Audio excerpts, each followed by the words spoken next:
to me.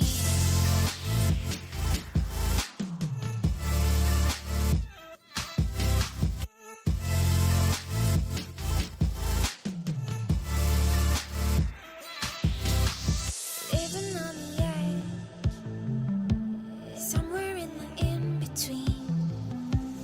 I'm in full circle, just when I let it go, you bring it back to me.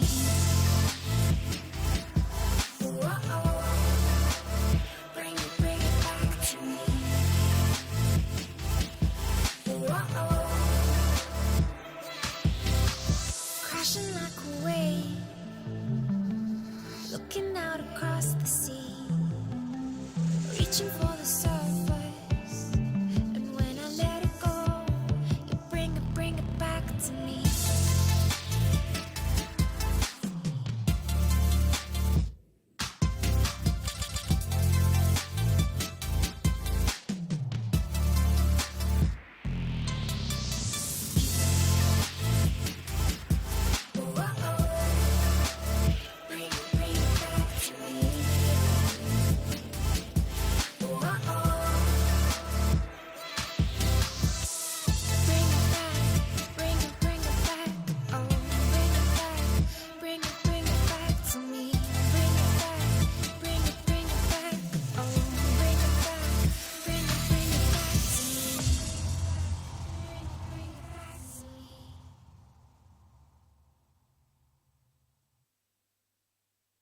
You are the sweetest thing. Yeah. I love all the joy you bring.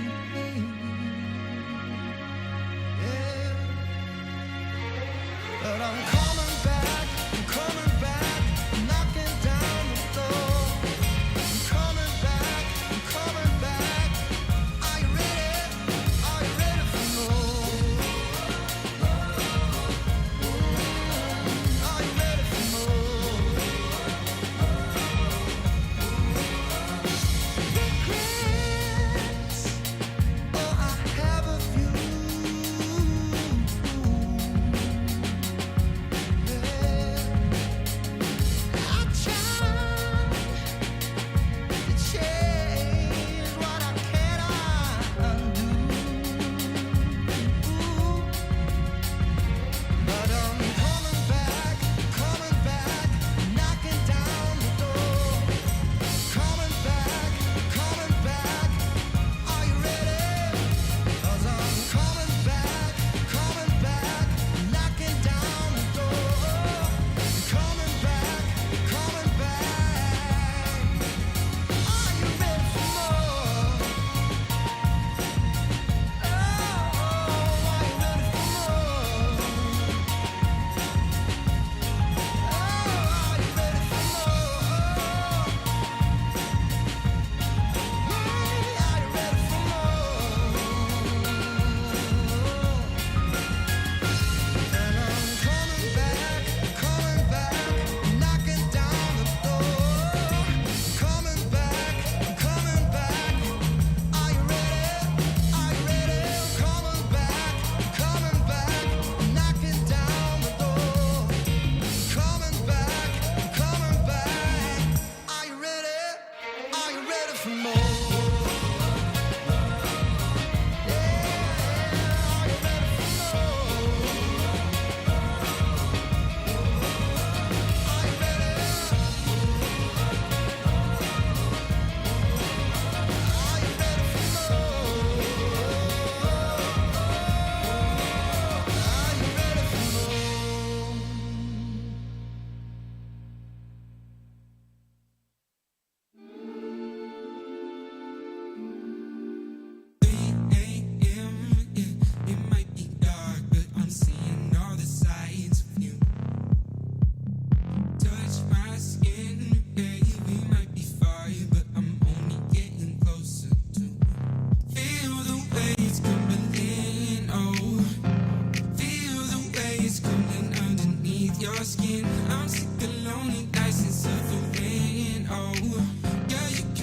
yourself somebody else to go through it.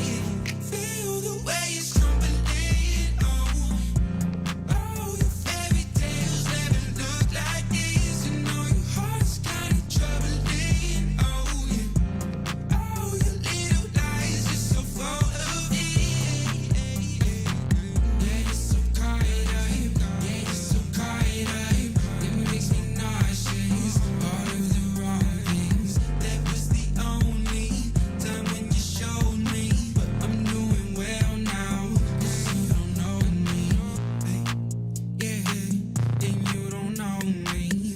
Yeah, but I'll make it right here. Got the whole squad wild. Champagne flying. Rocking all over the room. Feel the way it's coming in. Oh, feel the way it's coming underneath your skin. I'm sick of lonely nights and suffering. Oh, yeah, you can find yourself somebody else to go through it. Feel the way it's crumbling. Oh, your fairy tales never look like this. You know your heart's kind of troubling. Oh, yeah. Oh, your little lies, you're so full of it. Yeah, you're so caught up. Yeah, you're so caught up. It makes me nauseous. All of the wrong things. That was the only time when you showed me. But I'm doing well now, 'cause you don't know me.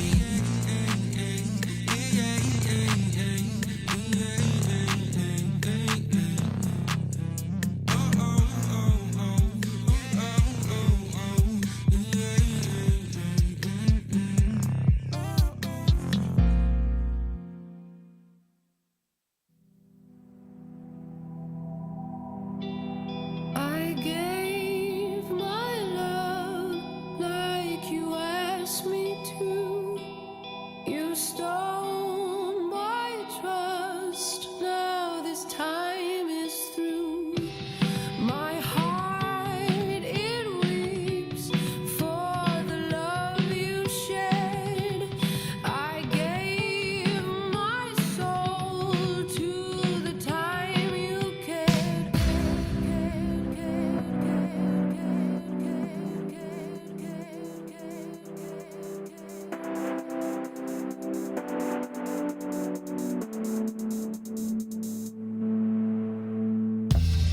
These days grow tired. I walk alone with tears. I break the sounds of the darkened fears. My love, it weeps for the time we lost. I paid the price. My soul became the cost. All I asked from you was time together. All you gave was hurt. What's it gonna be? Now I'm lonely, I'm ready for this love. Don't set me free. What's it gonna be? Now I'm lonely, I'm ready for this love. Don't set me free. What's it gonna be? Now I'm lonely, I'm ready for this love. Don't set me free. What's it gonna be? Now I'm lonely, I'm ready for this love. Don't set me free. I gave my love like you asked me to. You stole my trust. Now this time is through. All I asked from you is time together.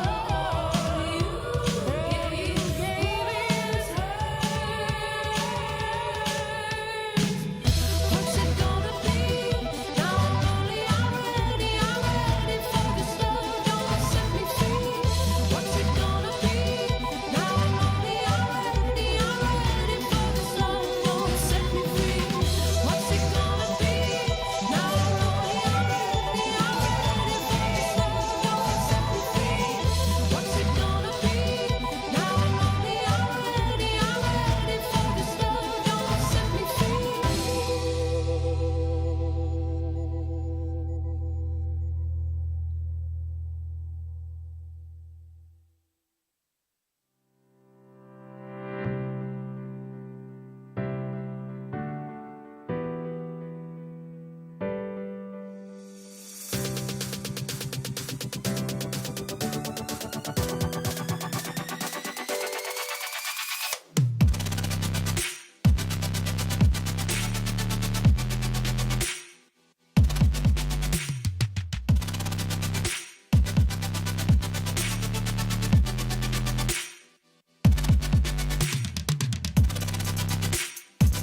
treat your life like a joke unless your last name's Wayans. Learn from other people's mistakes, you don't have to make them. Some people have to fail to understand what I'm saying. I get it, I know so. They messed up, I won't though. I worked too hard and too long to make mistakes that I know so. They might talk down on me now cause they gave up on their own goals. If you live in a glass house, you should be scared of a stone throw. So it's a long way to the top, to the top. A lot of people thought that I was tough, but I knew I could do it. I knew I could do it. Hey. Early morning you can catch me grinding. Late night and I'm still putting in time cause I knew I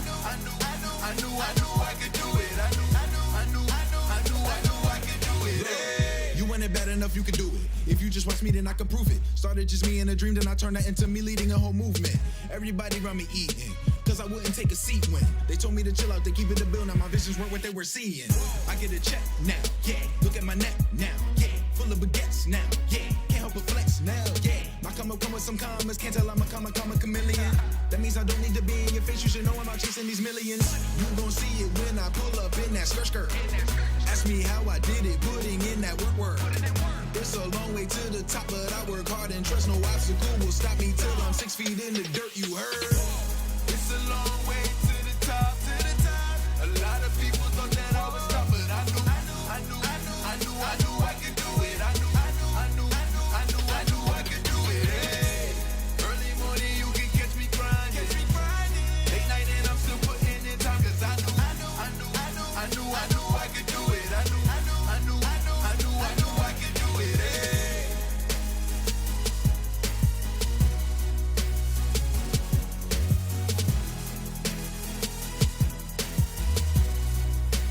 I knew I could do it. Hey.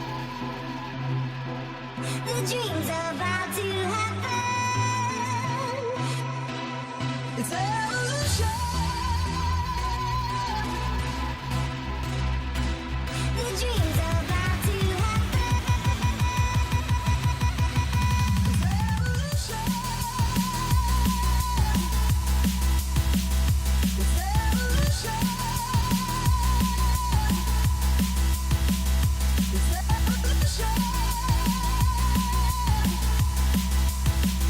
It's evolution.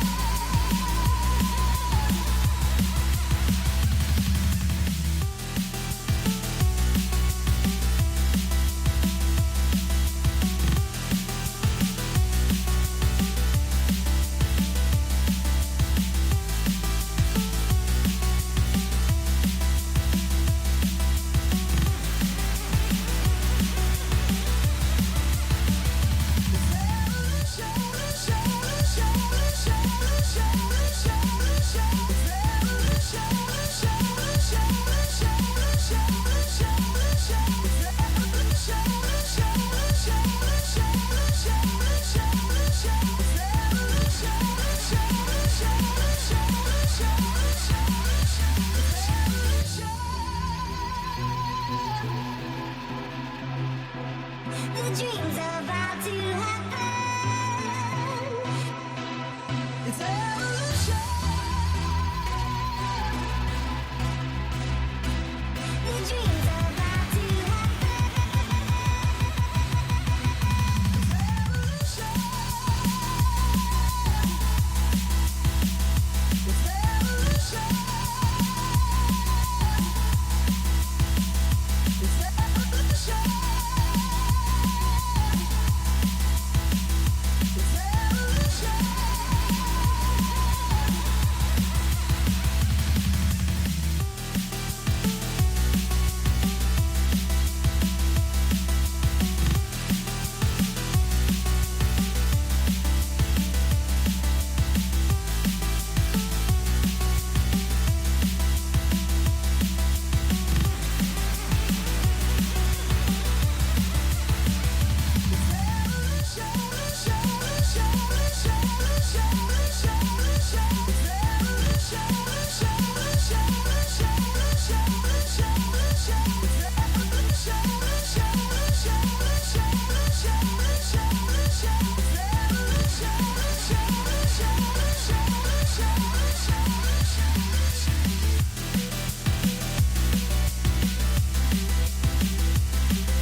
shades, hit the lights and take the stage. Light the fire, strike a match. This is where the party's at.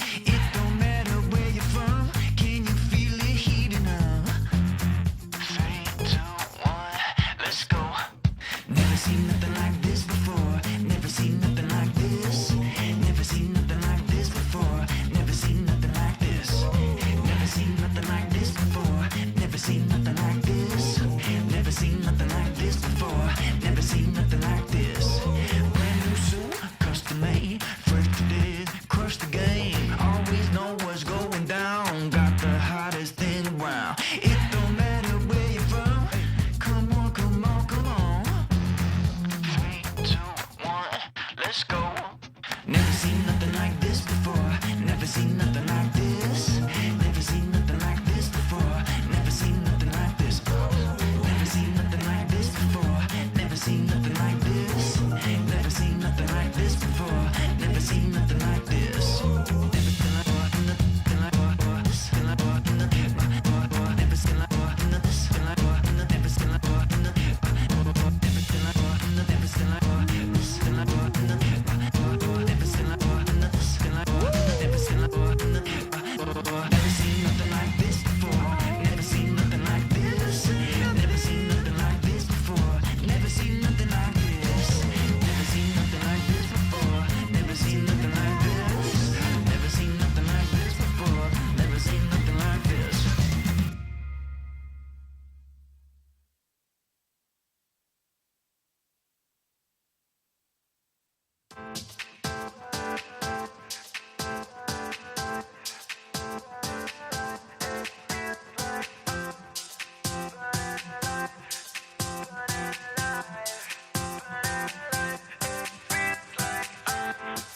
You got me waiting all night long. You got me now I'm confused. Cause you are beautiful. Hold it down, hold it down. You got me wrapped up all night long. Goodbye to the passion fruit. That's what you are, what you are. Beautiful. It feels like I'm running life, running life, running life. It feels like I'm running life, running life, running life. It feels like I'm running life, running life, running life. It feels like I'm running life, running life, running life. It feels like I'm. You got me moving all night long. You got me mesmerized. Cause you are beautiful, beautiful, beautiful. You drag me down the rabbit hole, and now I'm in paradise. It's what you are, what you are. You're beautiful. It feels like I'm running life, running life, running life. It feels like I'm running life, running life, running life. It feels like I'm running life, running life, running life. It feels like I'm running life, running life, running life. It feels like I'm.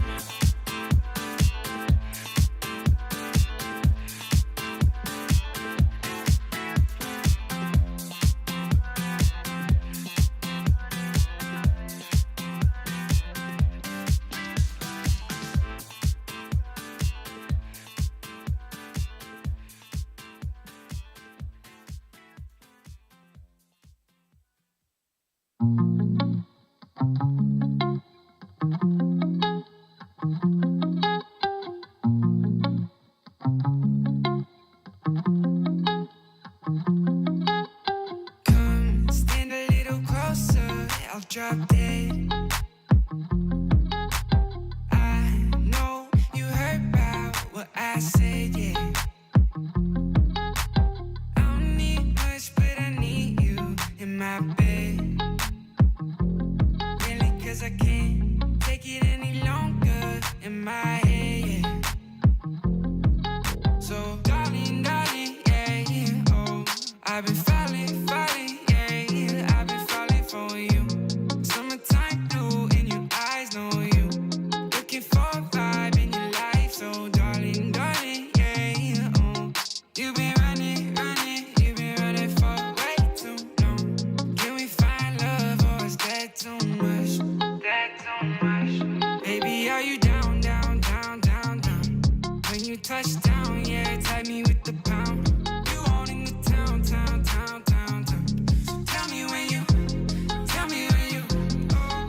touching down, down, down, down, down, so I could come around, round, round, round, round. I know that you don't mess with no clowns. I know that you down, down, down. Yeah, oh, we're only starting, but I'm falling for you right now, girl. I know it's crazy, but you know things get hazy when I'm in your world. So, baby, where you been all my life when I was always down on the pavement? I was out waiting in my spaceship for you to lift me up and take me places. So, darling, darling, yeah, yeah, oh, I've been falling, falling, yeah, yeah, I've been falling for you. Summertime blue in your eyes, know you. Looking for a vibe in your life, so darling, darling, yeah, yeah, oh, you've been running, running, you've been running for way too long. Can we find love, or is that too much? Need to know, baby, are you down, down, down, down, down? When you touch down, yeah, tag me with the pound. You owning the town, town, town, town, town. So tell me when you touching down, down, down, down, down, so I could come around, round, round, round, round. I know that you don't mess with no clowns. I know that you down, down, down.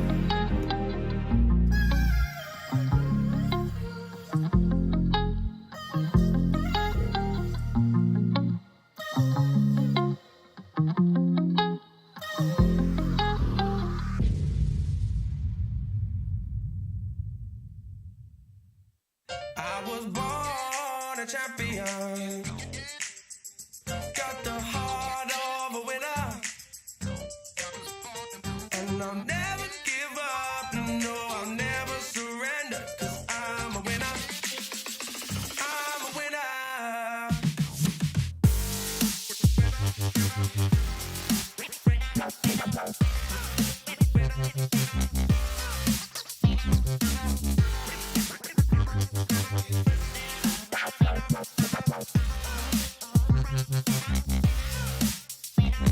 You gotta keep on, keep on, keep on. Don't let them stop you when it hurts. Keep on, keep on, keep on, yeah. Don't let them stop you from winning and winning and winning again. I was born a champion. Got the heart of a winner. And I'll never give up. No, I'll never surrender. 'Cause I'm a winner. I'm a winner.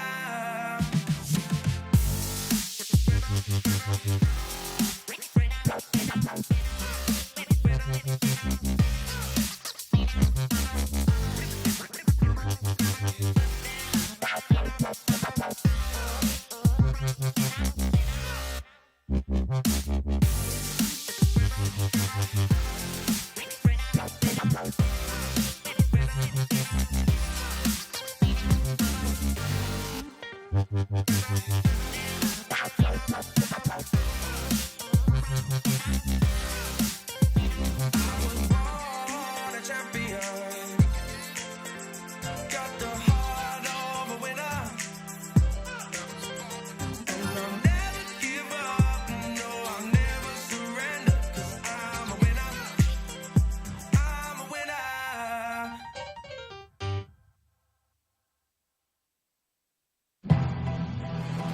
Yeah. It's lights, camera, action over here, boy. I'm the paparazzi's finest. Sit back and watch the show. The fire burn in my soul, the passion in my eyes. My people starve, the hunger pains feed my desire. And I desire a throne, a scepter with a castle. I'm the king of this jungle, they call me Mufasa. It's simple, I'm sonning these dudes. On my Usain Bolt, yeah, I'm running these dudes. I try to explain I'm not the norm. When I'm in rare form, we still on the runway, I ain't even airborne. Keep my windows tinted so they don't know who's in it. I ain't afraid of the dark, I was raised in it. My sins is unrepentant, my words is authentic. I tried to come clean, my heart wasn't in it. Lazy boy living, the squad is so turned. Shaking their heads like men and boys and never learn. Who gon' stop me though? Until the curtain close, pull up a chair, sit back and watch the show.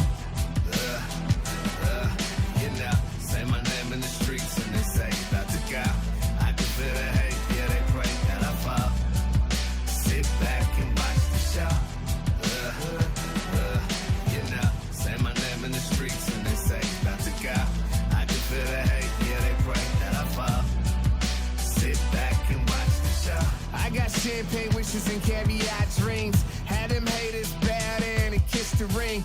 They offered an inch, I took the whole thing. My side piece is ratchet, but my lady's a queen. They ain't loyal, but that don't make my blood boil. The game is deep rooted, I was raised in the soil. Lights, camera, action, paparazzi attraction. What's next for 'em? You know the streets asking. I'm self-made, CEO, I'm self-paid. The game's thirsty and I'm a glass of lemonade. These boys must got me twisted, French braids. I'm so disrespectful, spitting on their graves. I'm trying to bury them 6 feet at the cemeterium. I'm offended the blogs who try to put me next to them. Who gon' stop me, bro? Until the curtain close, pull up a chair, sit back and watch the show. You know, say my name in the streets and they say about to go. I can feel the hate, yeah, they pray that I fall. Sit back and watch the show.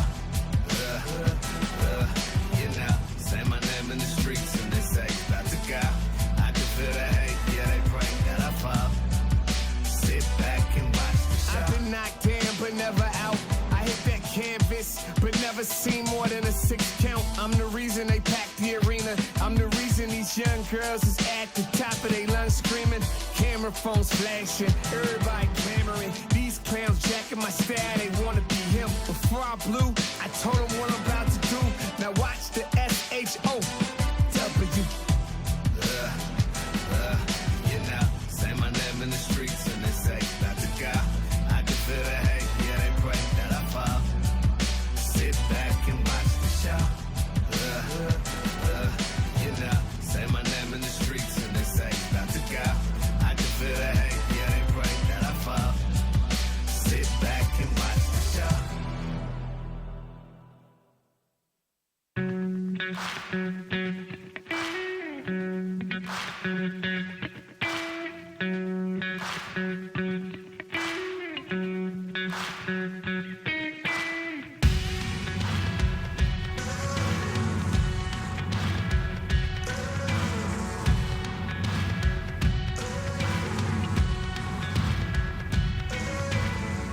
Take stock late night, take a view of the city.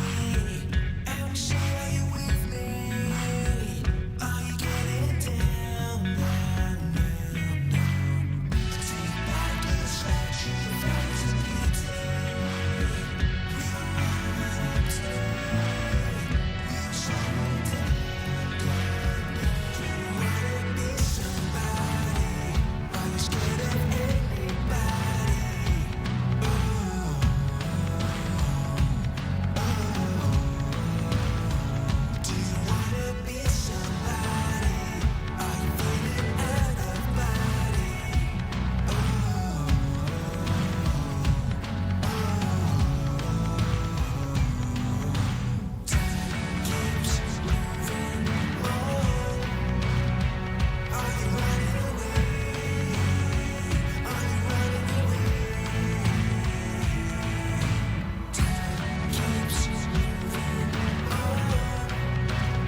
touching on me, I'm winning so good. Go write that check, cause I'm feeling too much confidence on that heavyweight flex. I've been earning and working, everybody want this. I'm untouchable, stacked up, Greek god. I got that thunder and lightning, energy rush.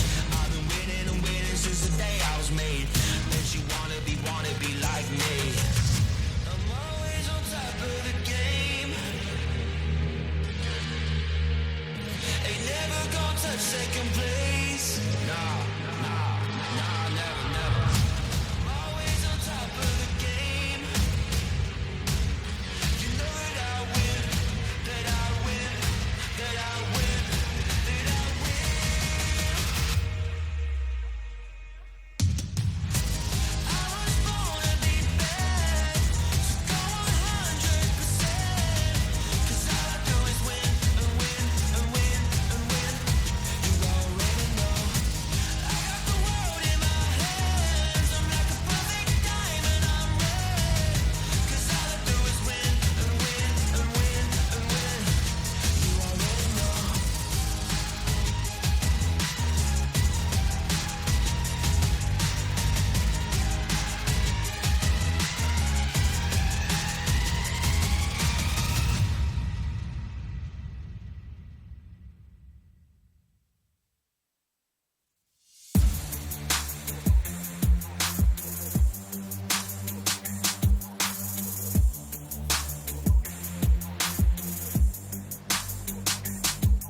take you higher, higher, higher. 'Cause I bring the fire, fire, fire. I'm gonna be a soldier, gonna be a fighter. If you want it, I'ma do it 'cause I bring the fire. Gonna take you higher, higher, higher.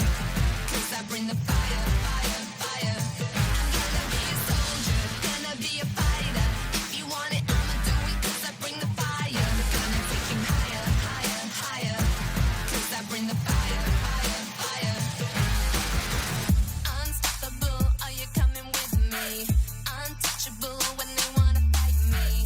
Everybody wants to know my name. Do you wanna come and play my game? Put it on you like I'm on a mission. Are you ready, boys? Stand to attention. Everybody wants to know my name. 'Cause I'm gonna be, I'm gonna be a soldier, gonna be a fighter. If you want it, I'ma do it 'cause I bring the fire. Gonna take you higher, higher, higher. 'Cause I bring the fire, fire, fire. I'm gonna be a soldier, gonna be a fighter. If you want it, I'ma do it 'cause I bring the fire. Gonna take you higher, higher, higher. 'Cause I bring the fire, fire, fire. I'm gonna be a soldier, gonna be a fighter. If you want it, I'ma do it 'cause I bring the fire. Gonna take you higher, higher, higher. 'Cause I bring the fire, fire, fire. I'm gonna be a soldier, gonna be a fighter. If you want it, I'ma do it 'cause I bring the fire. Gonna take you higher, higher, higher. 'Cause I bring the fire, fire, fire. I'm gonna be a soldier, gonna be a fighter. If you want it, I'ma do it 'cause I bring the fire. Gonna take you higher, higher, higher. 'Cause I bring the fire, fire, fire.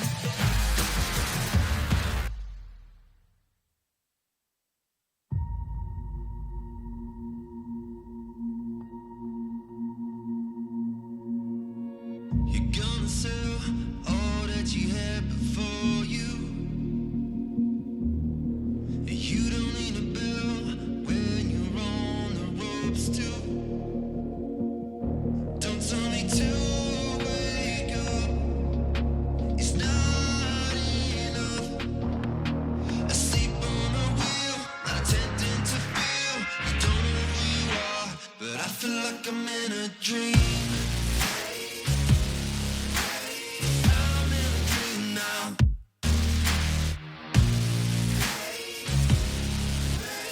I'm in a dream now.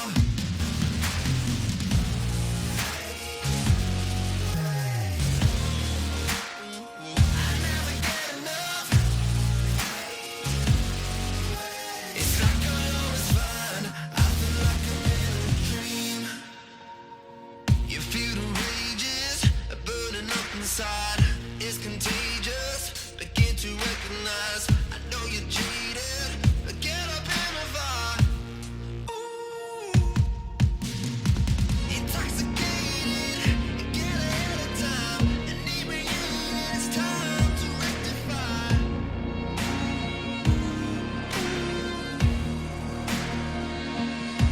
Don't tell me to wake up.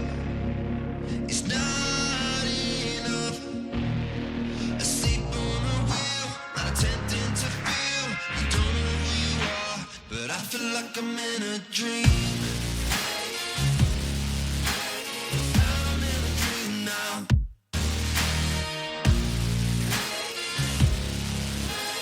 I'm in a dream now.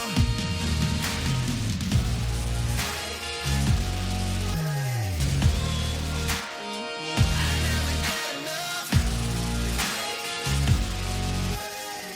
Yeah, I was fine. I feel like I'm in a dream. It's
crashing like a wave, looking out across the sea, reaching for the surface. And when I let it go, you bring it back to me.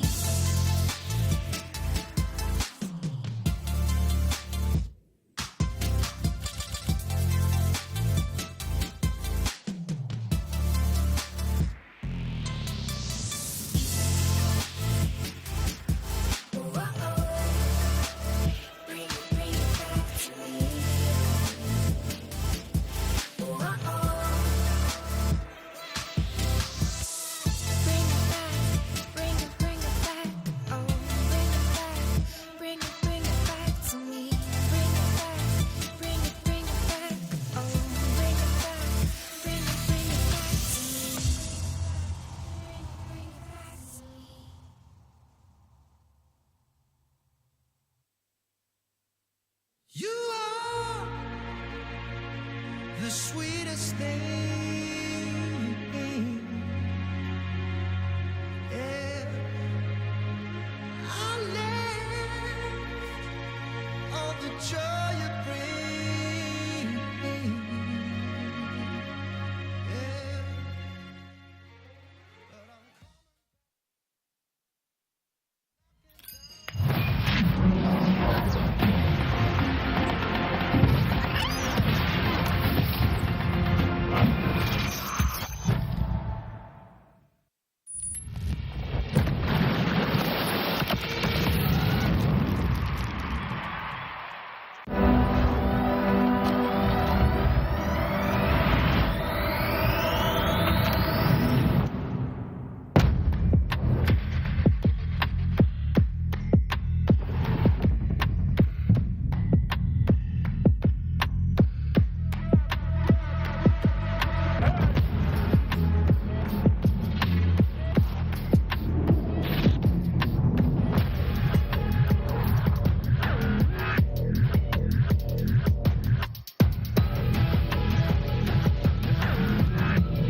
Hello everyone and welcome back to the PCS Spring Split Playoffs, brought to you again by Riot Games, Carry Live, and sponsored by iHotel. Things are going to be heating up tonight as we head into our second round of the playoffs, and tonight's match is CFO taking on FAK Esports. I will be your host for tonight, and I'm joined by none other than Vestian OCE. That's right, I'm back again and excited for tonight's match. Honestly, I feel like these two teams are probably the most similar in play style in many ways and how they like to play, so I feel like we have a really good series on our hands. What do you think about, what were your expectations going into the games? Ooh, are you asking for an official prediction? Is that what No, you're looking not for? on a prediction just yet, but Okay. sort of where you think these teams are going to look for how to play. It's interesting, right? Like you said, the teams are quite similar. They both kind of like to play early game. They like to kind of, push bot lane especially and start moving around the map. Now, there is, quite a lot of carry potential, I'd say, across the board, but some stats we should probably bring up is stuff like, mainly the early game stats. So I think both teams have absurd win rates if they're ahead at 15. I can't remember offhand, but it's like 85% for FAK and 93% for Yeah, CFO. that's So crazy if they get stats. ahead, they win. Let's take a look at the bracket here. So tonight's match is match number 5, FAK taking on CFO. Tomorrow will be PSG versus Impunity. And it will be match 7 and match 8 that will be played on, I guess, our Saturday and Sunday. It might be different for you guys, but our Saturday and Sunday, the losers of these matchups taking on BYG and DCG. So I think we've got a pretty interesting week on our hands, right? We finally get to see PSG and FAK after the break. It's hard to know kind of what form they're in. Yeah, definitely. I feel like FAK looked the best almost coming out of the end of the regular split, like even maybe arguably as good or if not better than PSG in many ways. And I feel like a lot of that can be attributed to sort of Kai Wing. I really feel like he is a real key player on this team as to how, I mean, they have the best early game, I'd say, in the league. They have such a huge gold lead at 15 or 14, I think it is. Generally, I can't remember the exact stat, but crazy numbers, and he really is sort of the catalyst for many of these early game plays, how they get so many plates, how they get dragons, heralds. This guy's just all around the map, and he feels like the best at these melee supports, which are coming really into flavor. Yeah, definitely can agree. I think since the meta moved away from kind of the Yuumi Lulu trade, it's definitely looked a lot better for them. I think those early game stats, it was about 1,600 gold at 15 for CFO and 2,000 for Frank Esports, as you see on their screen here. Solo Kill, Hollow, Pretender, Eminem, and Kai Wing. And I think, you know, when we're looking at this roster, we kind of think of Solo Kill, obviously, but across the board, right, there are a lot of carries. We've seen Pretender play a lot of these, pretty much everything, actually. He's played control mages. He's looked good on the Jace and stuff as well. And obviously their bot lane, no slouch. Interestingly, though, they have chosen the blue side. And I think why that's interesting is because Frank hold the 2-1 record over CFO. And both of those wins did come from, I think, the very last week where they played a match and they also played the tiebreaker. And in both of those games, it was a red side last pick that came in from Solo Kill that actually ended up, you know, bringing them over the finish line. So interesting choice to take blue. Yeah, definitely. And I think maybe what their thought process could possibly be is that we often see sort of a trade of control mages in the mid. So maybe not, maybe trying to look for a counter there for Jimmian. I mean, Frank, sorry, not thinking that Jimmian will take the counter pick, whereas Rest might blind pick, and he has against them the last 2 times blinded Nah, which was answered by both Aurelia and Gangplank. Now Gangplank has received pretty big nerfs, so maybe we won't be seeing that, but as Aurelia looked unstoppable when against Rest's Nah, so definitely maybe they're thinking that on the red side that CFO tend to look for a mid lane counter pick, and so not so worried about it. But we'll have to see. I do find it somewhat curious, definitely. Yeah, it is kind of... I think both of them as well have high win rates on the red side. And when we're kind of talking about that blue versus red, it really does come down to, you know, how highly do you value that first pick compared to the red side last pick, right? Something we've also seen in the draft, just up against CFO in general, is that most teams have banned, you know, the likes of the Caitlyn and the Ashe away from them because it does allow them to push that bot lane and take dragons, which I think is where so much of CFO's actually closing out of the games come from, right? You often see them struggle that even if they have a massive gold lead, if they don't actually have the dragons, they can have difficulty actually winning the game. Yeah, now we look at the stats for the top laners, and I think this is a key matchup. We do have Solo Kill as the higher kill participation out of the 2 top laners. Look at his gold difference though, 600 at 14. That's quite a substantial amount, and you have to feel like, I mean, part of it obviously will be creep score, but tower plates. I feel like their top laner probably gets more tower plates than most other top laners, and then 17 solo kills. Yeah, also they were both first and second in forward percentage, so you can't both be forward in the lane, so we'll see how that evolves over this series. But here we are in game number 1, Frank on the blue side up against CFO on red. Varus Lee are the first bans, matched by Gragas and Sejuani. Interesting. I'm surprised Lee ban kind of goes in the first 3. I wonder if they are trying to take away, you know, the Vi from Gemini and deny him getting onto the Lee or something, but I don't know. We'll just have to kind of see what they go for. Jungler's obviously targeted pretty early here. Does mean the pool shrinks pretty significantly. Jinx banned away, so we didn't actually see any Jinx, I believe, last week in the PCS, but internationally, it's been played quite a lot. So perhaps now they've been playing it in scrims. Yeah, it has looked quite strong even internationally, so I feel like it's probably a good ban to take away. And Shun obviously has proven himself on AD carries, especially as you head into the later stages of the game, so taking away Jinx is pretty good, and I am interested to see how this last ban goes, because you have to feel like you don't want Gemini to get Vi. Aurelia is banned, so taking away that counter pick for solo kill potentially, but you do have to feel like Vi should be high priority here, because Gemini has looked really, really good on that Vi. See if it's worthy of a first pick. I almost think it would be, just simply for that takeaway. I think with Xayah still open, you have to be a little careful taking away the Vi. Jace is something that Frank have flexed to great success many times before. It is locked in. Now, CFO, I think they could answer with Xayah and Vi if they wanted, because it becomes very difficult to play other ADCs up against the Vi. Instead, could just pick up the PCS classic of the Zeri Lulu, something that has looked so good time and time again. Yeah, do you take away Zeri Vi though? Because if you pick the Zeri, it will almost certainly be answered by Vi, and then you could also just take the Lulu anyway, because Lulu doesn't necessarily have to go with Zeri, obviously. She's just a pretty strong champion in and of herself, so we'll see how this second pick here goes. Obviously, Zeri now is locked in, so the PCS Classic, and it has looked fairly hard to deal with, especially in the hands of some of these better teams that we do have here. Yeah, it can be difficult, I think, to decide whether to take the Vi or not. I think you should, especially because you can just ult the Jace, but, you know, obviously the Vi going up against the Xayah still isn't the best. Elise is locked in instead. So, I mean, CFO, they are committing to the early game. Obviously, you're going to have scaling with the Zeri Lulu coming out, but, you know, we kind of saw Elise drop in priority quite a bit, but Gemini, he looked good in it before, and it is going to return here for him. Yeah, well, 100% win rate here so far in the playoffs, at least. I think we might have gone back in time with our draft here, as Maokai is the hover up against the Elise. Does make sense, I think, to pair it with the Jace. Obviously, playing that AD mid does enable a lot of different AP junglers. I think Maokai has played a variety of different builds lately. Some people are still playing the AP build of the Demonic. We've also seen Moonstone, so we'll have to see what they actually end up going for here on Holler's Maokai. And what is your third pick? I think surely you pick up an AD, although maybe you just want to drop both your bot lane and not really reveal anything. Yeah, I don't think you'd want to Scion, because that just tells you, I mean, they've locked it in, but now you know that Jace will be that mid lane pick, and that gives a lot of priority here for Rest to get something he's really comfortable on into the Scion as well. We see Gwen still open.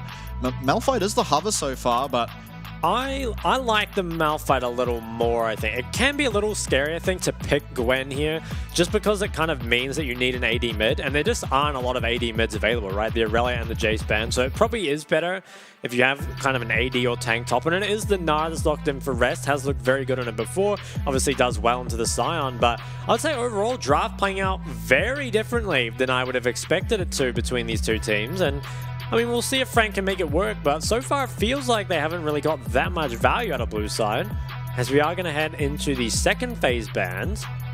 CFO, I think you probably just ban out ADs or supports. Looks like the Xayah goes away. Maybe ban an Aphelios as well. Yeah, well, Frank banned the Lulu. You have to feel like there's no point not to, right? It's definitely the strongest champion with Zeri, so I don't see a reason not to ban Lulu, at least one of these bans, unless they're trying to take some mid lanes away into that counter against Jace. Yeah, I feel like taking the Lulu away doesn't make the most sense, but Tristan is the ban, so maybe just really want to restrict the AD mid pool. I don't think it's guaranteed that an AD mid comes out. I mean, you've already got AD with the Zeri and the Gnar, so you can play AP mid jungle if you need to. CFO second ban, though, I would expect the Aphelios to come through, or maybe even the Thresh, honestly, and just like leave the Aphelios. I feel like Aphelios without the Thresh isn't nearly as hard to deal with. Okay, they do ban away the Aphelios. Last ban here from Frank. I mean, do you ban the Lulu? I feel like other AD mids don't do a whole lot for you. You have to feel like it will be. I mean, you wouldn't be surprised for Frank to just pick an AP champion anyway. I mean, I don't... Yeah. Like, there's enough AD already on the team to justify it regardless, but we'll have to see where they go. I do feel like Lulu has to be the best option in my opinion, but we'll see it now. Rakan. Interesting, because I think that allowing Lulu with Zeri when you've got kind of two tankier front lines is really questionable, because, you know, Zeri really needs to be the key to killing this comp for you. But maybe they have some kind of 4-5 prepared into the Lulu. Maybe they think, okay, if Lulu does get blinded here, actually, well, they have counterpick mid or support anyway, because they can just pick mid here knowing that the Jace is mid. So this should be their mid pick. Looks like it will be Veigar mid paired with the Elise. In theory, can be flexed to support. Unlikely though. So now 4-5, you have to blind your bot lane without seeing support. I mean, maybe if you take something very strong in lane, something like a Caitlyn Lux, you can make it so that's not really possible. But I'd be very curious to see where they go here, because a lot of the ADs have been taken away. I guess something like the Kai'Sa Nautilus could be pretty threatening. Will it be enough to dissuade the Lulu though? I'm not sure, because I feel like if you end up Kai'Sa versus, you know, Veigar, Zeri, Lulu, it's not super easy to actually play their team fights out. Definitely not. And one thing I do wonder at the moment, however, is CFO don't have the most amount of engage. And so it isn't the easiest for them to play team fights. They're pretty committed to just running away and playing sort of that way. And Kai Wing, you have to expect him to pick something here that can make plays. It's what he's really looked good on. He's kind of been the shining light in the early game for Frank. And Leona will be the lock-in, so definitely something he's comfortable on and allows him to move around this map and set up his team for success. Although going to be a lot harder against the likes of the Elise and even Vega with how much zone control he can offer even early stages into this game. Nautilus hovered. It is often a Leona versus Nautilus trade, but with the Zeri, you have to feel like maybe they'll go back and look for the Lulu. Yeah, you'd expect that to be the obvious choice, but it looks like Seichu might give us something different. There's going to be the Nautilus locked in. And I wonder if that's kind of an adaptation to their team almost, saying that, you know, sure, we could pick the Lulu and scale better, but is scaling something that CFO does well? Not really, right? We've seen them throw some pretty big leads before. And this does give them kind of more ability, I think, to contest that bot matchup. So honestly, I maybe even prefer the Nautilus just for CFO specifically. I do think the Lulu is better on paper, but I mean, taking a look at the comps, I think that it's going to be real interesting to see how CFO play around those early dragons when they have the Veigar, right? Because Veigar is extremely strong, especially after 2 items, but before that point, can be very, very tough to actually get him involved in fights. Obviously brings CC and damage, but it's just moving from the lane itself, which is difficult. So I want to say, on paper, I prefer CFO's comp, but I think in this game, I prefer Frank's just because they have a bit more lane priority on that mid and bot side. Yeah, see, I would have kind of almost, not necessarily about the lane, but I would have preferred Frank simply because if Zeri ever dies in a team fight, there is no real way to take down the Sion, Maokai, and the Leona. It's so hard for Veigar and Elise to offer enough damage, especially sustained damage, to take down those sort of mega tanks. I mean, we have to yet see what Maokai will build. I wouldn't be surprised to see Moonstone actually this game to offer lots of top-ups for those tanks. You know, with the extra armor and magic resist some of these champions get, the effective health from Moonstone is actually more valuable. So I wouldn't be surprised to see the Moonstone Maokai come out here. We'll have to maybe take a look at runes as we do now load back onto the Rift. And I do like this adaptation for playoffs, how we have the Starry Night. Yeah, you know, it's nice. Gone away from that misty cloud, but we will load in, and I expect to see not so much action top. It is a Sion lane. I almost feel like mid lane could see a lot of action because Jace getting priority will lead to those early dragons, and both of these teams really thrive off starting this early dragon sort of stacking.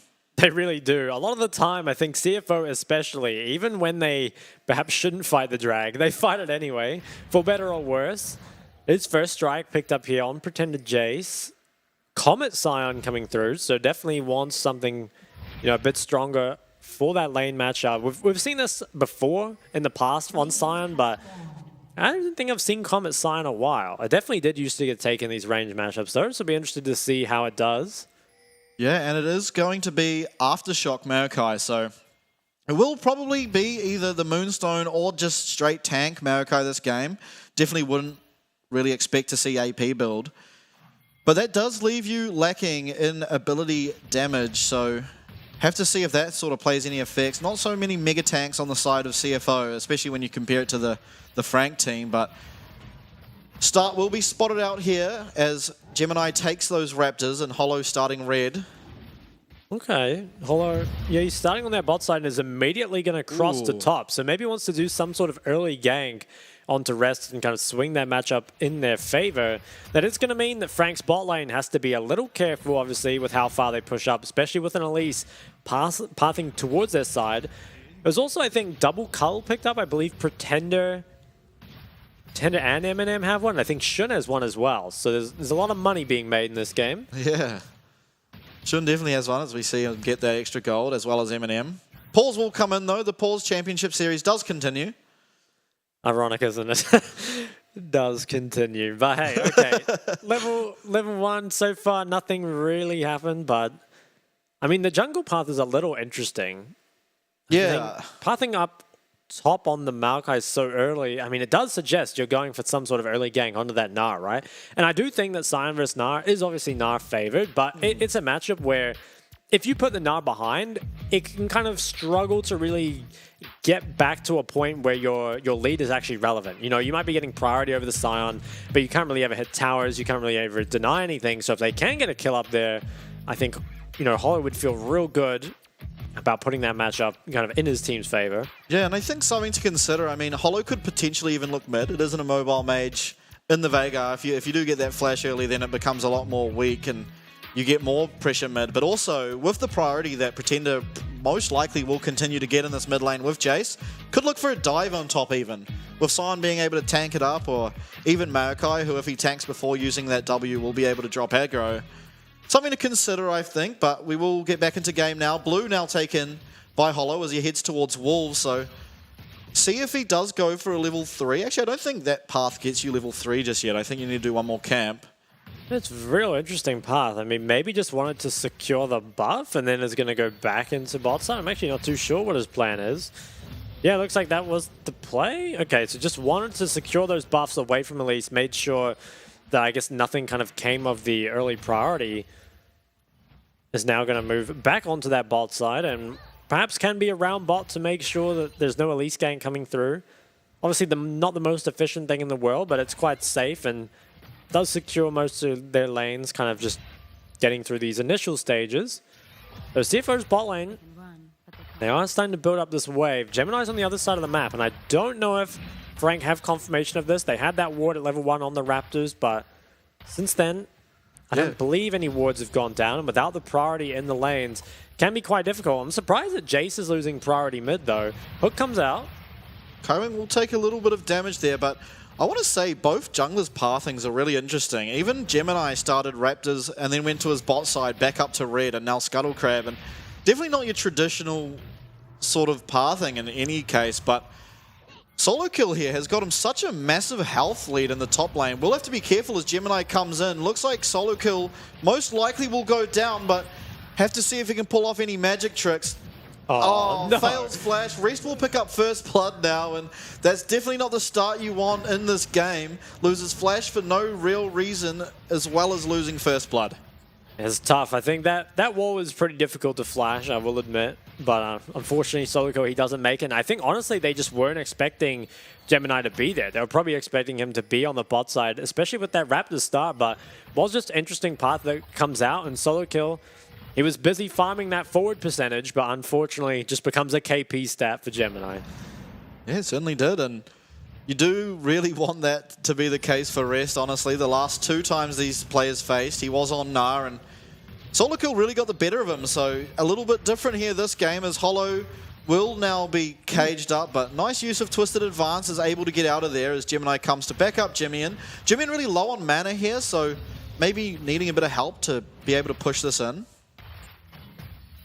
And I was talking before about how the top matchup could very easily go the other way, right? If it does manage to get snowballed towards the Scion, but here it's, you know, Rest, who's already 1-0, and at 1k gold lead for the side of CFO. Gonna have to see what he can actually get done, because I think it's pretty hard to ever stop Solo Kill from becoming that teamfight menace. But in the 1v1, most likely we'll be able to get stuff done, although the Comet is making it look pretty close.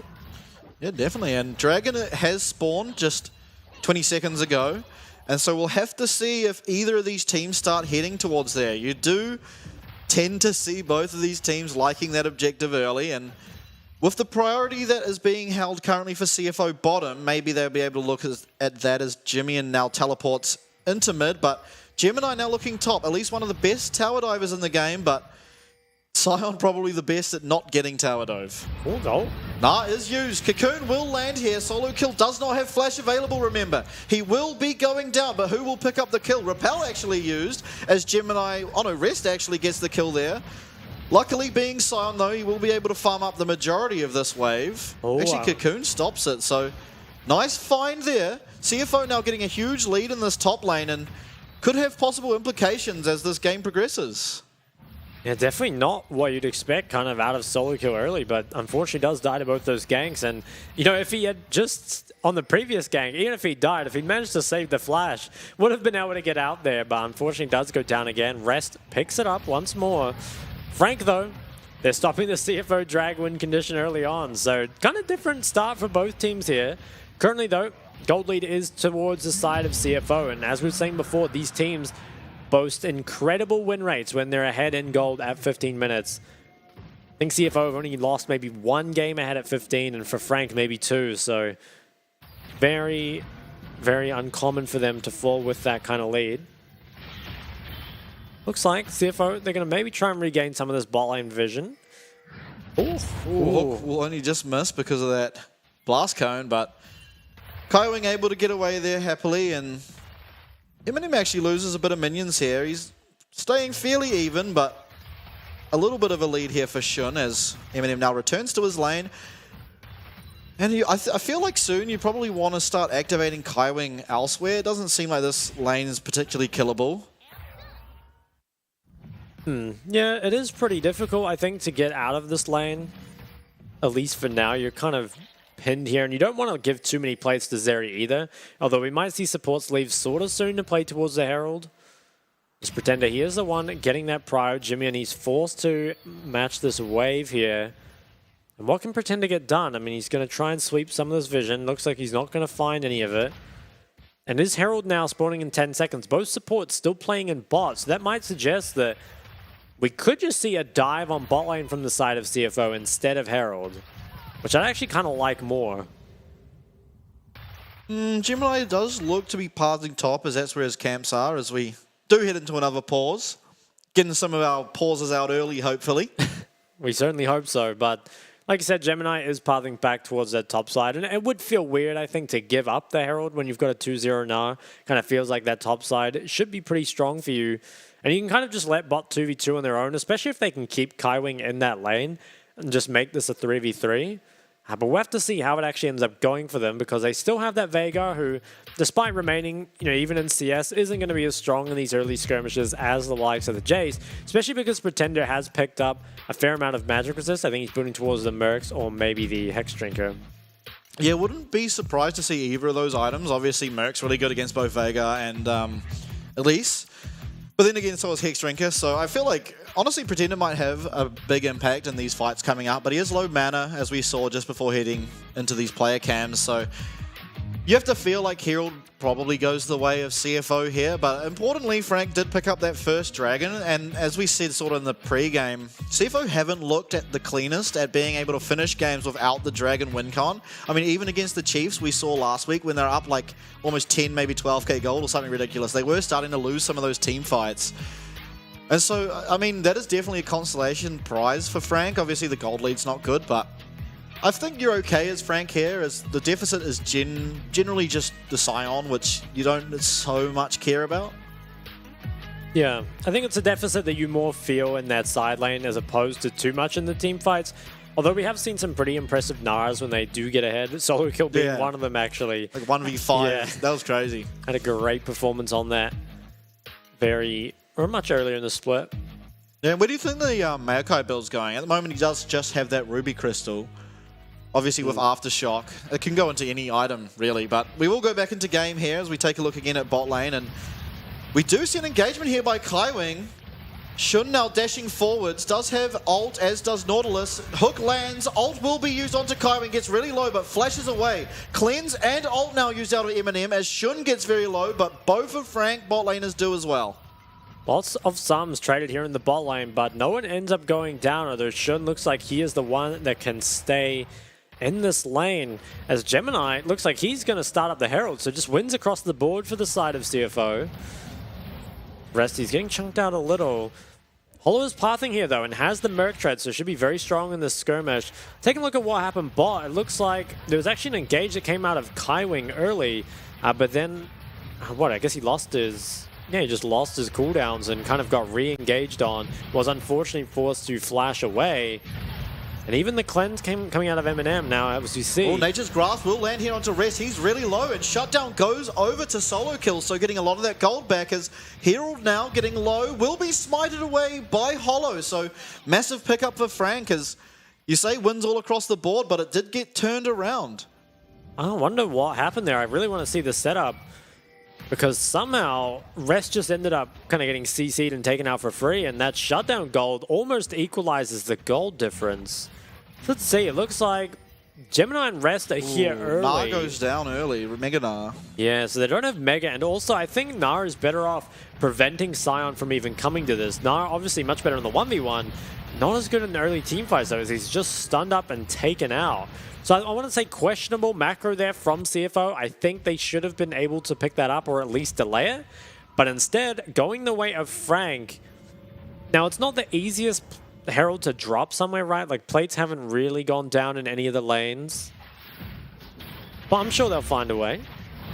Yeah, it would be just nice for the gold anyway, I suppose. But while I said that, you know, Sion, you don't really mind so much if he's behind. You'd really do like, in this game especially, for him to be ahead. Because as I said earlier, there's not really any good way, as we do see Zeri just shimmy on out of that lane. But back to what I was saying, you don't really have very good way of taking out the Sion. I mean, you have Zeri, but if he ever gets shut down in a fight, the Sion's going to be able to just live forever. Definitely will. As we see the Giant Spell and the Amtome come through on the Maokai, most likely will be going towards that Demonic. And I think that makes sense because he has kind of ended up as the solo AP of his team here. And Maokai, I think, functions fairly well as a solo AP. You can deal quite a lot of guaranteed damage just with the Saplings and the Nature's Grasp as well. Cull now finished for everyone in this game. Lots of gold coming through once again. Yeah, as we see, it looks like the Eclipse Jace this game. I think that's a better idea as well.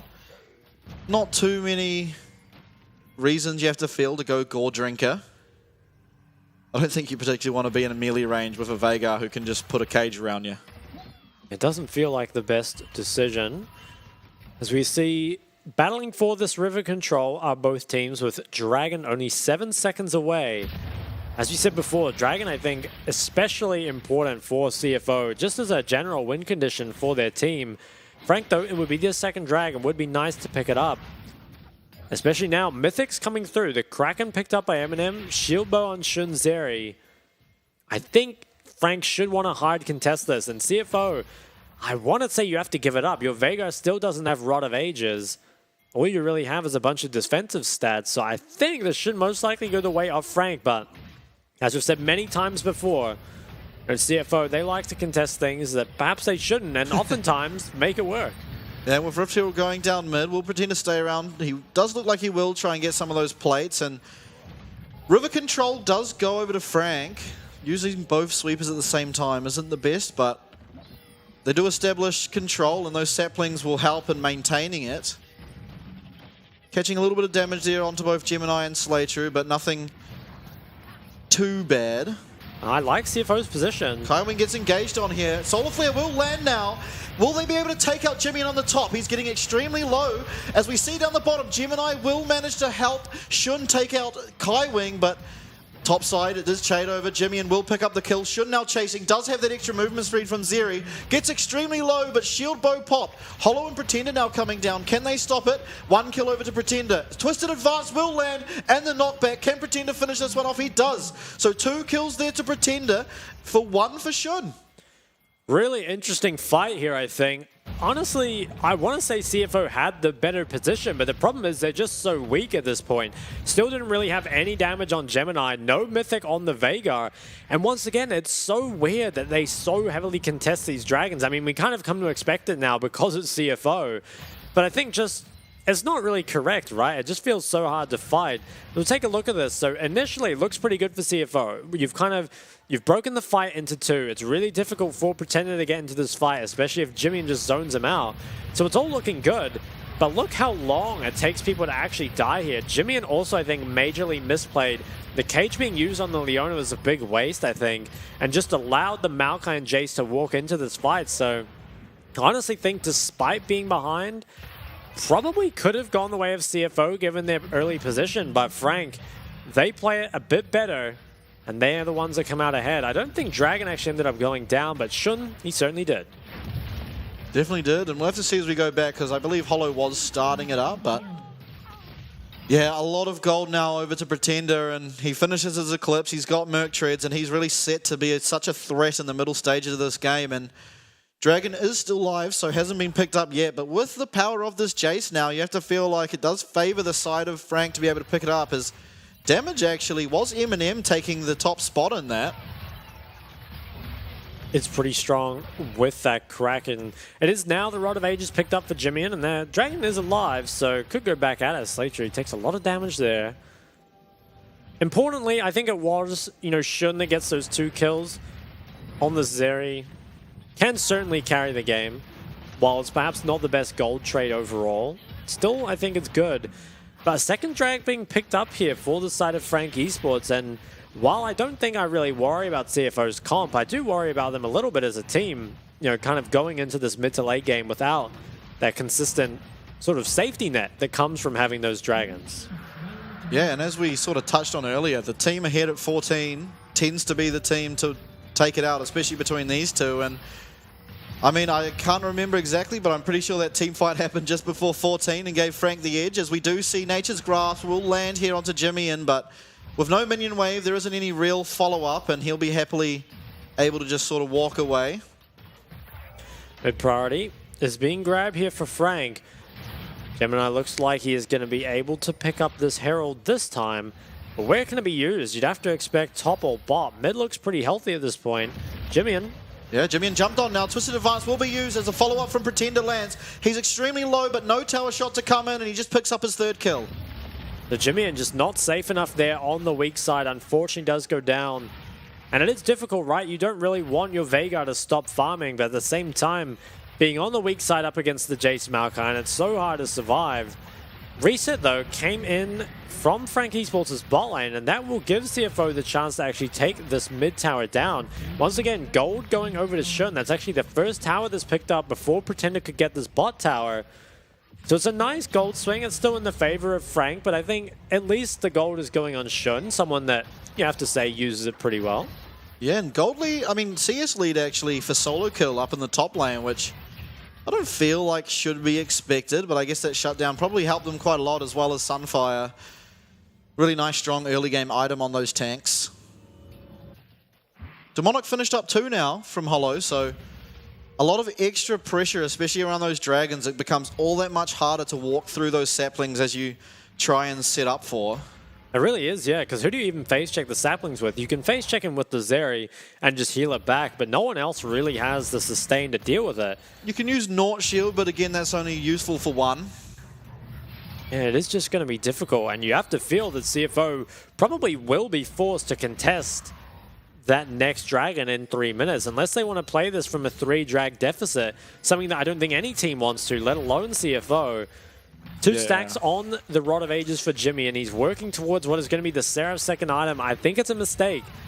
Rabadon's second item, I feel like, especially when you're forced to contest in only 2.5 more minutes, you don't really have time to go the really greedy scaling build. I would just prefer the Rabadon's picked up, but we'll have to look at Shun's items in particular. Should feel like he can hit 2 items before that dragon spawns.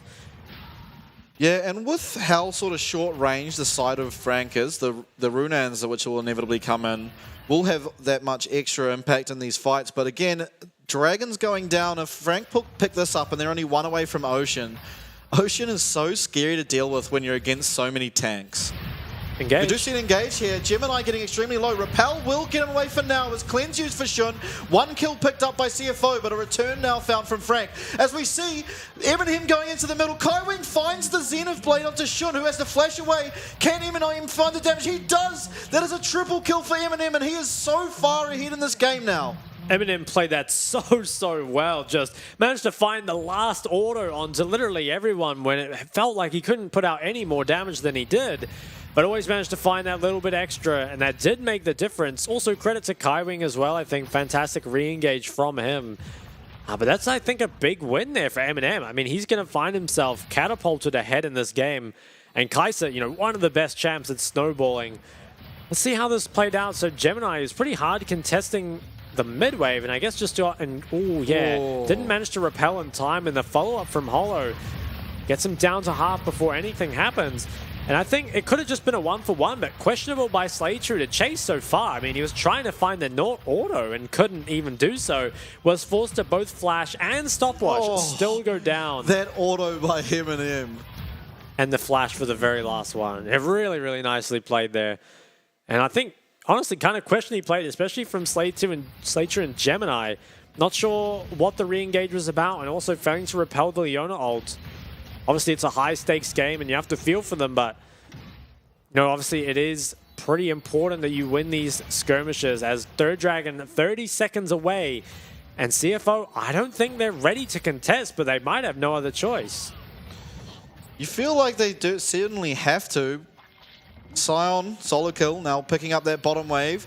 And when you enter the sort of river against Sion, it becomes even more dangerous because he can just charge into the middle of a team fight and you have to dodge it, otherwise you lose a lot of your health. And look at how annoying these saplings are just set up in these bushes too. All river priority now for the side of Frank as Jace is now finding poke onto the members of CFO.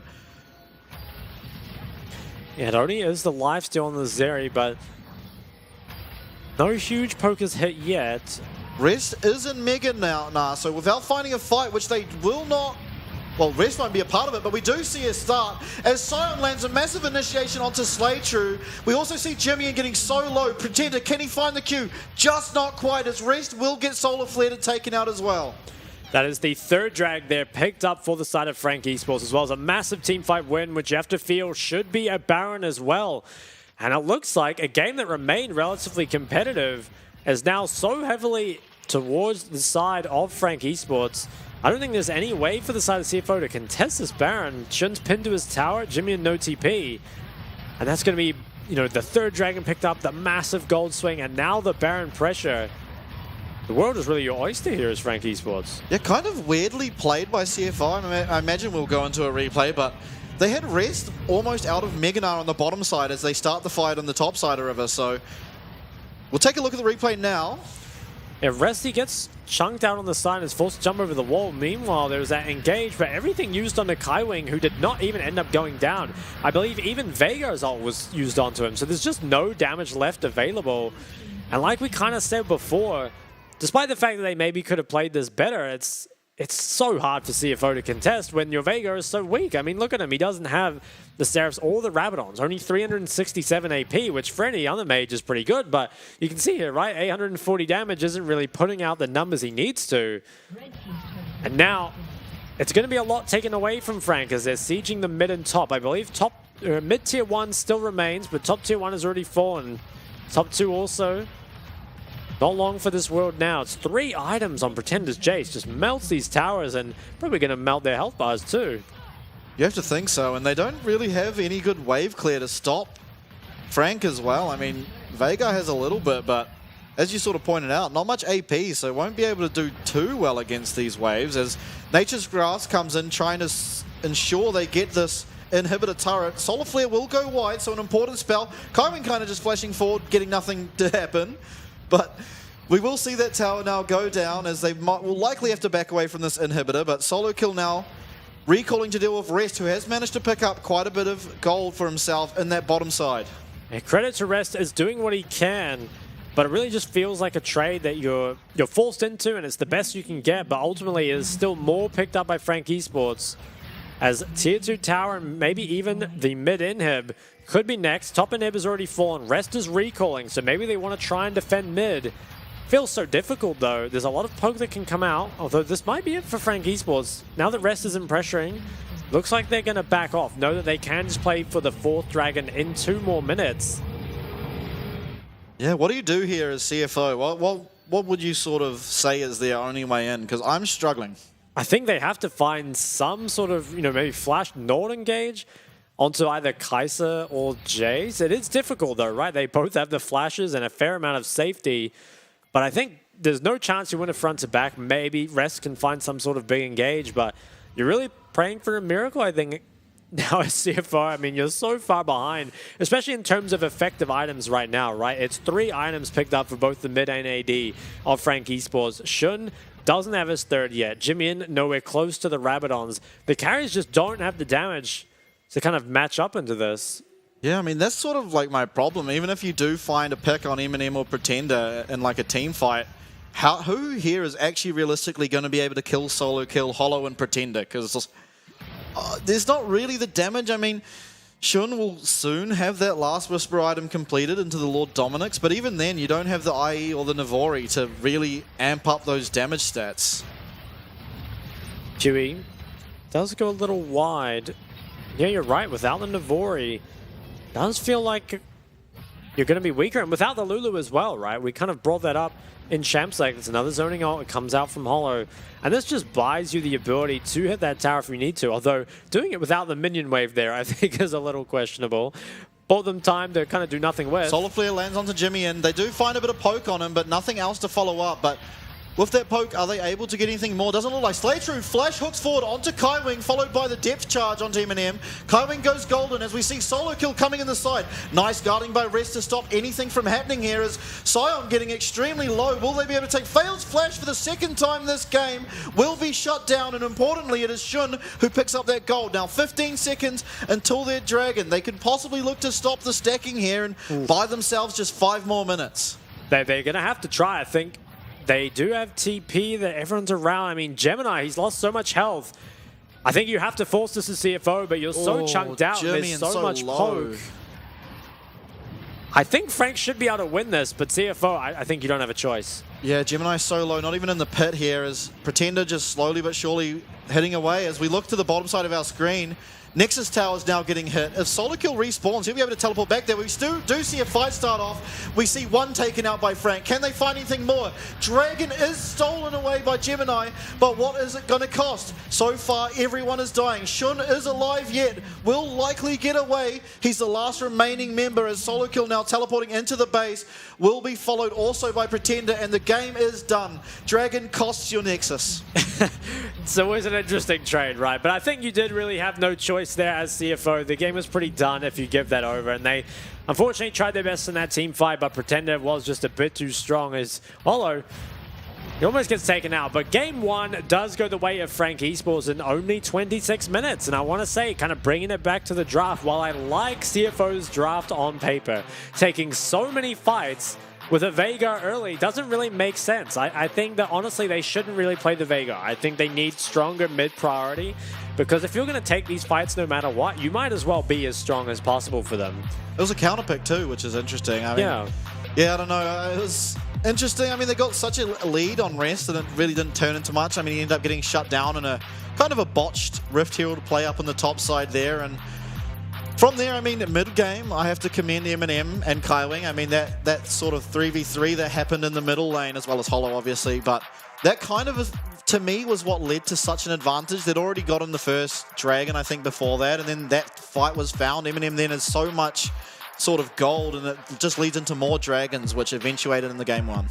For sure, yeah. And I want to say, while, you know, obviously draft and stuff can be better, in terms of gameplay, I actually think that was kind of worrying signs for the side of CFO, because that's probably the worst game we've seen Solo Kill play since his very first match. And honestly, while it wasn't horrendous, it's like we don't normally see Solo Kill down 0-2, failing flashes over walls. And so if that happens and you still lose in 26 minutes, like, Solo Kill is such a consistent top lane carry that so often he's the one just destroying your team, right? And if you don't even need that as the side of Frank Esports, I mean, where are you going to go from CFO? I think the first place to look is to try and pick a comp that does have a bit more agency early, especially around that mid lane, because I think without it, you know, it is going to be much harder to fight these fights that, well, they want to take anyway, but definitely looking towards game 2. And I think also the fact that Frank won on blue side means a lot, because I would expect CFO probably to choose red side again, although they might swap. But I think both teams have won more on red side. Both teams seem to value that counter pick more. And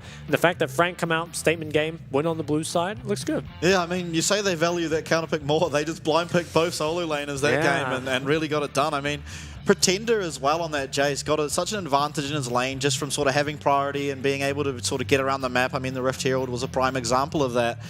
And, I mean, when we came to those Dragon sort of standoffs, the amount of poke he was finding, especially once you noted in the game, at 3 items, he was just eliminating health bars, as well as tower health bars. So, I don't even know. If you can't beat their solo laners with the counter pick, imagine if they get red and then they have the counter pick. It does sound scary, right? And maybe you do just look towards blue side. You can take away some of these flexes as well, because there were pretty interesting first 3 bans from the side of CFO. They banned Solo Kills Aurelia, which was, I think, strange given that you have red side. They also banned away the Gragas Flex, that makes sense, and the Sejuani as well. But the Aurelia one's weird, because I wonder if that meant they wanted to kind of just early pick Gnar no matter what and not really have to deal with it, or maybe it was just too difficult to put second phase bans on anything else. So I'm not really sure why that happened, but maybe we'll see them go to blue side, could pick up a Jace of their own, perhaps. Yeah, well, I mean, Jimmy definitely has shown pretty good a performance on Jace, so Something to consider, definitely, and sort of touching on that Aurelia interaction. We did see Solo Kill's Nah be an absolute menace too, so perhaps not wanting him to get that champion as well as you want it, because it is strong just by itself. But we have seen what Solo Kill can do to the Nah in that isolated 1v1. So I guess that's sort of, I don't know, it's hard to say how to go in these drafts, because traditionally you do see Solo Kill getting counterpick, winning from that. But in this game, he just picked Scion blind, died twice, and then carried it. Well, he didn't carry, but he definitely did his job. Yeah, for sure. It will be real interesting, right? Because especially if you're CFO and you go, okay, we don't really like the red side, we'll choose blue, and then you get stunned by like Solo Kill's last pick on red side, like where would you go for game 3? It kind of feels like you would just be destroyed by that point. So honestly, I think, game 1, Frank, they looked a lot better than CFO. Is there potential for bounce back? Of course. I'd really like to see some adaptations from CFO though, either playing more towards the bot side and towards those dragons, maybe getting Jimmy on something with a bit more pressure early, maybe even, I'd say maybe even putting Rest in a different matchup, because it kind of feels like that matchup is going to be mostly isolated, and because mainly that you have to play towards those dragons, right? It feels like you can't just leave them. But yeah, it's going to be interesting, as we will head into a replay of, I think, what was that botched fight for CFO. So, Rest, he got pushed out on the side so much. The cage, the ults, 2 ults actually committed onto Kaiwing, who didn't even end up going down. I mean, he was in no danger of dying whatsoever. It kind of just goes to show, right, CFO, they're not a team that plays well from behind. And despite having the scaling comp, I don't think really did a good job of playing towards it. That was a really nice flash there from Holo. Did end up turning this fight around, and the old Dragon for Nexus trade, it's a timeless classic, but you really don't have many options here as CFO. If you give over the Ocean Drag, it becomes so hard to win from that point, especially when you don't have healing reduction. I think if you're already playing against a comp that has a lot of healing, you've got that healing card. It's not as bad, but definitely didn't there. And I mean, look at the Veigar. We need Jimmy to have a better performance than that. We know that on these control mages that he is really good, but that is not going to cut it. Yeah, I wonder what the thought for Veigar is. I mean, it offers a lot of zoning, but doesn't feel like that's exactly what you want. I mean, they've got quite a lot of poke, and I mean, it does look like the team comp of Frank really is for those dragons, to be honest. Like, you've got that poke from Jace, the setup around Maokai saplings, as well as any misstep, Solar Flare will come down on your head. It could be followed up by the entire team. I just don't understand the Veigar so well. And again, I want to touch on it. The Nautilus seems kind of weird. I mean, you can see here, Shun is offering a lot of damage in these fights, but if he gets caught, he just dies. You don't have that lifeline of shields, wild growth, speeds, and the likes that Lulu can offer. It is questionable, as the MVP does go over to Eminem on the Kai'Sa. Had some massive team fights, particularly that one in the mid lane where he managed to pick up that triple kill was exquisitely played, I would have to say. Had a fadeaway auto in there, which was pretty cool. Yeah.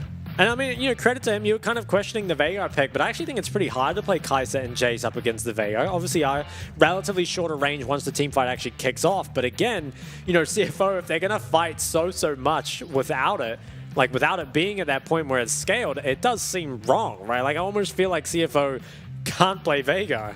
I just don't think they should pick it. Yeah, and I think a theme we've sort of seen from the playoffs so far, including last week, is that lane priority almost ends, like, you win the game pretty much off lane priority. It seemed like these games have all been so short. Like, we've had so many games end before even 30 minutes, where it's just you get the dragon stacking and you win. So mid lane prio as well as bot lane prio seems really important in that, as well as just having a winning top lane matchup, or at least being able to go even and offer more in team fights. So yeah, it is questionable at this stage of the playoffs, where we're still seeing sort of giving up your mid prio. It is interesting, right? Because a lot of the times that you're giving up the mid prio, it's because you're trying to secure some more scaling or something like that. But I think as teams kind of get better as the split goes on, they become better at punishing the fact that you don't have that, right? Getting in your jungle, placing down wards and stuff like that. Just kind of, they get better as the split goes on.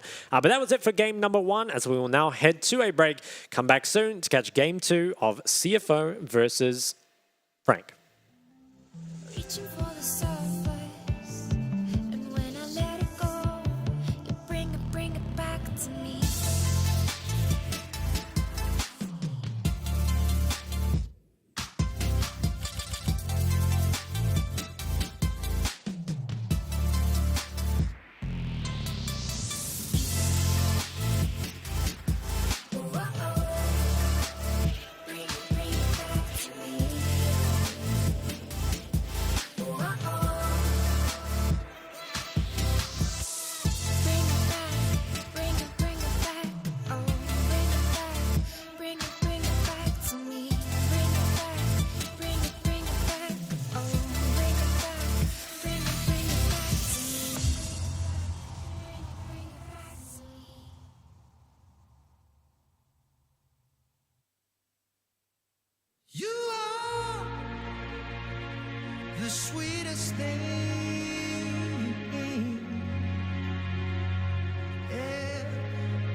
非常感谢 iHotel 还特地为了队伍设置对战室，让队伍可以一起在里面团练与复盘。训练室都是采用最高规格的电竞电脑主机，3060 RTX 显示卡 ，AMD 5600X CPU，DDR4 32G， 还有 ASUS TUF Gaming 165赫兹32寸曲面萤幕。网络的部分，全馆使用免费高速光纤专线网路，对手机的用户来说也提供 WiFi 6的无线网路。选手座椅也全面是配置 DX Racer 的电竞椅。现在我们看到的是选手休息与睡觉的地方。我们安排2个人1间房间，有2种房型。床的部分是使用斯林百兰国际5星饭店的御用名床。房间内都还配置了免治马桶、雅马哈的环绕音响以及 4K 55寸的电视。玩家们最在意的网咖食物的部分，平常除了自助吧以外，还有提供主餐，包含欧姆蛋、培根卷或是炸虾饼，可以供大家选用。我们在拍摄的过程中，还有看到民众点的经典网咖泡面哦。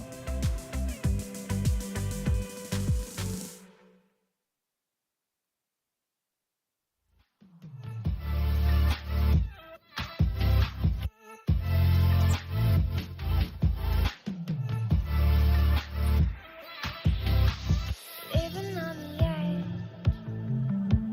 somewhere in the in between. I'm in full circle. Just when I let it go, you bring it back to me. Whoa, bring it back to me. Whoa, crashing like a wave. Looking out across the sea, reaching for the surface, and when I let it go, you bring it back to me.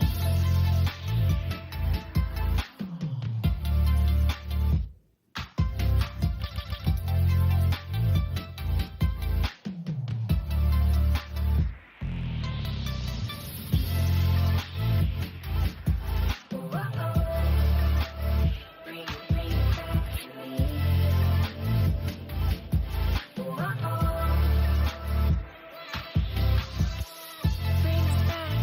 Bring it back. Oh, bring it back. Bring it back to me. Bring it back. Bring it back. Oh, bring it back. Bring it back to me. Bring it back to me.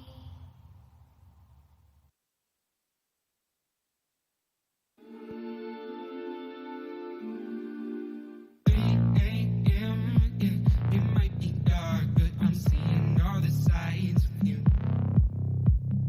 Touch my skin, baby, we might be far, but I'm only getting closer to. Feel the waves coming in, oh. Feel the waves coming underneath your skin. I'm sick of lonely nights and suffering, oh. Girl, you can find yourself somebody else to go through it. Feel the waves coming in, oh. Oh, your fairy tales never look like this. You know your heart's kind of troubling, oh yeah. Oh, your little lies are so full of it. Yeah, you're so caught up. Yeah, you're so caught up. It makes me nauseous. All of the wrong things. That was the only time when you showed me. But I'm doing well now. You don't know me. Yeah, and you don't know me. Yeah, but I will make it right here. Got the whole spot wide. Champagne flying. Like it all over the road. Feel the waves coming in, oh. Feel the waves coming underneath your skin. I'm sick of lonely nights and suffering, oh. Girl, you can find yourself somebody else to go through it. Feel the waves coming in, oh. Oh, your fairy tales never look like this. You know your heart's kind of troubling, oh yeah. Oh, your little lies are so full of it. Yeah, you're so caught up. Yeah, you're so caught up. It makes me nauseous.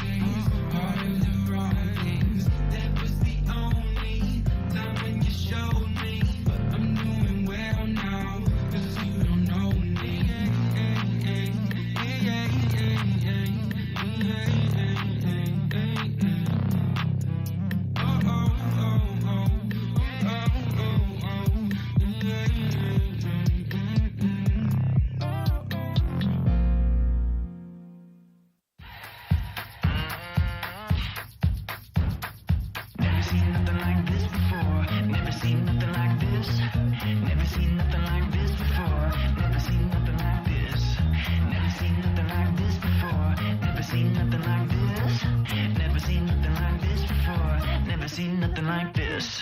Face your eyes, grab your shades, hit the lights and take the stage. Light the fire, strike a match. This is where the party's at. It don't matter where you're from. Can you feel it?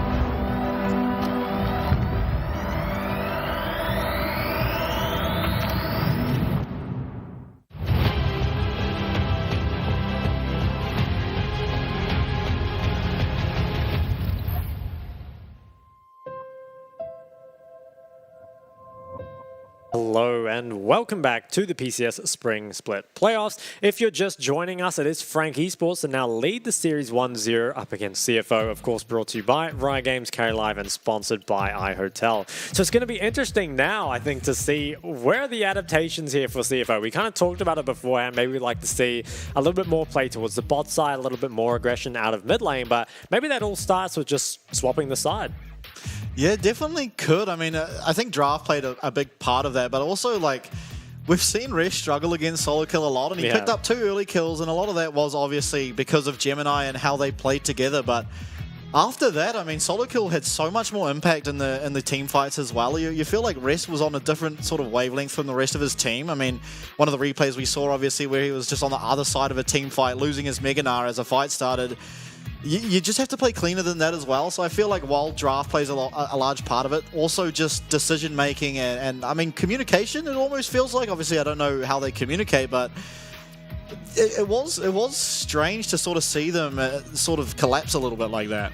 Oh, so CFO, they do swap over to the blue side, so eyes will be on that first pick. But as you were saying, it looks like they kind of did collapse, and I think communication or perhaps team cohesion is something that you can criticize for CFO. Like we saw in kind of earlier series in the playoffs, despite having massive leads, had a lot of difficulty closing them out. I think team fighting especially, kind of broke down in the later stages of the game where, despite having, a 5-6K gold lead, the fight would be comparatively close pretty much all the time. And it feels tough because even against the other top teams, CFO normally find themselves with a pretty sizable lead. And so despite some of their shortcomings, can normally manage to close it out. But up against Frank, what is our best early game team in the PCS, I'm not sure if CFO can find themselves walking out of that early game with the lead that they're so used to having. Yeah, definitely, and also, I mean, we didn't talk about this before, but generally during the regular season, Frank play from home in Hong Kong, and now that we're in the playoffs, they are actually in the studio, so they will have lower ping. Which, I mean, it probably just helps them even more. I mean, there was such a dominating show last game. After a few early hiccups from solo kill, they didn't really have many mistakes to talk of after that. As we now head into our champion select, it is Gragas Sejuani banned by CFO. So they've banned that both sides so far, as has Frank with the Varus. We'll see what their follow-up ban is, but maybe some weakness in having to ban that Sejuani Gragas so early. I mean, Gragas has been quite strong here in the PCS as a flex pick on Blue 1. Is banned out though, and actually Frank now banned Jinx on both sides of the matchup too. Interesting, yeah. So there's just the bans traded back and forth. I wonder now, I mean, if you're banning the Gragas on blue, that's a little worrying, the fact that it's not a first pick for you. And you're banning away another first pick in Sedge, so you're kind of setting up for, I guess, what is a Xayah or a Vi, perhaps? It is Jay's taken away, so definitely not letting Pretender and Solo Kill flex that again. And Pretender, every time he's played, has looked so good, so can't let him get his hands on that again. Yeah, he does look good on pretty much everything he plays, and he has played almost everything. I mean, he's got one of the largest played champion pools in this tournament so far, and I mean, he's going to be just as comfortable on anything else, but it maybe limits the draft a little bit, as Vi now banned out, and I like that ban because, as I said earlier, Gemini, that has looked like his best champ, and it doesn't look particularly close. Yeah, I like it as well. It takes away a lot of that real ease of execution away from CFO. Lee Sin, the hover could be swapped to Lee Sin. I think I prefer the Lee Sin. Now, on the side of Frank Esports, you can just take the Zeri, knowing that Vi is off the table, right? Oh, can we see it again? Oh, the solo kill Garen. He did play it once before in the PCS. It was quite an interesting build. I don't expect it to be locked in. They did lose that game, but Xayah does seem like the best pickup, as you mentioned. Vi now taken off. I mean, actually, Xayah really good against the Vi, but I mean, Xayah just a strong champion anyway. Maybe you look for the Xayah Rakan 1-2. It's not really easy to counter in lane, that's for sure. Okay, so Xayah's locked in. what will the jungle pick be? I mean, you can pick the Rakan, like you said, something like the Wukong obviously makes sense and is kind of the default pick that we go for. Could see something else come out. It's the Viego. Oh, I hate the PCS Viego. Interesting. Okay, so I think Viego and the PCS has honestly looked pretty lackluster most of the time. Was actually disabled week 1, but is re-enabled now, as I guess the bugs were fixed. Zeri is the lock-in. Ooh, and can maybe even take away the Rakan. Yeah, I believe Rakan was banned away last game from the side of Frank. So taking that before we come into second bans, maybe realizing that, it does give them... I mean, Rakan is one of the best champs, is all-rounder, can really play into any team comp. There's not too many faults in the champ. Obviously, it is counter-pickable in the 2v2 lane and does definitely perform best well with Xayah, but taking away from the Xayah as well as just all-round good for the comp. I wonder what the answer will be. Will it be support, do you think? I think it will be, and Nautilus, again, he's a champ that's fairly decent into the Rakan. Yeah, you have to expect it's just Nautilus or Leona that gets picked up here, especially for Kaiwing, right? Because he loves both of those champions. And taking away the Rakan away from Xayah, I mean, it is a nice pickup, but it's fine for your 2v2, but it's not as good as the Zeri Lulu, right? But you sort of have to take it away. Yeah, we'll be Nautilus locked in. I'm kind of interested in how CFO just don't value the Lulu almost at all, it seems. I mean, it does power up the Zeri, and Shun has looked good on the Zeri as well as Zeri just looking good by itself. But Nautilus being the answer here, again, really nice champion to pair against the Zeri because it does have that targeted knock-up ultimate. Makes team fights that much harder for Gemini to be able to perform in. As we go to bans, we do see LeBlanc now banned against Jimmy-In. What do you think the answer will be? I feel like Aurelia will be in here. Almost, I mean... I think so, yeah. Yeah. After what Solo Kill did to them last time, it would be surprising to not see it. Ooh. Sion actually banned. That's kind of surprising. Yeah, that is interesting because I feel like if you're banning LeBlanc on the side of Frank Esports here, you're probably expecting the 4th pick your mid laner, in which case it's Solo Kill that's going to have that counter. So I'm not sure why you'd be scared of blinding with the Sion up. I mean, we've seen Sion picked into stuff like the Jax before, but it never feels like a super hard counter, right? It's kind of just like, again, that handshake matchup. What will be the second ban? Yeah, so both LeBlanc and Ahri taken away, which kind of suggests that you play some sort of immobile mage. Perhaps we'll see something like the Syndra come through. It's very good up against the Zeri, especially when you have other point and click on your team. And I think Ahri and LeBlanc, especially with the ganking jungler, probably are the most difficult champs for Syndraverse in that 2v2. Yeah, we did see it last week as well with Chiefs against... who was they? Beyond, I believe? Yeah, they were against Beyond, and they did have the Nautilus Syndra, and it performed extremely well against Feng Zeri, so... Oh, and I do like the Syndra. It does seem like a strong champion that is almost underutilized at the moment, but...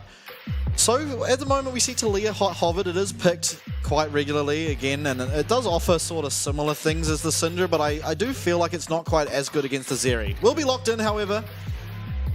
We have seen Pretender play this as well on Frank. It was actually against CFO when he did play it, I believe, last time. And he did perform very well in that game as Cassante now hovered from CFO.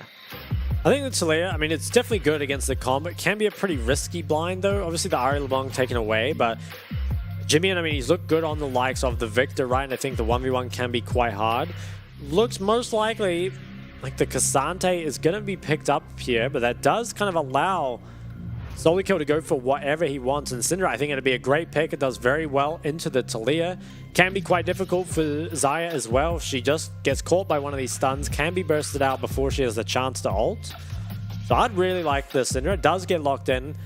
Interesting. I mean, that's going to be a tough mid matchup for Eminem. I almost feel like should have just taken away. But now, last pick for Solo Kill. The Jax, I mean, we've seen the Jax Cassante many times before. Nara Cassante is something we've seen as well.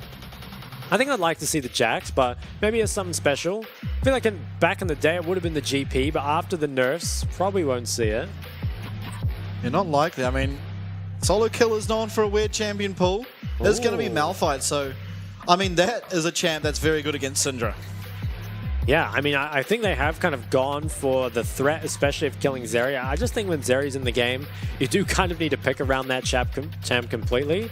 So it's interesting. I mean, when we saw, again, the Chiefs play their comp before, it was when they had, what, Nautilus, Vi, Syndra, I think was the combination. So yeah, not quite the same, but, you know, lots of lockdown with the Talia definitely brings a lot of damage to the table.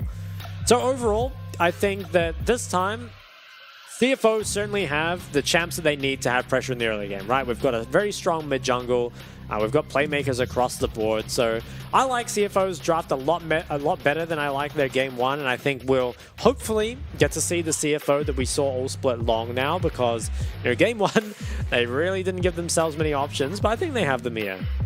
Yeah, definitely. And honestly, if they're ever going to be able to definitely pick up a win, it is against any PCS Viego, because this champ has done almost nothing whenever picked in the PCS. It's had, I remember one game off the top of my head where it was like a 30-minute game. It did 4k damage and just was invisible entirely. So, I mean, yeah, I do like the side of CFO's comp here. I feel like Syndra probably will get priority as this game sort of progresses to that Dragon stage. And I mean, again, that's sort of where both of these teams have looked early game, and especially CFO.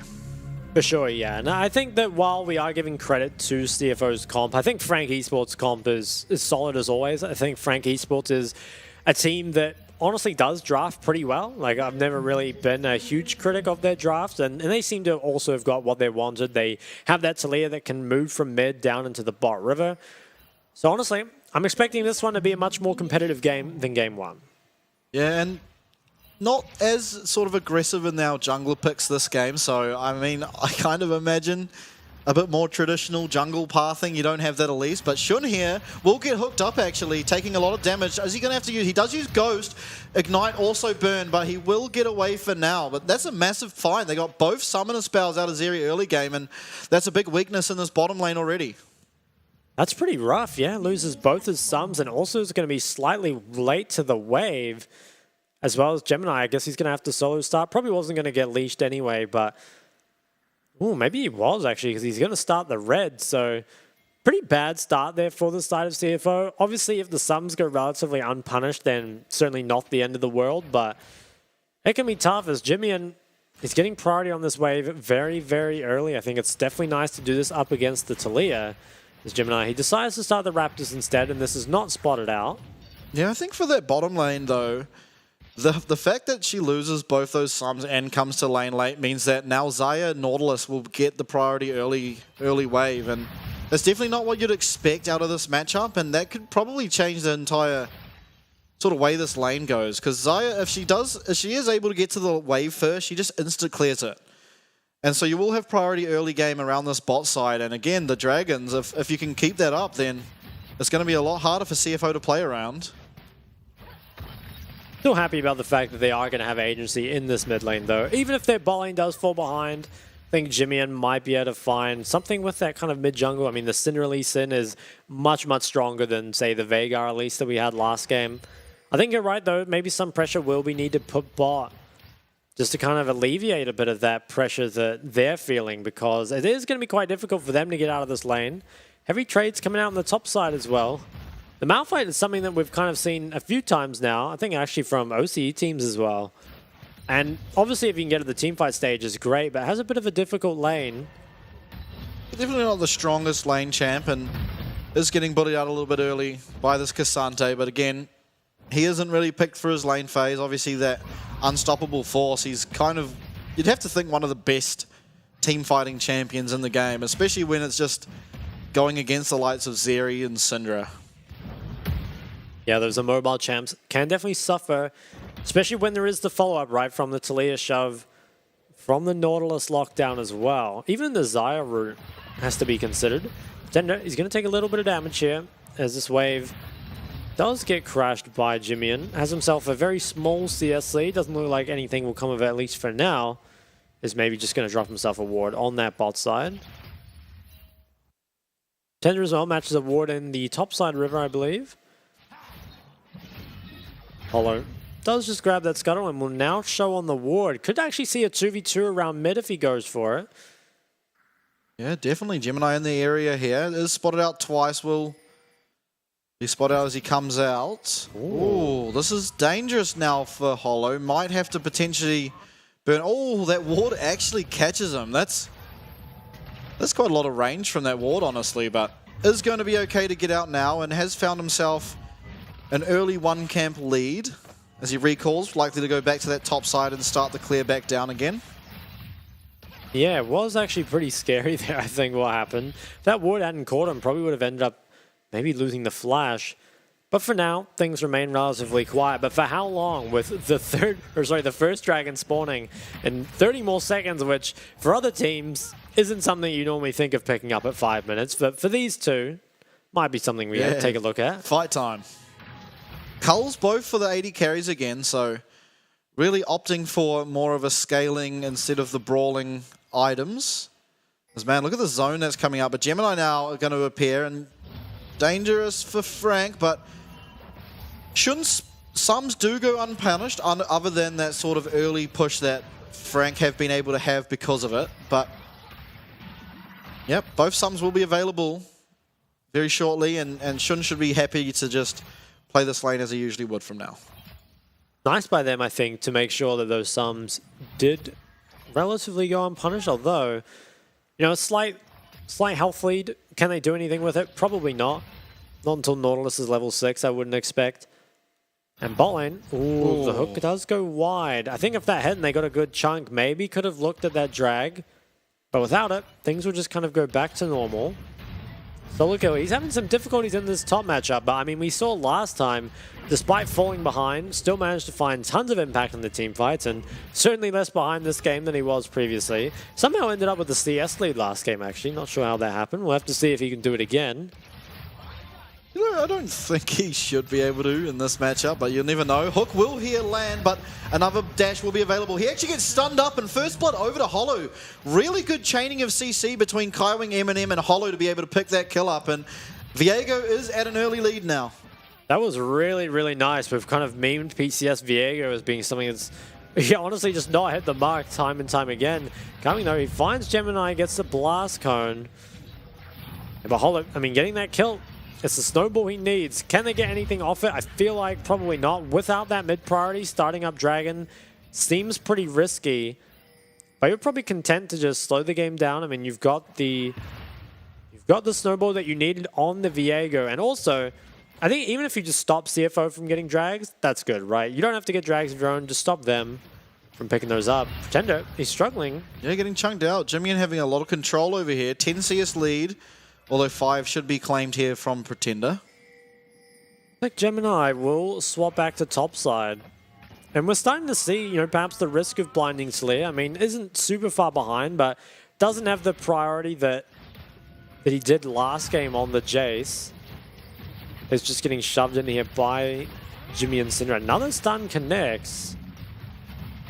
And we'll enter the top river. The red is actually started up by Gemini. So currently with that mid and top priority, Hollow has to be a little bit careful. Yeah, he doesn't have flash. Yeah, this could be dangerous. He will suspect something's up, but Gemini does manage to take away that red. So a slight win for the side of CFO as Hollow will just go and do his Krugs now. And as the Viego, that's the one. You do really want to get to that ult so you can start sort of using that Heartbreaker, picking up some resets, and that's kind of where your strength in the champion does come from. Shun is just going to pick up these creeps bot side. Herald isn't spawning for another 10 seconds. We'll have to see, do supports move to that or not?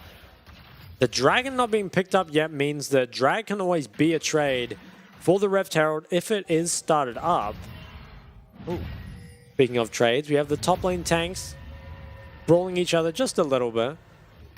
I wonder if the side of Frank are trying to just wait until they are able to get that Divine Sundra onto Hollow before really trying to get these objectives. Because obviously, between the jungle matchups, the later this game goes, the better it is for Hollow. That's not necessarily true for the entire map, but particularly in that isolated 1v1. Ooh, Frank Esports' bowling is trying to set up something here. There's missing pings coming out, so I think CFO probably expect that Frank's bot lane is rotating to Herald, but they're actually just camping the bush. How long are they going to keep the... Okay, so they do end up showing. Now can get priority on this wave and maybe enter the river. There's a lot of priority here coming in from bot. Ooh, the hook was close. Shun's been really good at dodging those out between that hook and the Zenith Blade last game, but priority now established for Frank as the Dragon will likely get started up here, and I don't even know who necessarily wins. If Syndra comes down, Syndra is quite strong at this stage of the game and has a lot of sort of area control within the river, but Dragon now at half health. Will Gemini look for anything here? Pretender just waiting on the side. Will be able to use that Weaver's Wall if need be, but Dragon is just picked up here for the side of Frank, and again, a nice early lead starting to be established by them. Yeah, ultimately, it is the bot priority that makes a difference in that fight. CFO, they're unable to group up in the river, and it is Frank that grouped as 4 can just split them in half. And despite, you know, probably being strong in that fight with the Syndra, just can't get into a favorable position. And like you said, first Dragon going the way of Frank Esports. For other teams, you know, it wouldn't matter too much, but for CFO, could be a worrying trend. Yeah, they will see this Herald now started up as Kaiwing is headed that direction, and Rest, however, does have a lot of prio as well as solo kill getting quite low here in the top lane in the isolated 1v1, so Herald likely to be in favor of CFO, but last game we did see a bit of a collapse from their team around this objective as Hollow looks for Slater. He will dash away from it, but happily will pick up Herald now as you expect there to be a bit of a disengagement. It was nice, I think, by the side of CFO to pick that up. Unfortunately, Frank just a little too late to the play, but with their tempo expended into that first drag, can't say that it's unexpected. As now Kaiwing, he's going to regain a little bit of control on this bot side. And this Herald, I think, it is pretty big for the side of CFO. This is a team that needs to get ahead early stylistically. Again, I think their comp scales pretty well, but CFO have looked so much better when they find themselves those leads. And if they can get a successful gank off and take the plates afterwards with the Herald, could put themselves in a very good position to end up taking game 2.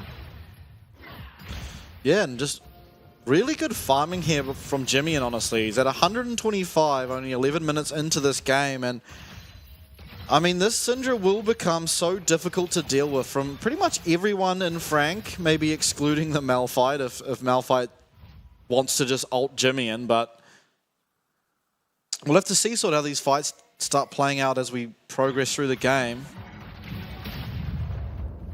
Kaiwing, he's forced out of here just a little bit, and both top laners actually commit their TPs to that top lane. Herald has dropped mid, and it will be gold maybe going to Jimmy. I'm actually not sure he can go up and get it. All the gold does go into Gemini's Lee Sin, and I think that's probably not the place you want it. Of anyone on your team, I think the Syndra Zeri or the Cassante would probably prefer that gold. So definitely not the use of Herald we were looking for, but they do at least have a slight gold lead. Yeah, ever so slight they do.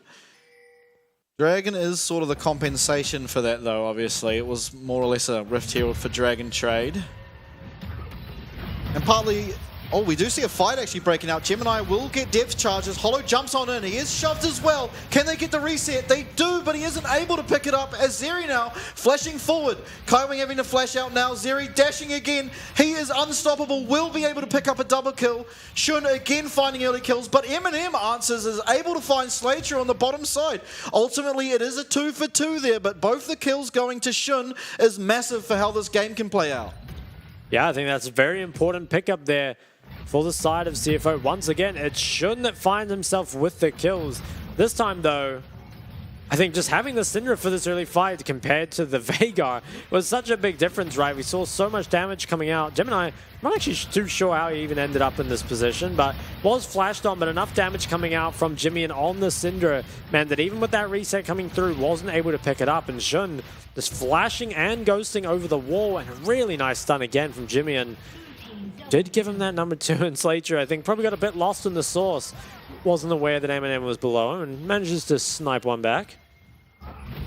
The relatively even trade, all things considered. The gold does stay at about the same amount we saw before that, but 50 seconds now, Dragon will be spawning. There is no flash or ghost for Shun, and importantly, Eminem does have flash still available, as well as Pretender having both sums. Nice flash there from Jimmy, and I think if that hit would have been not long for this world. So really nice that he managed to get out of there. It is Dragon, though, in 30 seconds, and not having the Syndra flash for it is pretty scary. It's difficult to walk into the river up against the Talia. Most likely will need a hover from Gemini. You have to think that Syndra... Ooh, they managed to pick Shun. That is massive. The gold does go to Kaiwing, so kind of a best case scenario in terms of what happened, but now that Zeri's dead, there will be almost no way to contest this upcoming Dragon. Oh, it's just backing on a ward. Yeah, it's pretty rough there for Shun, and I think should be back on the map in time for this dragon, but certainly an untimely death and will give up control over this. Frank, they can maybe force a fight before Shun's alive. Cinder no flash, remember. Ooh, we do see an initiation here. It is charmed up and knocked up as Kaiwing. Gemini now landing a 3-man knockup with that Dragon's Rage. Can they find anything back? Not just yet. Hollow will find one reset. Can he find anything else? Rest now arriving, as is solo kill. Slaytrue getting low, but the snipe from Zeri will also hit Hollow. And on the bottom side, Rest able to pick up Pretender. So 2 for 0 for the side of 2 for 1, sorry, for the side of CFO. Jungler is dead for CFO. Are they able to take the Dragon? You have to think so, but yeah, they are able to pick up the team fight win there. Okay, tied the Dragons up 1 for 1, and the gold lead as well. Basically brought back to neutral. It is only a 1k gold deficit.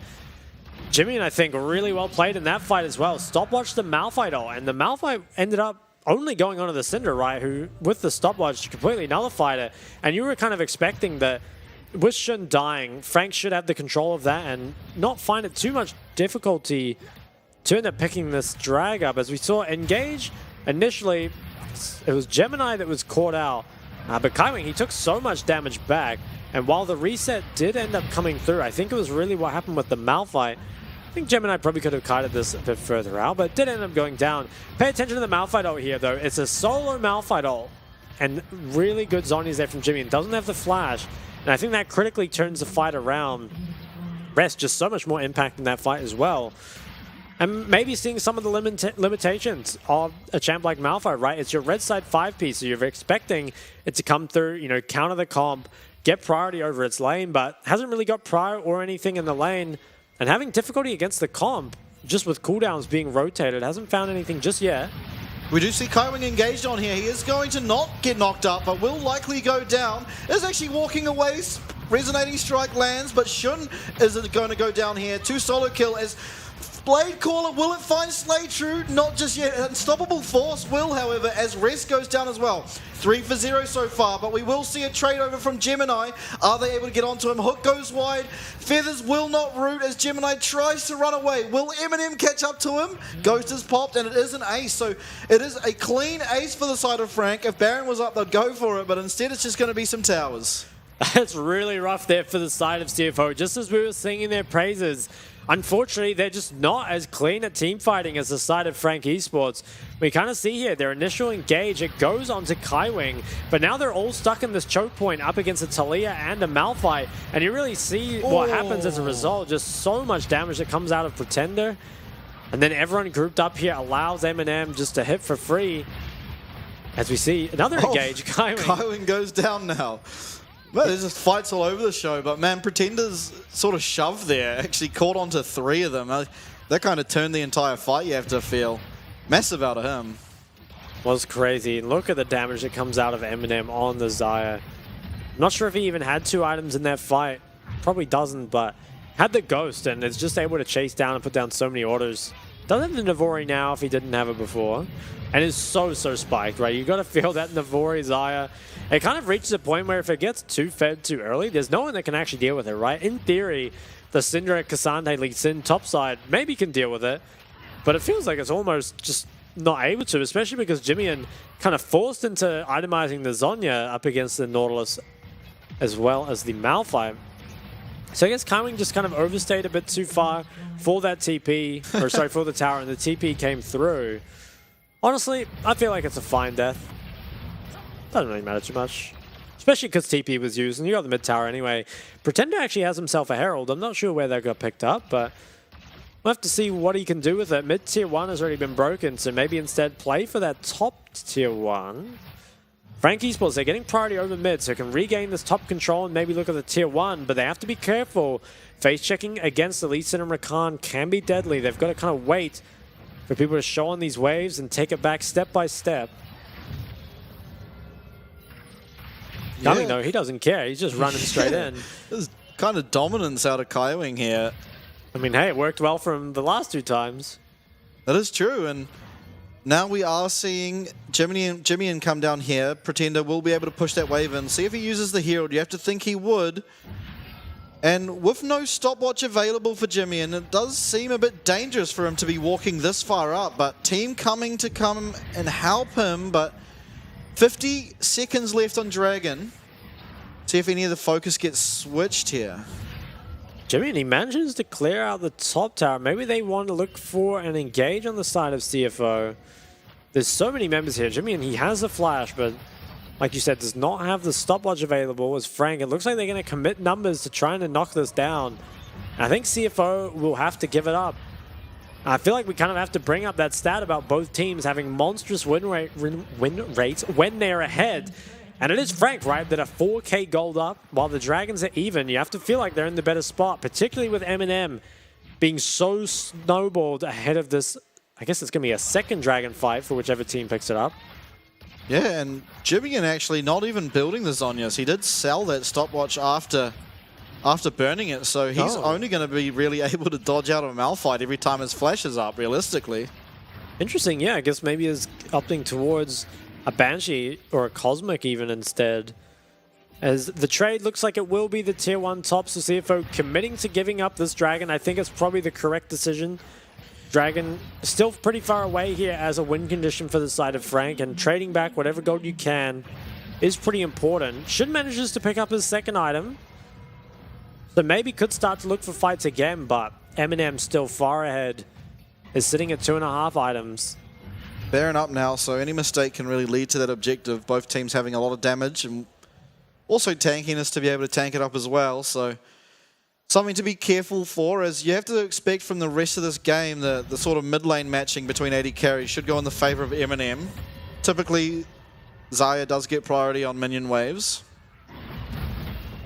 And with that priority over the mid lane, I think it can be really difficult for CFO to maintain control of a Baron area. And there's so many tanks and so much damage that comes out from Frank Esports that Baron can go down in no time. So CFO, they're going to try and maintain what vision they can, but have to be very, very careful. Slaytrue will dodge out of that snare from Hollow, but Kaiwing looking on the bot side. Gemini will not get hooked. As he does go back in, he is rooted up and will get rooted up by the Blade Caller. Jimmy, though, finds a nice angle, and Eminem's going to be forced to use Featherstorm.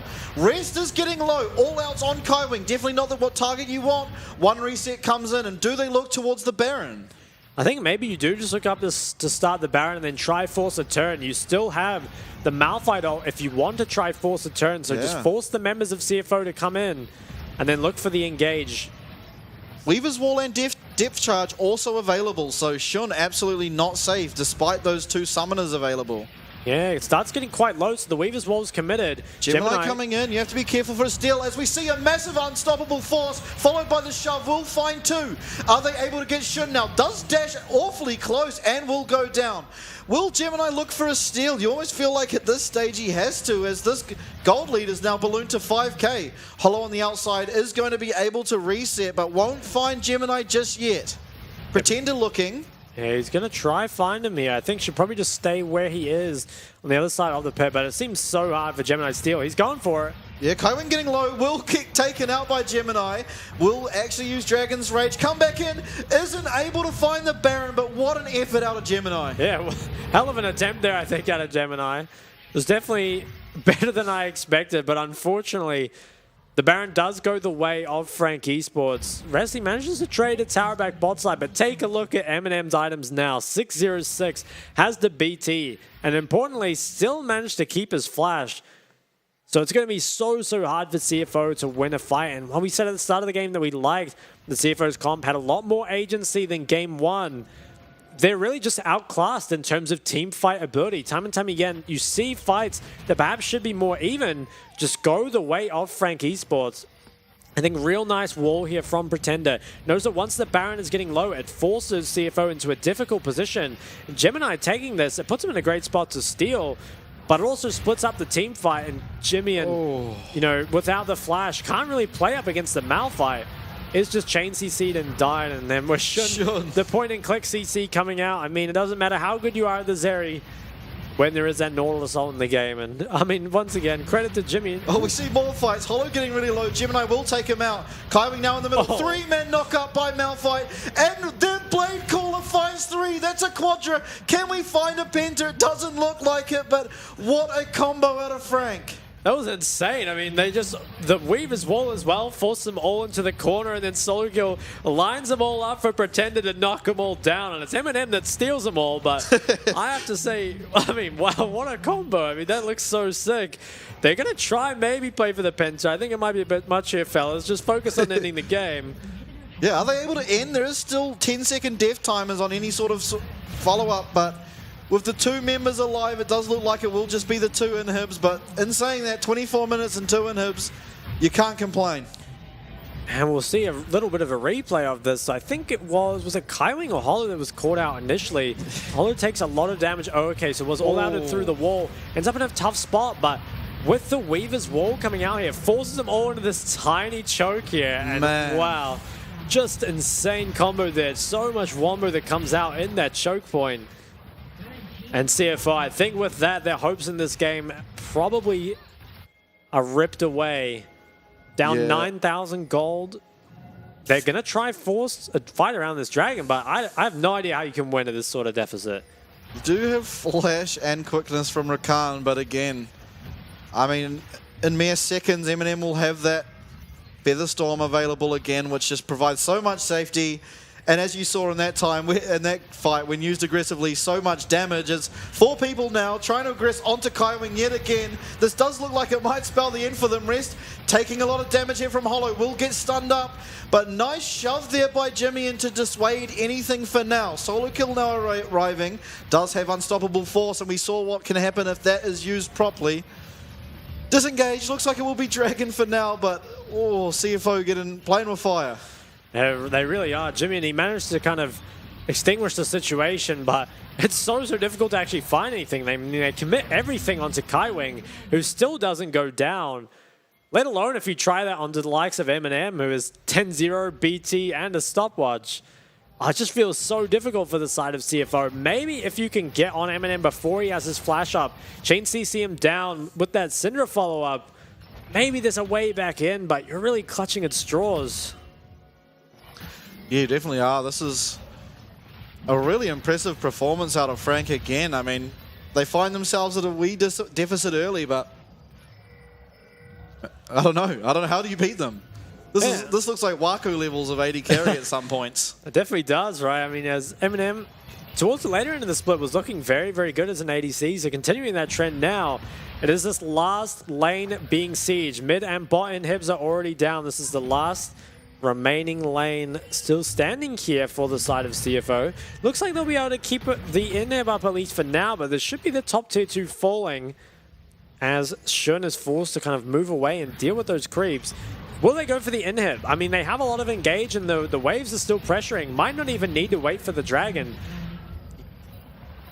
Ooh, okay, so Kaiwing, okay, stun was used. They have to be quite careful here, I think, of CFO. Once the stun is used, there's not a lot of threat. Weaver's Wall comes out. Gemini on the wrong side of it. Should be able to safeguard out, but this tower doesn't seem like it will be alive for long. And following that, the inhib, unstoppable use from Rest to dissuade that hook.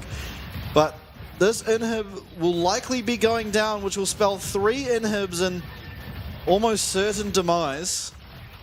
Yeah, it is being hit here. I mean, CFO, they have to force something early. Once you lose 3 inhibs, especially with Baron spawning, the game becomes so difficult. Solo Kill, he has TP. Hasn't committed it though, it's just staying in base. Maybe wants to try find some sort of TP flank. The home guard TP coming in from mid. Will he find anything of value? I don't think Jimmy has Spell Shield. Doesn't, so that is a very risky sort of...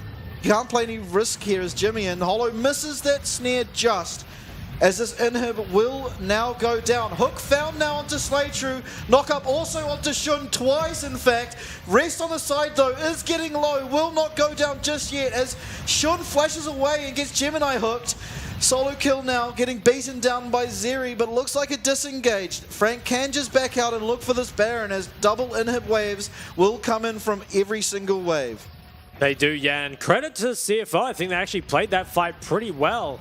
but it just feels like too little too late. The third inhib ends up going down, and Frank should be able to go towards the Baron. Rez? Yeah, Rez getting really in there as they are looking to try stop any attempts at Baron. I mean, no unstoppable force, but that is a mere 20-ish seconds away from being back up. And again, no flash now available for Shun. All you have to do here, though, as Frank Esports, is just wait for your waves to pressure. CFO, they're going to have such a tough time clearing waves in the base. Admittedly, will be a lot of gold that'll get picked up by Shun and Jimmy in clearing out these waves, but once the inhib is, once the Baron is picked up, it's going to be so hard to hold on. Feels like those mid and bot inhibs might just immediately fall again afterwards. And it is even the 4th Dragon on the table in just a minute and a half. So just so many ways to win here from Frank Esports, and so few for the side of CFO. Yeah, I almost feel like the only realistic way they could possibly fight for a win is if Rest sort of just commits himself to dying and taking Eminem through a wall and out of the fight. Because with Eminem on this almost 6-item Xayah, how else do you deal with it? I mean, Syndra just doesn't have the damage to deal with it yet. Did just pick up Shadow Flame as well as Blighted Jewel, but even with that, you don't really have the damage necessary to burst down this Xayah with that Bloodthirster shield as well as a GA. It is really hard, yeah. I think the GA especially, right, it kind of means that you can't even just chain CC her down and get the guaranteed kill. It's suddenly she can just come back, and I feel like with the amount of lifesteal that she has, if you don't instantly kill the Xayah, she is not going down at all. It just is so hard. Obviously, Xayah doesn't take the overheal, but even just with the BT, is so tanky as a result. Yeah, and I think traditionally as the Xayah, when you do have the GA, you almost play it differently, where you don't really commit that Feather Storm until you've used the GA, and then as soon as you come out of GA, you're kind of the best at being able to get back in the fight, because you do have an immediate way to just be untargetable and be able to put out immediate damage as well. So I don't know, it's looking very rough here for the side of CFO. I do feel like either Baron or the 4th Dragon will likely spell the end of the game, but we'll see if they are able to pick up anything CFO. Again, I think Rest just kind of has to commit himself to dying almost to have a chance in these fights.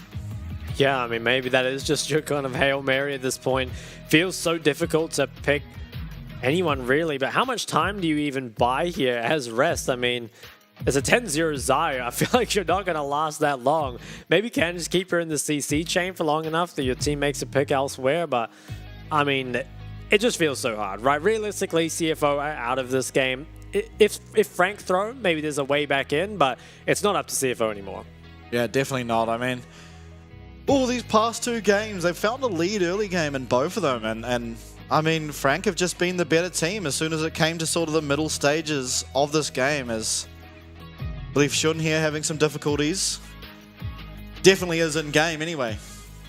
Definitely is. You know, when the game just got paused, you were saying the one way for them to win was, I was thinking you were gonna say the enemy team DCing, but unfortunately it was Shun who DC'd on the losing team, not the player you want. And Shun, I mean, credit to him, has picked up, you know, leads, like you said, in both these games. I think started game 1 2-0 or 2-1 and found himself 2 kills early this game. But it kind of just feels like in the team fights, Frank are just too clean with it, right? They just play the fights better. And not just like a little bit better, they're just destroying them in fights. So consistently coming out with those big leads. And something you kind of saw where with CFO up against the Oceanic teams especially is, you know, the fights would end up being quite close, so the game would stagnate for a while. There wouldn't be anything taken off it, right? No towers, no dragons, no barons. Whereas Frank, you know, there's times we're saying, oh, if Baron were up, they would just take it right now. And instead they take everything else because they're just winning the fight so one-sided. And that's so tough, I think, for CFO to look at game 3 and be like, you know, what are we going to do about this? As is the Baron picked up, we return it to the live game here. Yeah, 1 minute to Dragon, but you do kind of feel like that is just unnecessary here, as there's only 2 towers left on the map. Yeah, I think Frank can probably just run down mid, grab both these inhibs, and just keep sieging. I feel like, ooh, well, initiation here is found onto Rest. Not the ideal target, but with the Xayah, you are just taking him out. Ghost is popped by him, and nice disengage found by Jimmy in again, but I feel like Jimmy in playing this well is kind of too little too late, as mid inhib goes down. Is now going to be followed by bottom inhib, and that's again triple waves of double super minions as well as Baron buffed up. So as this top wave comes in, will they be able to get any hits onto these towers? It does look a little bit hard for now, but so tanky is solo kill. Rest now, Kaiwing does miss the hook, he's in the tower. Rest now getting very low. Blade Featherstorm is actually used as Slaytrue runs through the team. Massive knockback found by Jimmy, and hopefully giving his team some breath of light as they do find 2 at their Nexus towers. Wow, I mean, I can't believe they actually managed to win a fight, but it looks like Eminem's not done. Yeah, Eminem's still very strong. Flashes away. Will he be able to find Shun? Just not quite. Shun doing well to dodge away. All out now used. GA popped. This looks like Eminem will receive his first death of the game, and some hope now found for the side of CFO. They get a lot of shutdowns, but can they actually exit their base to stop this 4th dragon? I think they have to try. Hollow's starting it up, but I think should be forced off of it. Maybe I think Hollow just plays the delay. I mean, they're on the best health bars from the side of CFO, and the waves are still crashing. But I think CFO, they actually buy themselves a bit of time in this game, and it feels so weird. Why are they playing their team fights so well now when they're at such a huge deficit? I think the stun, especially from Jimmy, was incredible in that fight. Let's have a look at it. So, interesting engage, I feel like, as a whole. I think that Frank Esports played this a bit too fast. Can just wait for your waves if you need to. Featherstorm was committed early, and it is this stun that comes out from Jimmy and that really just ruins the chances of Frank Esports doing a whole lot here. And with health bars low, Eminem, he still tries to pressure. He can just back away and save his flash and GA, but instead, feeling himself a bit too much perhaps, tries to go for the 1v5. I mean, I can respect it. And honestly, it was kind of close. But unfortunately, was CC'd and taken out. And CFO, with that, they buy themselves potentially a way back into this game and at least a little bit of time. You do feel like it is a little bit too little too late, as I said before, but definitely signs of life. And if this game does end, it shows that it is possible for this team to do things against Frank, as we now see Solo Kill just taking up absolutely everything. Yeah, waves are crashing. The bot wave isn't here just yet. But it is going to be so difficult. This last tower is all that's remaining. And Frank Esports, they want to put on the pressure, but without the wave synced, I'm actually not sure they'll be able to end up taking it. They've got 2 waves crashing now. If they can't get anything done with this wave, then I think the inhib will actually spawn. Yeah, Rest is hooked and shoved back, but no stun with that one, so it is okay to just walk out while staying relatively healthy. Hook lands again. He will be found this time as he does not go down, but Slaytrue will instead, as we do see Gemini now going down 2 on the top side. 3v5 now. Are they able to stall anymore? Unstoppable Force lands only onto Rest, and he will go down as well. Second Nexus turret down. Blade Storm used, as well as Blade Caller. Will they're going for the kill on Shun. Don't know if that's the best idea. He will go down, and this will be game 2 now picked up from Frank. But importantly, signs of life coming out of CFO heading into this third one. For sure, yeah. Signs of life. They had a much better early game, I think, especially around mid lane. I think Jimmy had a much better performance in this game. I still think team fighting remains a major issue. As they got later in the game, honestly, the team fights were starting to look quite good. But time and time again, too little, too late. And I think if CFO, if they can perform in some of those early game skirmishes, those early game team fights, could contest Frank Esports, but now you're starting to think Frank Esports, they do just look a bit stronger across the board. And up 2-0 in the series, I kind of want to see CFO honestly just kind of run it back with what they just played. Maybe not the same champs, but I like the same style of, you know, having a strong mid jungle, getting Shun on their carry champ. It feels like they ticked all the boxes there. But unfortunately, yeah, just out-muscled in the team fights. They definitely were, and bringing on that team fights is where I want to start off. Who do you think is MVP? Because I know Eminem had a lot of kills and stuff, but I honestly feel like Solo Kill might deserve it. He found that massive 4-man knockup. Maybe Pretender as well, because that's what kind of led to it. But for me, it would be between either of those two. Yeah, I think I'd probably give it to Pretender. I think the walls were really nice. I think there was a couple times, one above the Baron pit and also one near CFO's base, where the wall kind of pushed them into a choke point that made it really, really difficult and kind of set up the rest of the team for it. But honestly, I could see Solo Kill once again. It is, you know, you're always expecting that red side 5P to have a lot of impact, and I was actually a bit worried about it, right? Because it was losing pretty heavily in the trades, didn't really really get anything in a couple of those early fights, especially with the stopwatch, as you might remember in that early fight by Jimmy and Syndra. But, I mean, really came up big, and we kind of saw the Wombo, right, just being able to group everyone up, kind of drop all your abilities on them and call it a day. Yeah, absolutely. And I think honourable mention too to Kai Wing, who was kind of the target dummy there for lots of those. I mean, there were so many fights actually, and that's sort of a point I want to bring up as well, is that CFO would use so many resources into trying to kill that Nautilus, and then half the time it didn't even happen. I mean, they did get it a couple of times, and then it led to a team fight loss. And then sometimes they didn't even get it, which led... I mean, that early ace was where they started off by trying to get Kai Wing, and it just completely turned around. He walked out. There was a 3-man shove by Pretender, and it just led to a clean ace at something that was like the 18-minute mark. And, I mean, at that stage, it just snowballed on. And I think Kai Wing really... I mean, tested his limits and played it to the best. Yeah, I mean, he did find a lot of value, I think, in some of those fights. Pretty much, once you get all your cooldowns off, no matter what damage you take beyond that, it honestly doesn't really matter too much. So, yeah, credit to him as well. I think, you know, maybe there was some times where he shouldn't have been caught out, but such as the support's life to die for your team, and did a good job of that for sure. Now, looking towards Game 3, do you think CFO are going to choose that blue side again? Because I think that honestly got more of what they wanted, but I'm not sure if they should have got some of these things, right? Like, I feel like the Syndra probably won't make it through next time. I'd expect probably the Ari ban to be dropped for it if the same draft did kind of go through, or even the Syndra just picked up away by Pretender. I wouldn't like that, or sorry, I would like that as well. So I don't know. I feel like if you just run the blue side again, now Frank have seen what you want to do on the blue side, is it as easy to just come out with your plan and kind of run it back? I'm not too sure. Yeah, it's interesting to think about, and honestly, it feels like there's holes in their draft, right? Like, both sides, they've had to ban Sejuani. Yeah, and the Gragas as well. And the Gragas. And those picks are both what we tend to see in the PCS as that blue first pick, because especially the Gragas, you can flex it all the way down the draft until your 4th, 5th pick.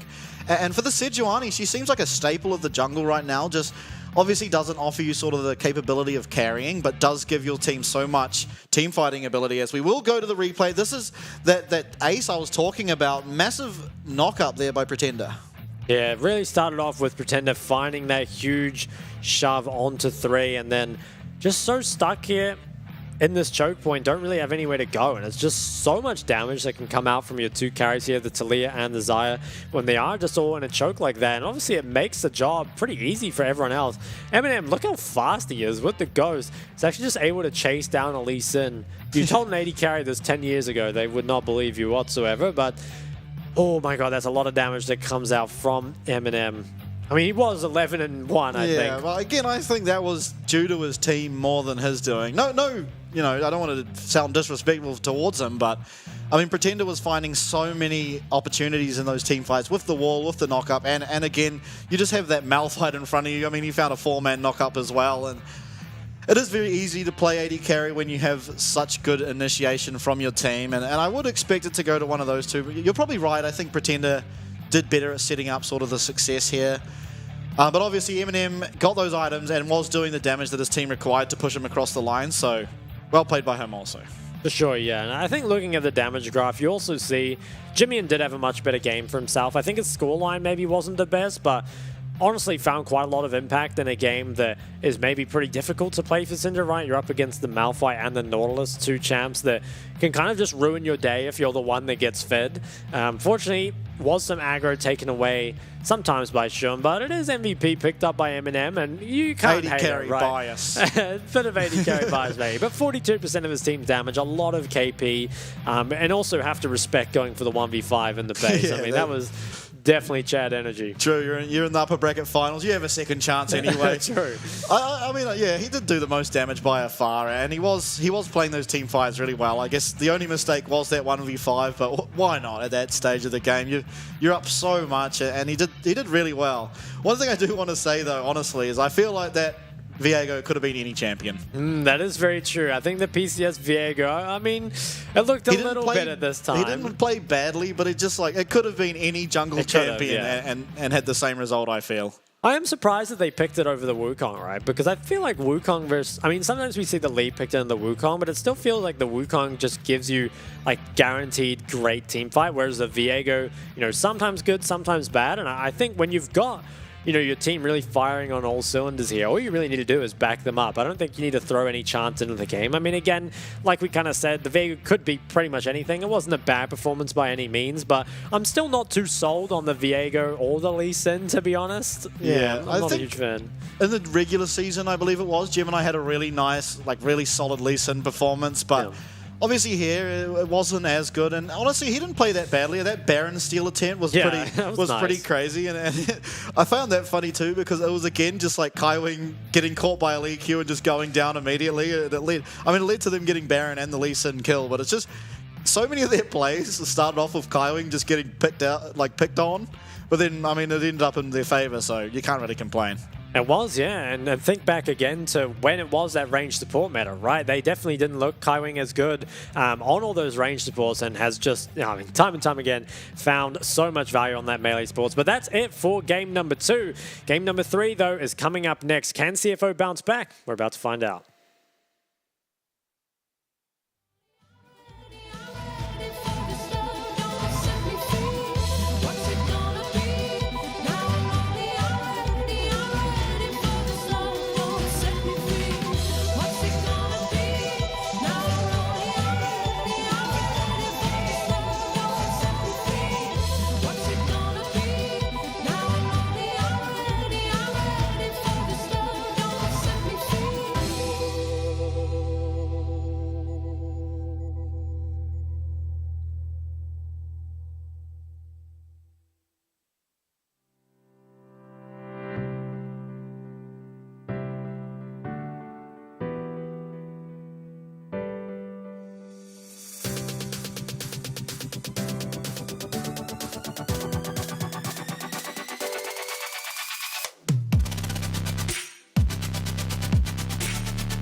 非常感谢 iHotel 还特地为了队伍设置对战室，让队伍可以一起在里面团练与复盘。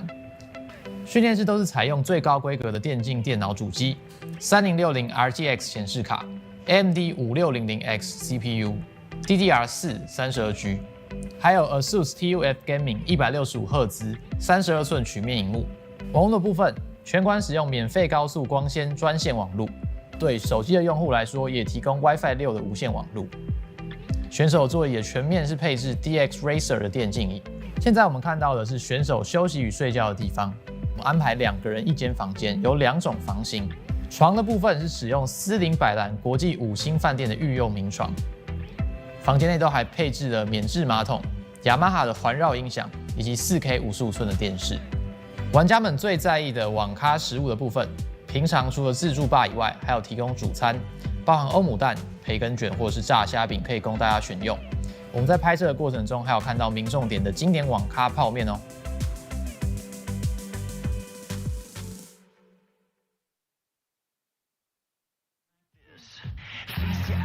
Grab your shades, hit the lights and take the stage. Light the fire, strike a match. This is where the party's at. It don't matter where you're from. Can you feel it heating up? 3, 2, 1, let's go. Never seen nothing like this before. Never seen nothing like this. Never seen nothing like this before. Never seen nothing like this. Never seen nothing like this before. Never seen nothing like this. Never seen nothing like this before. Never seen nothing like this. Brand new suit, custom made, fresh to this, crush the game. Always know what's going down. Got the hottest thing around. It don't matter where you're from. Come on, come on, come on. 3, 2, 1, let's go. Never seen nothing like this before. Never seen nothing like this. Never seen nothing like this before. Never seen nothing like this. Never seen nothing like this before. Never seen nothing like this. Never seen nothing like this before. Never seen nothing like this.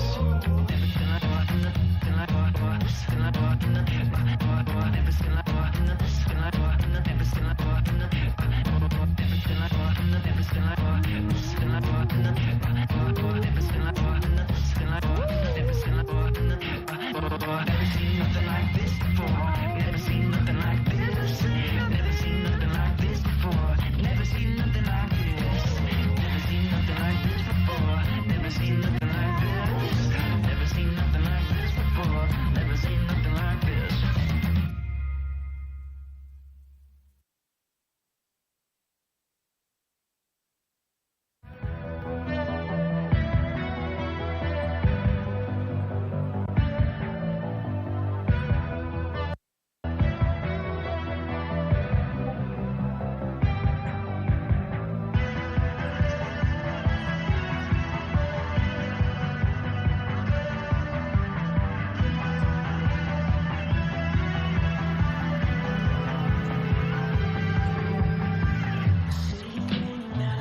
Welcome back to the PCS Spring Split Playoffs, brought to you by Riot Games, Carry Live, and sponsored by iHotel. If you're just joining us once again, it's Frank Esports who are up 2-0, and not just a 2-0, I mean a dominant 2-0, right? CFO, they tried to bring it back at the very end of that last game, but it wasn't quite enough. I mean, honestly, had some really good team fights towards the end, but couldn't get it over the finish line. And now, looking towards Game 3, what adaptations do you make? Do you swap the side? Do you just tell your team to play better and, you know, go from there? I'm not too sure.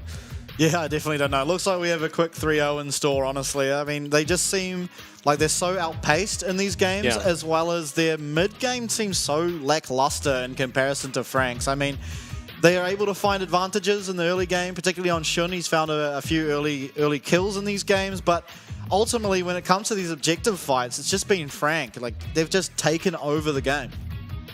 Certainly have. It is CFO. They choose the blue side once again, which I think is risky, honestly, because you've now shown both of your kind of sides to Frank Esports, and you honestly haven't picked up a win on either. So unless they have something coming through here that's going to be a bit different, I'd be surprised if this goes any better, because I honestly feel like CFO might have gotten the better end of the draft in last game, particularly around the Syndra pick, but I'm not sure if they're going to get that again. I think Frank Esports should be able to deal with that in those second phase bans, and honestly dealt with it pretty well in the game anyway, so...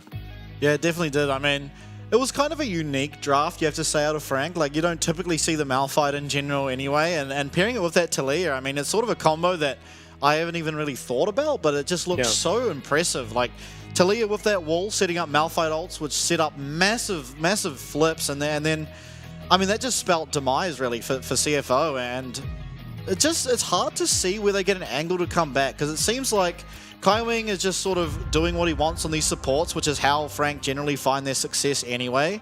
As we hear the Champ Select music, but we are staring at Jimmy, and oh, we are in Champ Select. There is a Sejuani ban yet again from CFO. I really don't like that, and Varus is the answer, and honestly, I'm curious about the Varus ban as well. I mean, hasn't really seen too much success. It is the Xayah now banned out from CFO, recognizing Eminem's impact on that last game and just taking it away. Yeah, I like the Xayah adaptation. I feel like the Varus might just be, you're really trying to make it so CFO can't play that really strong bot lane that kind of just allows them to build those dragons, because you kind of see when CFO play their strong bot lanes, you've got the Draven, but it's more of a counter pick. They don't really play the Caitlyn lane, so after that, you know, honestly, there aren't as many just hard lane bully lanes that can come through. Is the Jinx is banned once again? Yeah, will it be Gragas again from CFO, do you think? I feel like you'd leave it up. I honestly just think that while Frank can flex it, I just don't think it's going to be that scary or scarier than other things that can come out of Solo Kill and Pretender anyway. I guess it could go in the jungle though, but Sion is the last ban, which is really random, honestly. Yeah, now do you ban the Vi, or do you keep it open? Because Gemini will likely lock it in, you'd have to feel, but then that does give you early pick Gragas. I think you ban the Vi. I think you don't really need to give a really easy win con. Okay, so the ban away the Jays. I would like to see CFO pick up the Vi, but if they're not comfortable first picking it, then what can they first pick instead? I think picking Vi makes it so easy though, because you can take out... Oh no, don't pick the Lee. yes, there we go. Okay. What a genuine reaction. They heard me. All right, we get the Vi locked in. Much prefer that, and I think it makes it much harder to play ADC, especially with Xayah banned. Now, I think when Xayah's banned and Vi is picked, you should go for the Aphelios Thresh, or... if you can play Zeri with tons of other PL on your team, that can be good. Maybe take away some of the other lockdown, but I would really like the Aphelios Thresh. Is it my turn for an oh-no? Ooh, okay, the Aphelios is getting hovered. Now, do you pick up the Thresh with it? I think you might have to. You're maybe scared about Thresh being taken away if you give it over to the 2-3. I mean, it would be nice to just pick up your jungler, but I would honestly just lock in the Thresh. I mean, maybe they think if Thresh is picked that they can play Nautilus into it and they're not worried, or even the Blitzcrank could be something that Kaiwing wants to play. And Vega was hovered, trying to make Vestigen suffer, and it is locked in. Okay, you didn't get your wish, but I got mine of Lee not being locked in. Okay, so CFO, are they just going to go straight for the Lucian Nami? It looks like they will. So now, does Thresh get picked up? I mean, I feel like it's the best pick. I'd be very surprised not to see it. And something we saw actually in, I believe it was one of the Bliss series, was playing Aphelios up against Vi without the Thresh. That's a go next. I don't want to see that again, so would really like to see the Thresh locked in. And I'm liking it for Frank Esports. I mean, the Vi is good, I think, as a first pick and does pretty well, but it's been answered as best as Frank Esports can. Still kind of confused about the Lucian Nami, though. Yeah, as we are now looking to bans, I wanted to sort of touch on that. I mean, in the PCS, for those of you who haven't kept along with it, the Lucian Nami hasn't really found too much success. The only sort of players or bot lanes that have made it work really well is actually Frank, so you'd expect them to be able to play against the matchup pretty well as well, knowing that they can play it. As Arya's banned out here, so Syndra might actually get left open. I mean, maybe you change the LeBlanc ban, but I don't know if you would want to do that. Could even just run back the same bans and pick up the Syndra. We'll have to see what they end up going for. CFO, though, probably need to ban our top laners again. And what will you actually go for? I can't remember what their second phase bans were last game. Aurelia was banned first 3 last Malphite time. but- adaptation, so... Malphite, I mean, okay, definitely interesting that Solo Kill, known for his carries, the Aurelia of the GP, has had both Scion and Malphite banned against him, so really showing his versatility as a player here. Second ban from Frank, I feel like it's either the Syndra or the LeBlanc, and take the other one. I think all of those work pretty well. Maybe even taking the LeBlanc could be quite good in this game. Ooh, they banned the Kennen. So maybe setting up for Jack's blind pick? But then there's still the Gragas open to match it. So I'm not too sure what the Kennen means. Maybe just, honestly, respecting it coming out of rest, right, is quite good on both the Nara and the Kennen. Yeah, and also knowing Solo Kill, he does sort of have an unconventional champion pool, and Kennen, I mean, we've seen Darius internationally sort of rise in popularity, and the best counterpick to that we've seen is actually the Kennen, but I don't think we'd see the Aurelia pick, because she actually tends to do fairly well into the Kennen, just with the amount of tenacity you can get as well as sticking potential. As we do see mid laners now hovered. Okay, so the Veigar looks like what they're going to go towards. So admittedly is very good up against the Lucian, can make it very difficult for him to play in fights, especially being as short range as he is. But I think it gives CFO a way into this game, right? There's not going to be mid priority. Should be another good matchup for Jimmy and potentially a target that can be looked at by the pick that can come out of CFO. Cassante could just be locked in again. I mean, it did look solid last game, but with Malphite banned away, I wonder what Solo Kill will look for instead. He hovered the Nile last time, so it could be that. Honestly, kind of just want to see the Syndra again. I think Syndra works so well with the Vi, especially up against the Feelers.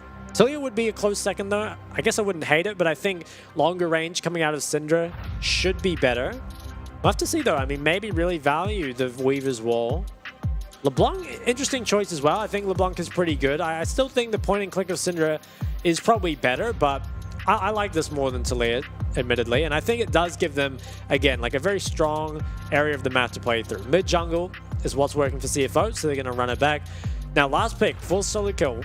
The Jax, I mean, it was kind of banned for, and it's been seen that the Cassante before is hovering some of his oddball picks. I kind of hope we don't see a Garen, to be honest. It didn't look amazing last time. Should be the Jax. Maybe it's not the Jax. It is the Jax. Okay, Yeah, the Jax is locked in. Yeah, okay. Overall, I feel like I prefer Frank's composition. Last game, I think I preferred CFO's, but this game, I'm pretty sure I'm back on the Frank hype train, and I expect them to clean this up 3-0. That being said, CFO, they have the strongest early game options that they've had all series long, and importantly, a lot of that comes from bot lane this time. And so while mid jungle has been strong game 2 and this one, I think in those previous games, Shun picks up kills, but that kind of accelerates his scaling as opposed to putting him in control of the game. And I think now, if CFO can't start to build up an early lead and build kind of their dragons, get into that mid game with this comp, then they can't do it with any comp. Yeah, definitely not. And I want to sort of set up a bit of PCS lore here too, if there's any Oceania viewers. We saw, obviously, the OCE teams play Jax vs Cassante a couple of times to not very good success, but traditionally in this matchup, we've seen almost every time, I have to think, where both top laners end up solo killing each other at one stage of the game. And it hasn't really been specific on who solo kills first, but traditionally they do each solo kill each other, and it has been quite an even matchup, whereas no one really pulls ahead. They stay fairly even the entire time. So I think that's something interesting to look up to as we see. These are two of our better top laners in the PCS as well, and it'll be interesting to see if this matchup goes how we traditionally see, or if maybe something's changed in the matchup and we see that Jax continuously pull ahead even here. We will have to see as we are heading on to the Rift to what could be the final game of the night. Frank Esports up 2-0, showing they definitely have CFO figured out. But can CFO change things up? Are they going to be able to pick up a win? We're about to find out, but it feels pretty difficult, right? Because as we've kind of seen the series go on, it feels like both the teams stylistically are pretty similar, right? Playing for early game, lots of team fights, and it feels like Frank just do that a little bit better. I definitely do agree there, but now we have Pretender on the Veigar against LeBlanc. You have to feel like Jimmy might have a bit more sort of aggression in this game, and we'll see if that changes anything. You have to feel like he has the ability now to roam a little bit more and perhaps be at these objectives first while Pretender is still trying to scale up, and that could have major implications on how this game plays out. I mean, it gives them a little bit less pressure in the mid game up until at least that Rod of Ages is at least bought or even stacked fully. And again, as you kind of touch on every time we see the Veigar, depending on build, it is going to change how this game is played, right? We see sometimes the Seraphs, sometimes you see the Rabadons, even you know, we see other things like Shadow Flame occasionally as well. So it'll be interesting to see the sort of take on how to play Veigar from Pretender, considering how each game's gone, as Slaytrue receives quite a lot of damage early from Kai Wing's Flay passive. There's a little bit of a damage trade, and one thing I will say is that Pretender, I've been looking at his item builds, and they're normally pretty base, so I'm hoping that he is going to go for the Rabadon second here. We'll have to see, though. This could even be a Zhonya's game out of him. I think playing up against that Vi can be pretty difficult without it, although Aphelios might just be the main target always, so maybe you can kind of rely on that, make Eminem kind of take the ults for you. But you're right, Jimmy getting a lot of control in this matchup, and I think, especially with the Lucian Nami from bot side, we'll have to kind of enable them, because something we kind of see with the Lucian Nami is that when ahead, it's ridiculously strong, but when it doesn't feel comfortable dashing forward and really kind of, you know, poking people out before fights start, it can kind of lose some of its value. And so finding a way to snowball that lane, whether it be through ganks, heralds, or even just early skirmishes, I think is so important for the side of CFO to take this win home. Nice trade there found by Jimmy in, chunking Pretender out a bit with that electrocute as Hook goes wide onto Shun, and lane seems to be somewhat swinging into their favor here at level 2. He finds a lot of damage there onto Eminem as well, so utilizing Lucian's sort of level 2 capabilities really well, especially alongside this Nami. As they are going to keep pushing in this lane. It is Gemini who's pathing down towards bot side. Can he look for anything? I mean, you wouldn't think so. Feels like Aphelios Thresh should be too safe, but if big trades come through, I mean, maybe they could be dived. They do have priority from mid, so there is potential to set something like that up if the wave is built and enough chunk is dealt. Most likely, though, we'll just instead look to grab that Scuttle Crab in the river, and the topside Skull traded away by Hollow. Round 2 of the Viego. Hollow missed one creep on the jungle path. I wonder where that was. It was just a chicken or something. Yeah, perhaps. Who knows? But here we see the wave is going to crash. Will Gemini look for anything? He is walking into that side of the jungle, but as you said, this bot lane is fairly safe. He does look like he will be recalling as Shun is very low on mana, actually. Ooh. Nice hook here lands onto Slaytrue. He gets really low. Will Eminem find him? He does, actually. Kai Wing picks up first blood, so a lead here for the bottom lane. Gemini flashes over that wall and finds a kill in trade. So, honestly, trade kind of feels like it was won here from CFO simply because of who got the gold. But Hollow now appearing in this bot lane. Looks like he will just be here to clear the minion wave, but I think you're right. Big win there for CFO. They managed to kill the ADC and deny a lot of CS, as well as Eminem burned both sums and shouldn't get both of his. I think really smart hook here by Kai Wing. The way he's kind of positioning looks like he's going to go for Shun, but instead manages to find Slaytrue and so much damage dealt onto him. It is pretty unfortunate that Eminem commits both sums and the kill goes over to Kai Wing. But trading so heavily, you know, without your jungler there, especially on that weak side, does allow that kill to be traded back. Now, it is the dirt picked up by Shun compared to the pickaxe of Eminem, so quite a big advantage here, at least temporarily. Although Kai Wing, he puts his gold into that Lucidity Boots. Is going to have flash up, maybe can punish the fact that Slaytrue doesn't. Could see a regank coming out here of Frankie's, whilst I think bot lane is still very, very volatile. Yeah, it definitely is, and with Kai Wing on, you know, such a good playmaker and utilizes playmaking champions so well, it's kind of exciting to see him on the Thresh. Traditionally, we see the Nautilus and Leona, and I feel like, I mean, they're a lot tankier and a lot more, you know, survivability in them, but this Thresh is a lot more exciting as Shun will dash away. Hollow found here by Gemini. Nothing will come of it. He is just going to run away, but Eminem is going to begin to find himself at a bit of a CS disadvantage as this massive wave pushed to Shun, and with the Dirk will likely be able to pick up all, if not most, of these minions. Ooh, can Frank look to start this up? I'd be pretty surprised given the state of the mid priority. I think most likely just want to clear out the vision, try and slow down the game. Remember that you have the Vega and don't want to fight too much. Don't make the same mistake the CFO made in game number 1. Top lane. We've talked about this matchup many times as you brought up in Champs League. Kind of going back and forth. The top laners solo killing one another. I have to see though, I mean, I think both of these top laners are the ones that lead the solo kill stats. Obviously, Solo one of them Kill. named it. Solo kill. Solo Kill found himself a free recall here. Like, he managed to get back, didn't have to burn teleport, and has managed to get a Sheen and a Cull. So, early advantage at least does seem to be going the way of Jax, as Dragon are now started up from Gemini, and you feel like this is just going to be a free Dragon. It should go the way of CFO, and I think this is the first time all series, as far as I know, that they've picked up the first drag. And I think that really is off the back of, this is the first time that they've managed to have both mid and bot priority. In those previous games, it's kind of been, you know, your mid has priority, your bot doesn't, or vice versa.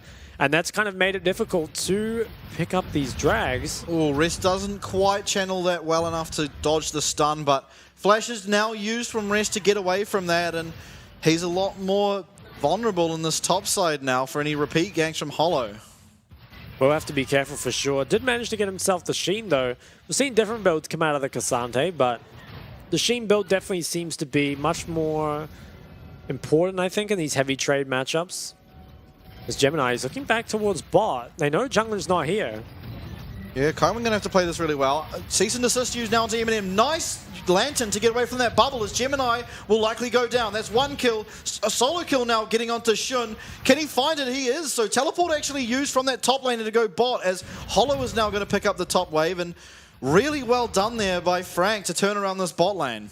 A massive, honestly, just misplay, I think, from the side of CFO. The fact that Bubble did not connect in time before Eminem was able to take the Lantern out feels like such a big mistake. And I think that's the kind of mistake that you can't afford to make here.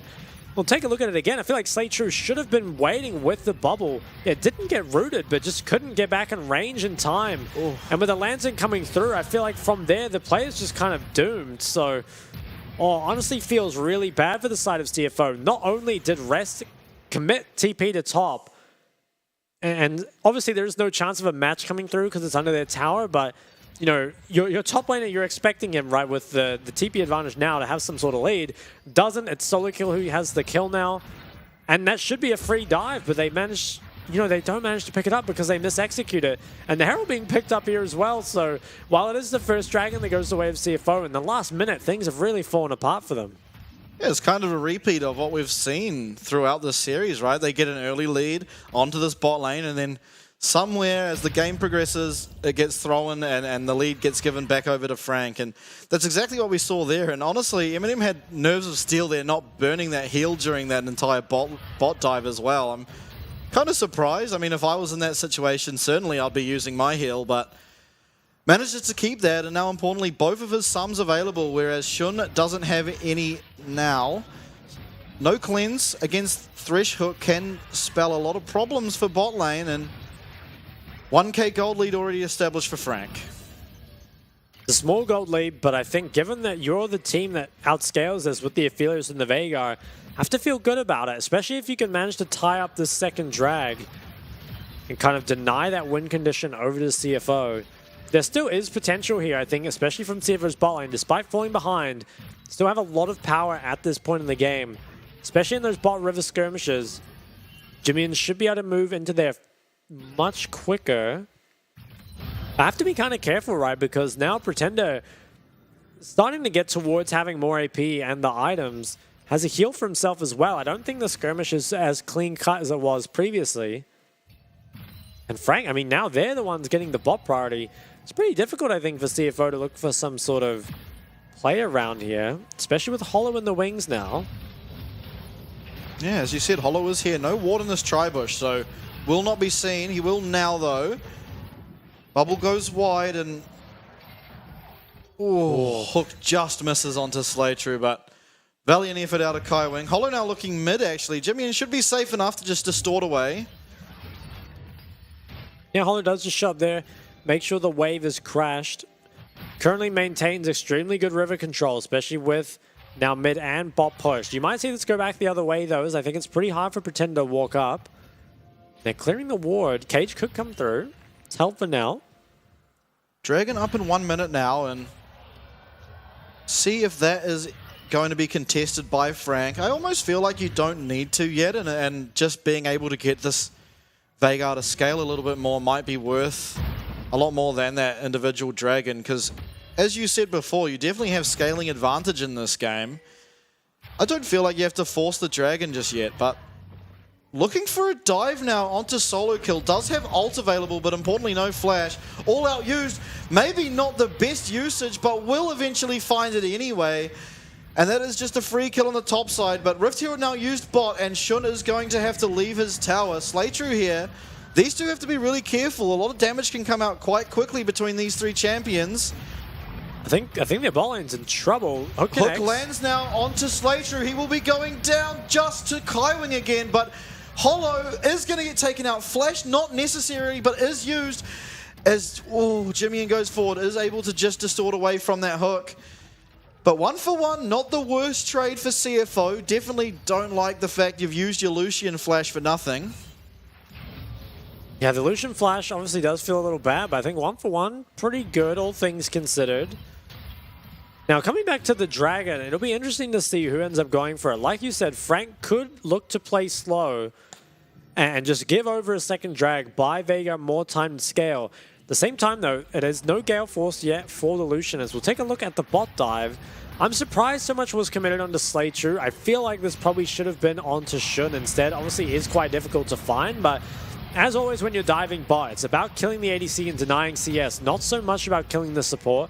Unfortunately, Shun did waste his flash there. Felt like he had to, but did die on the last tick of the culling, I think it was.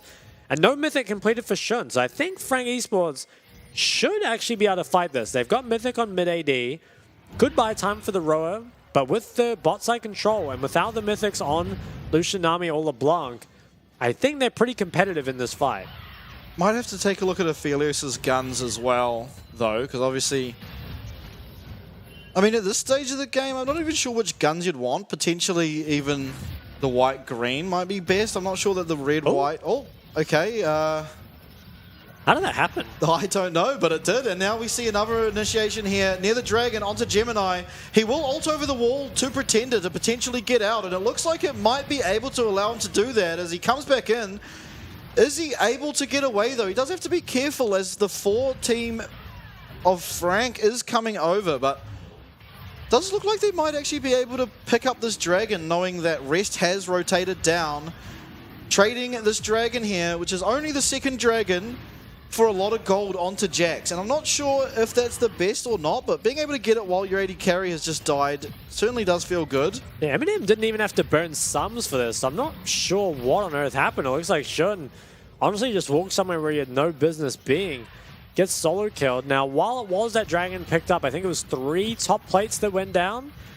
So I want to say both teams are probably happy with that, right? CFO get further towards their Dragon win condition. Solo kill gets much stronger in this top side. But I'm not sure if it's actually going to turn the 1v1 in his favor. You can see losing a lot of plates on top and may even lose his tower soon enough. Does lose it to that Demolishers. Rest is now getting jumped on. Will go unstoppable for Hollow's stun. Does go all out now, and Solo Kill has to be so careful. Flashes away from that knockup, but will eventually go down. Hollow has to be very careful here. Is he able to find the kill? Another flash from another Cassante Q. He is running away. Does he have the speed to get it? A lot more speed coming out from that all out.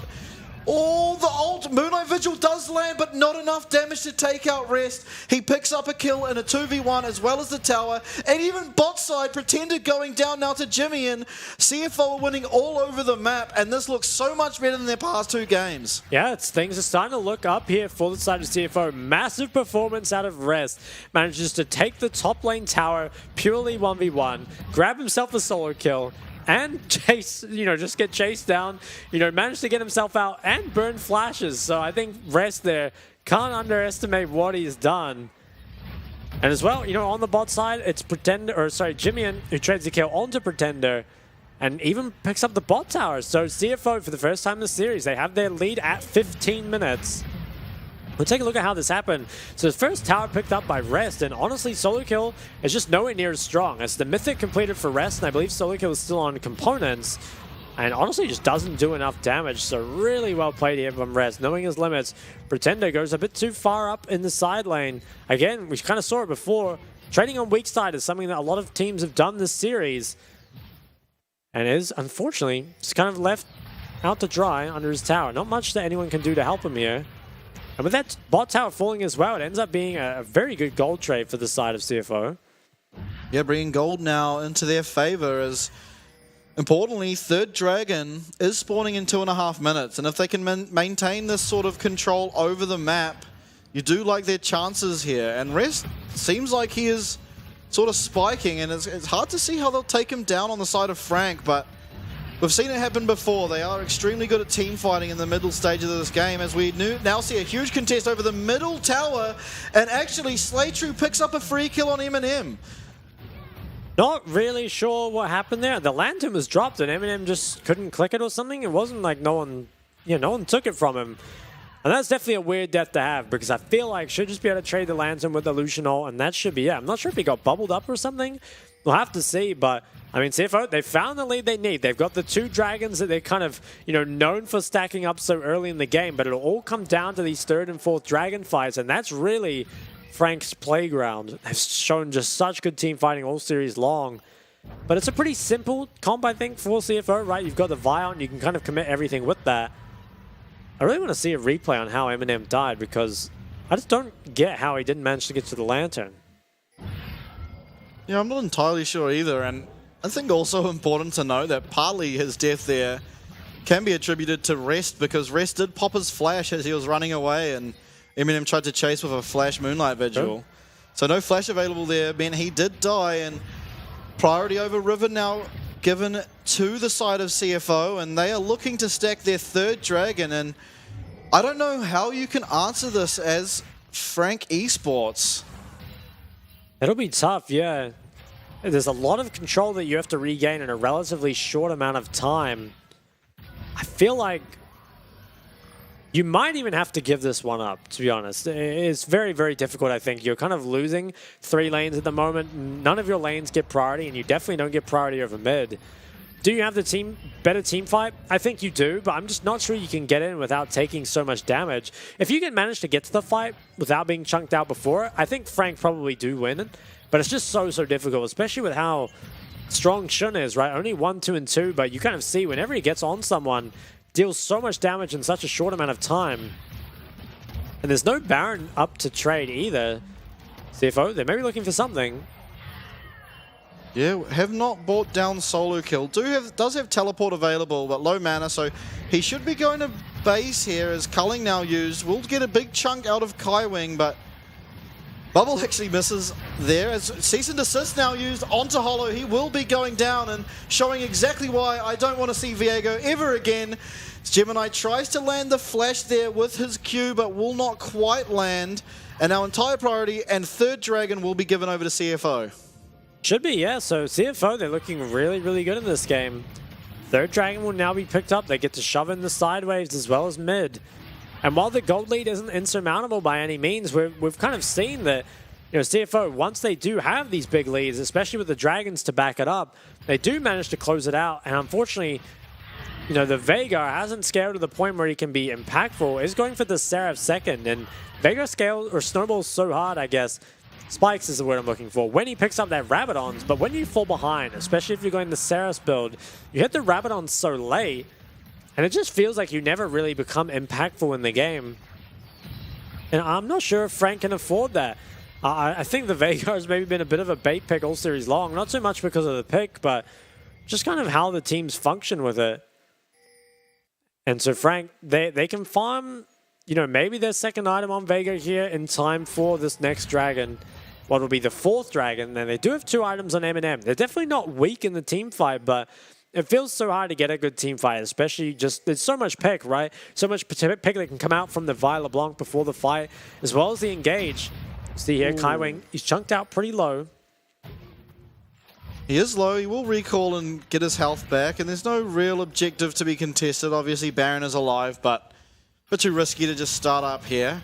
But I want to say, like, honestly, Viego seems so useless in these games. What can he really achieve in these team fights? I mean, he's pretty good at anti-dive, but at this point, if Gemini goes in on someone, the follow-up available for CFO, they will just be going down, and it doesn't seem like there's enough damage to really allow for as we do see a fight actually start here. Kaiwing will go golden as Eminem returns Moonlight Vigil. All out now onto Kaiwing as Rest picks up one. Hollow looking now. Are they able to find one? No, they won't. It's turned around on them. Gemini will find a pick up there. Eminem actually got a lot of chakras. Is he able to find the damage to pick anyone up? It doesn't look like it. Is Solo Kill getting really low. Eminem now flashes forward into a bubble. Will get picked up by Solo Kill. Oh, sorry, Shun. Pretender now low as well as Solo Kill. Is he able to get out? Doesn't look like it. Solo Kill tries his best to find Shun. Will not be possible as Baron looks like it will be picked up from CFO. Actually, recalls. Yeah, maybe just not healthy enough to pick up the Baron. TP comes back through.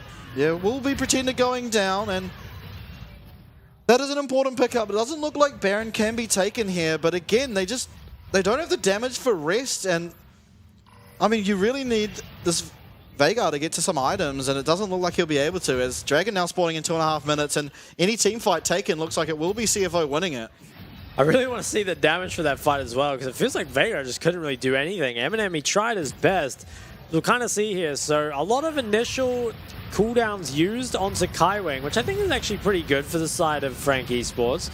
And they do a pretty good job of re-engaging, but it really feels like, especially just where the fight is happening, it's quite hard for Eminem to consistently DPS.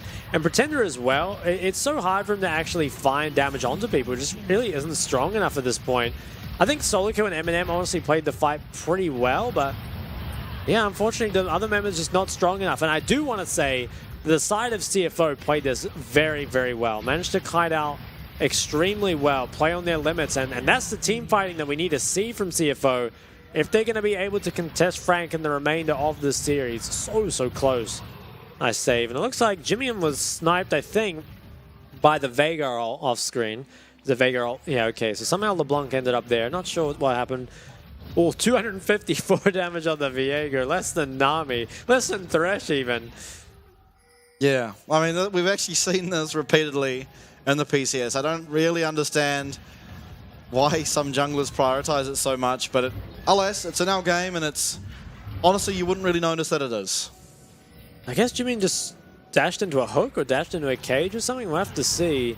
Yeah, oh my god, real nice though from Kaiwing. I can kind of, I can sympathize with Jimmy, and that was I feel almost cheated on that one, but doesn't end up being anything that comes of it. Is just a kill. Fourth Dragon now in just a minute. Frank Esports, they're going to have to contest it. But I think this should just be CFO's win here. I don't see really how they're going to win a team fight at this point on the side of Frank. It just feels like, short of Eminem popping off, but without Flash up against the Vi, it's going to be so hard. Yeah, importantly, Seraphs is now completed as well as 10 stacks on Rod of Ages, so Pretender will have a little bit of available ability power as Culling is entirely shielded out by both the Bloodthirster and Overheal. That's so sad. That's so sad, but hey, Culling is used early. It won't be up, I think, in time for the Dragon spawning, but it's pretty late recalls that come out of the side of Frank. CFO probably want to avoid this being a Baron for Dragon trade. Need to try and maintain control on both sides of the map. Could probably honestly just send one person to solo the drag, commit the rest of the members just to matching. Looks like instead we'll be moving towards the Dragon. I think Frank, can they try and trade? They're probably going to be too late on anything. So it looks like the fourth drag will just be given over with no trade at all. So the worst possible outcome for the side of Frank. And CFO, they're looking, it's looking harder and harder to lose with this win, or with this lead that they have. But we've seen them make some games pretty difficult for themselves before. They definitely have, and I mean, I guess if there's any sort of late game AD carry that could maybe win through this, it's probably the Aphelios. He does kind of need to get to IE for that to be realistic, however, and before that he is going for that Lord Dom, so it's a long way to go, but importantly, some gold now picked up from Pretender in that top lane. Ooh, this looks a bit dangerous. Gemini will go wide just on that Vault Breaker. Yeah, okay, so nothing ends up coming of that. Eminem, how much can he lifesteal here? Is the Oh, he's got BT, the bloodthirst. red He's gun? good. Yeah, I think He's he's just good. going to be back to full HP in no time. 130 per auto. That doesn't seem very fair.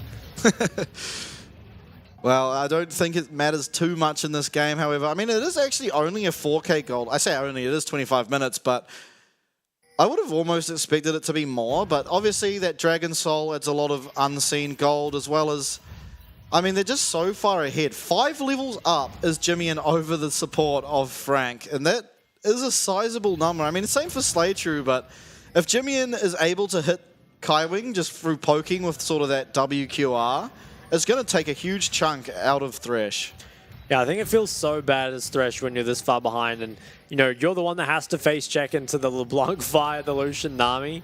You're kind of the sacrificial lamb at this point. Nice cage from Pretender. Yeah, Hook will land. Oh, sorry. Cease and desist use. Pretender does go golden, though. He is in the middle of the team. Tidal Wave will not catch him, but he does get taken out by Shun and that rapid fire cannon. Now, Solo Kill is alone here on the side. It is a 4v5. CFO can look to just reset and head towards Baron. Does look like they will. Eminem not got very good guns to deal with that either, as Rest goes unstoppable. Isn't able to find anyone with that, however, and... Again, just backing off. There is a red buff available. Doesn't look like they'll be looking for it just yet.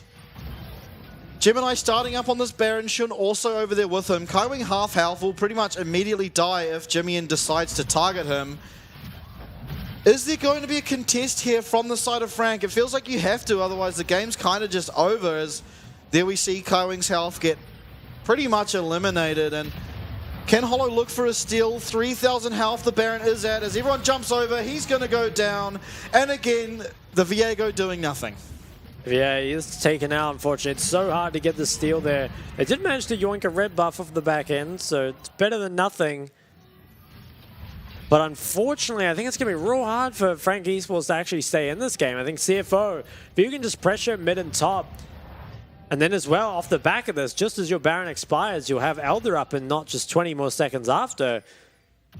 It feels really difficult, I think, for Frank to get back into this game. Maybe if they can get Rabadons on Veigar in time, but is so far behind and has such difficulty living in these fights. Oh, Hook does land on the Gemini, only just missing Jimmy. Rest is looking for an angle, though, as Eminem now very slow. Cease and desist use. He goes down immediately. Gemini now going golden as Rest is all out. Can he find the damage here onto these two? It does look like he will. He is so strong at this point of the game. Jimmy sniped Hollow off the back end there. Shouldn't getting low to Solo Kill, but ultimately it is a 3-for-0 trade, and it looks like the game will be taken here by CFO. Yeah, Rest, he's trying to go for more in the base here. I think the other members of CFO were actually backing off, but Rest isn't having any of it as the last tower is being sieged down here, only 29 minutes in. And I think this will be CFO managing to come back at least a little bit in this series, picking up their first win here as the members of Frank. They try and hold on, but it's all over now. CFO, they regained quite a lot of momentum with this, so big win for them for sure. I want to say that they're not going to get the Vi again, most likely. I think Gemini on the Vi found so many picks time and time again, and maybe a question mark for me in this series is Solo Kill, right? I think Rest has kind of had his number, and Solo Kill, I think, all throughout the split, looks extremely dominant. And as we said, those two games up against CFO in the very last week was kind of a Solo Kill 1v9, but I mean, Rest, you know, especially that game, actually just manhandled him. Yeah, definitely did. I mean, he's found an advantage in all of these games, honestly, but my biggest takeaway, again, is that Viego. It seems so useless. It doesn't really offer anything. I mean, anti-dive a little bit, but you just don't have the damage on that champion at the moment. It did get buffed recently, which sort of brought it back, but the buff was to crit build, and we're not seeing crit build in the slightest, so I don't know why the sudden priority over Viego. I mean, there was Wukong available, as well as, I mean, Lee Sin, honestly, looks better than the Viego. I'm so unsure of what the sudden priority is over it. Yeah, it must be just a good matchup or something, but it kind of feels like it just doesn't really work out like that, right? It all just kind of comes down to those team fights, and it feels like those consistent team fighters, the Vi, the Sedge, the Wukong, are the ones that really kind of just reign supreme in a lot of these games that we've seen. And I feel like giving Gemini the Vi again is not going to happen. I mean, he looks way better on the champ, and I think it makes it so hard for Eminem, who honestly has been playing pretty well the entire series, even in that game, right? He really tried to bring it back, but you just get Vi altered, all the other kind of kitchen sink stuff gets thrown at you, and well, it's pretty difficult to play. Yeah, definitely, especially on the likes of that Aphelios. Obviously, if Zaya's up, then maybe you could look to giving over the Vi, because it is quite easy, I have to say, to play the Zaya into Vi, because if she ever ults you, you just ult in her direction, and she's going to take half, 3/4 of her health and just simple Blade Caller damage. But yeah, the Aphelios doesn't really do the same thing against the Vi. If she ults you, you're just ulted, and then that's sort of the end of the story. And yeah, I think Eminem played that early game especially so well. I mean, he found a solo kill there onto Shun after Shun had found an advantage on the Lucian, but I don't know, huge question mark over the drafting. I mean, honestly, in the last 2 games, the draft didn't seem so solid from Frank. I mean, obviously, they did have that combo from Malphite Talia in the second game, but that game, there was not really anything. They did the Cassante Jax trade, and I mean, they ended up going for a fight with a 2v1, and Rest came out on top, pulling up a kill, getting some sums, getting away. It was, yeah, no, disaster really for the side of Frank. I mean, I think Frank still found themselves pretty solid in the early game. Like you said, there was kind of that one disastrous period where CFO just won across the entire map. But before that, we're actually doing pretty well for themselves. And I have to kind of wonder about this Veigar pick, because it feels like, you know, the way I think Veigar should be used is, okay, you know, first item, you know, kind of just, you know, avoiding fights. But from then on, you know, is able to just build immediately into the Rabadons. You get those needlessly large rods, which are great, you know, spikes even on individual buys. So Veigar actually starts to, you know, scale very well into the mid game. But what's happening here is that, you know, all the Veigars are going for Seraph second. Sure, it gives you the health and the shield, but you're so behind on damage that you're not really a threat. And then the game just ends up being over or decided before Rabadons comes through. So honestly, just don't want to see the Veigar from either team. Feels like it's not really being used that well, and just go back to what you know at this point. Yeah, I believe it's blinded both times, if I'm correct, and both times it just had no real effect on the game. I mean, all it could really do was put up a cage, and then against the likes of Vi, that does nothing. She just steams on through it and then kills your Aphelios immediately. So, yeah, I don't know, very questionable drafts. And as you touched on, the sort of the Veigar doesn't look like it has a place, especially between these two teams. I mean, they're so focused towards early game, and Veigar, until gets a couple items, doesn't really offer much. Let's take a look at a replay here. It will be this bottom dive we saw out of CFO. Yes, this was very heavily botched from CFO. They don't manage to chain their CC very well, and I kind of felt at this point that CFO's hopes and dreams were kind of gone in this game, because it feels like after that it should be so tough, but they managed to bring it back very well. And you kind of see in this fight here, the engage comes out onto the Thresh. It is Gemini who manages to cut it back out. And Eminem, you know, in this fight, he really tried his best, but the Veigar just seems so useless. And I want to quickly clarify that I think Veigar is actually pretty good into this comp, but he just does no damage because he hasn't itemized Rabadons. And so what if you have the extra health and shield? You're not getting hit here anyway. And Eminem, I mean, with all those chakras, you maybe thought he could turn this fight around. Flashed forward once again, second time this series, but unfortunately, it's just so hard, and I believe he got bubbled up there, taken out, and it was just off the back end as well. I mean, Solico, he tried to turn, it looked good, but Rest just managed to save Shun at the very end. I mean, take a look at the damage. Once again, the mid jungle of Frank Esports. I mean, the Veigar and the Viego, I think 2 champs that have to be self-banned this series from both teams. I mean, I feel like they're good champions. Okay, Viego maybe not so much, but I think Veigar's a really good champ. But if we're playing this hard for early game and we can't play Veigar, just don't pick him. Yeah, I don't like... Viego did almost less than Thresh and Nami in that game. It doesn't have a place in here. I mean, it is a good skirmishing champion, to be fair to it, but like, with the likes of Vi, I mean, even Xin Zhao, Lee Sin, they're just so much better and offer so much more earlier into the game. I mean, Divine Sunder has to be one of the most expensive jungle items, like jungler first items there are, honestly, and it just doesn't offer anything, I feel. Like, maybe if the other team is playing into your win con, it would, but it just wasn't. As we see Gemini pick up the MVP, and I think that's well-deserved, found quite a lot there. The one mistake you could maybe say was that bot dive, but that wasn't really his fault. More than Nami, I think. Yeah. I like going for the bot dive, and I think, yeah, as you said, very nice performance here from Gemini. Does look much better on the Vi. Gem of Vi. Might see it banned away. I hope to see it banned away because I think it just makes it so simple for the enemy team, right? Like, I think you're just able to then pick basically as much damage as you want and just kind of let Vi be your engage and you know, tank as well. So I hope that Frank Esports ban it away. If CFO managed to get the first pick Vi again, I would be very surprised. And also, I think Frank Esports will probably swap back to the blue side, take that away from CFO. So CFO, they're going to have to kind of show us our the red side that they showed. I believe it was game 1. Didn't look so good in that one, but we'll have a second chance here. Yeah, definitely. And if you are banning the Vi, who do you think you replace that sort of their bans with? I mean, they banned a few mid laners. There was Ari, LeBlanc. Oh, they didn't ban LeBlanc that game. What did they ban that game? Well, it was first 3, right? Because we were expecting Vi early. I think they banned Varus, and I actually don't know what came after that. Yeah, anyway. Varus Jinx, and what was the third one? I'm not sure, but in either. any case, do you possibly look to ban the Vi instead of Jinx anyway? Because I don't even think we've seen Shouldn't play the Jinx. Obviously, it has kind of just recently come into meta with recent buffs. What do you think? Do you think you replace that?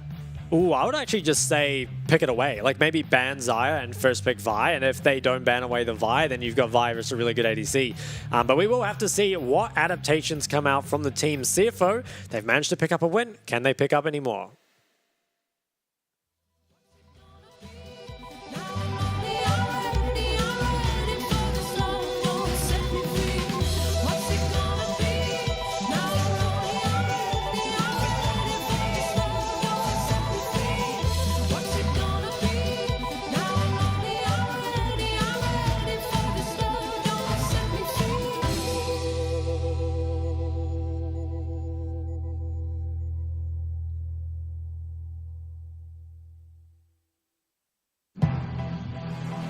Yeah.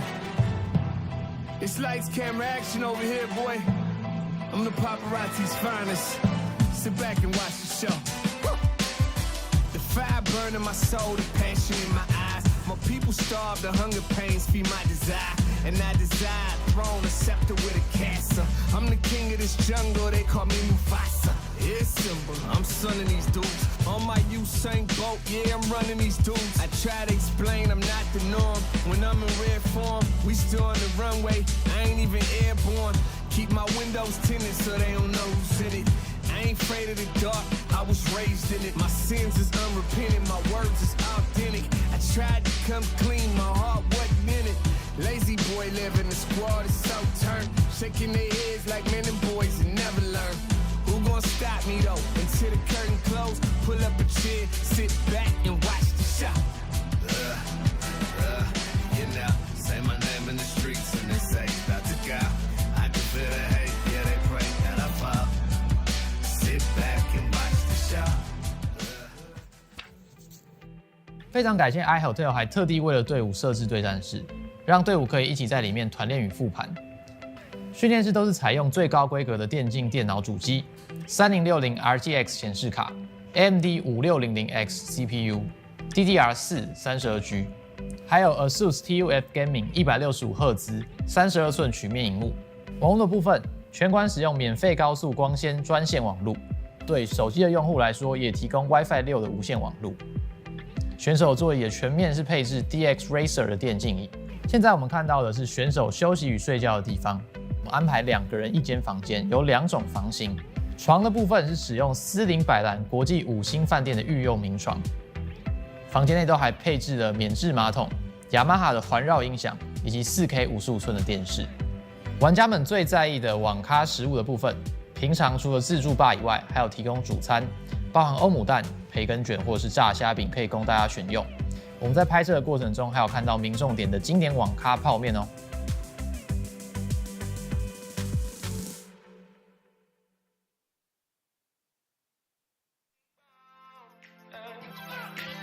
Don't let 'em stop you when it hurts. Keep on, keep on, keep on, yeah. Don't let 'em stop you from winning and winning and winning again. I was born a champion. Got the heart of a winner. And I'll never give up, no, I'll never surrender. I'm a winner. I'm a winner. Born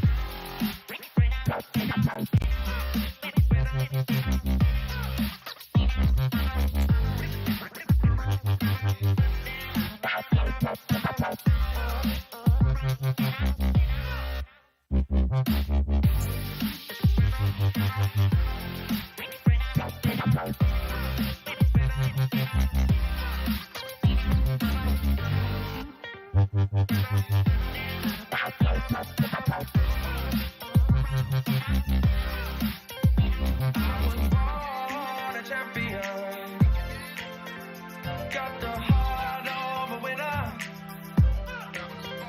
And I'll never give up. No, I'll never surrender. 'Cause I'm a winner. I'm a winner.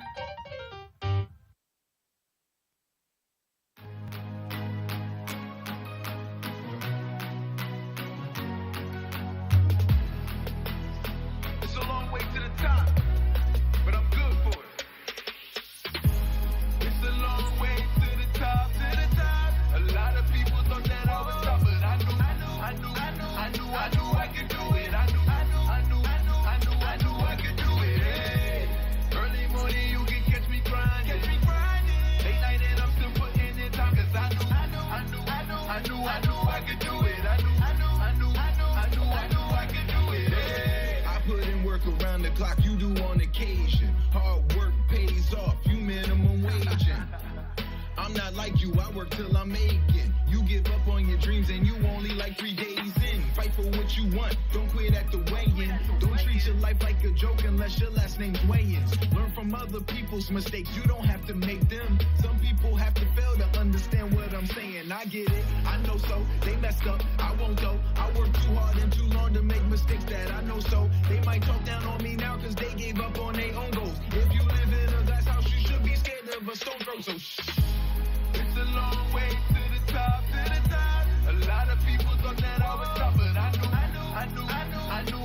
could do it. I knew I could do it. Hey. Early morning, you can catch me grinding. Late night and I'm still putting in time, 'cause I knew I could do it. I knew I could do it. Hey. You want it bad enough, you can do it. If you just watch me, then I can prove it. Started just me in a dream, then I turned that into me leading a whole movement.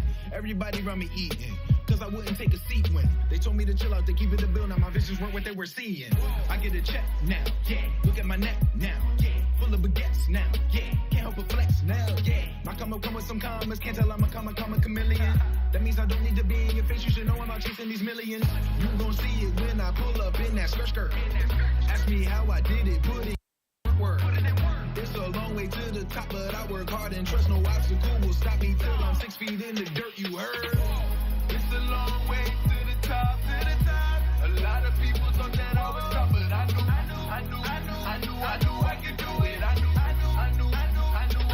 could do it. Hey. Early morning, you can catch me grinding. Late night and I'm still putting in time, 'cause I knew I could do it. I knew I could do it. Hey.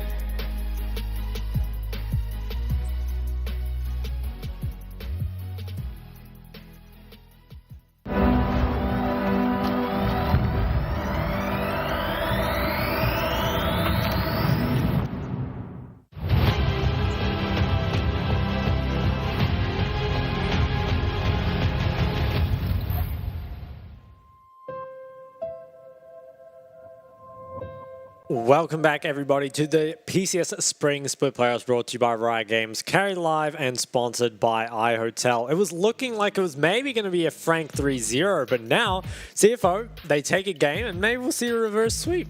Yeah, perhaps Frank now on the back foot. I mean, have had some questionable drafts you have to feel, and as you touched on before the break, I don't think we're going to be seeing Vagar again. I don't feel like it has a place in this series, just for how both of these teams sort of play against each other. And I mean, just play in general, honestly. They both like early game, like fighting around dragons, heralds, and I mean, both of them have some of the highest plate takes in the game in the PCS, but Vagar doesn't really help that.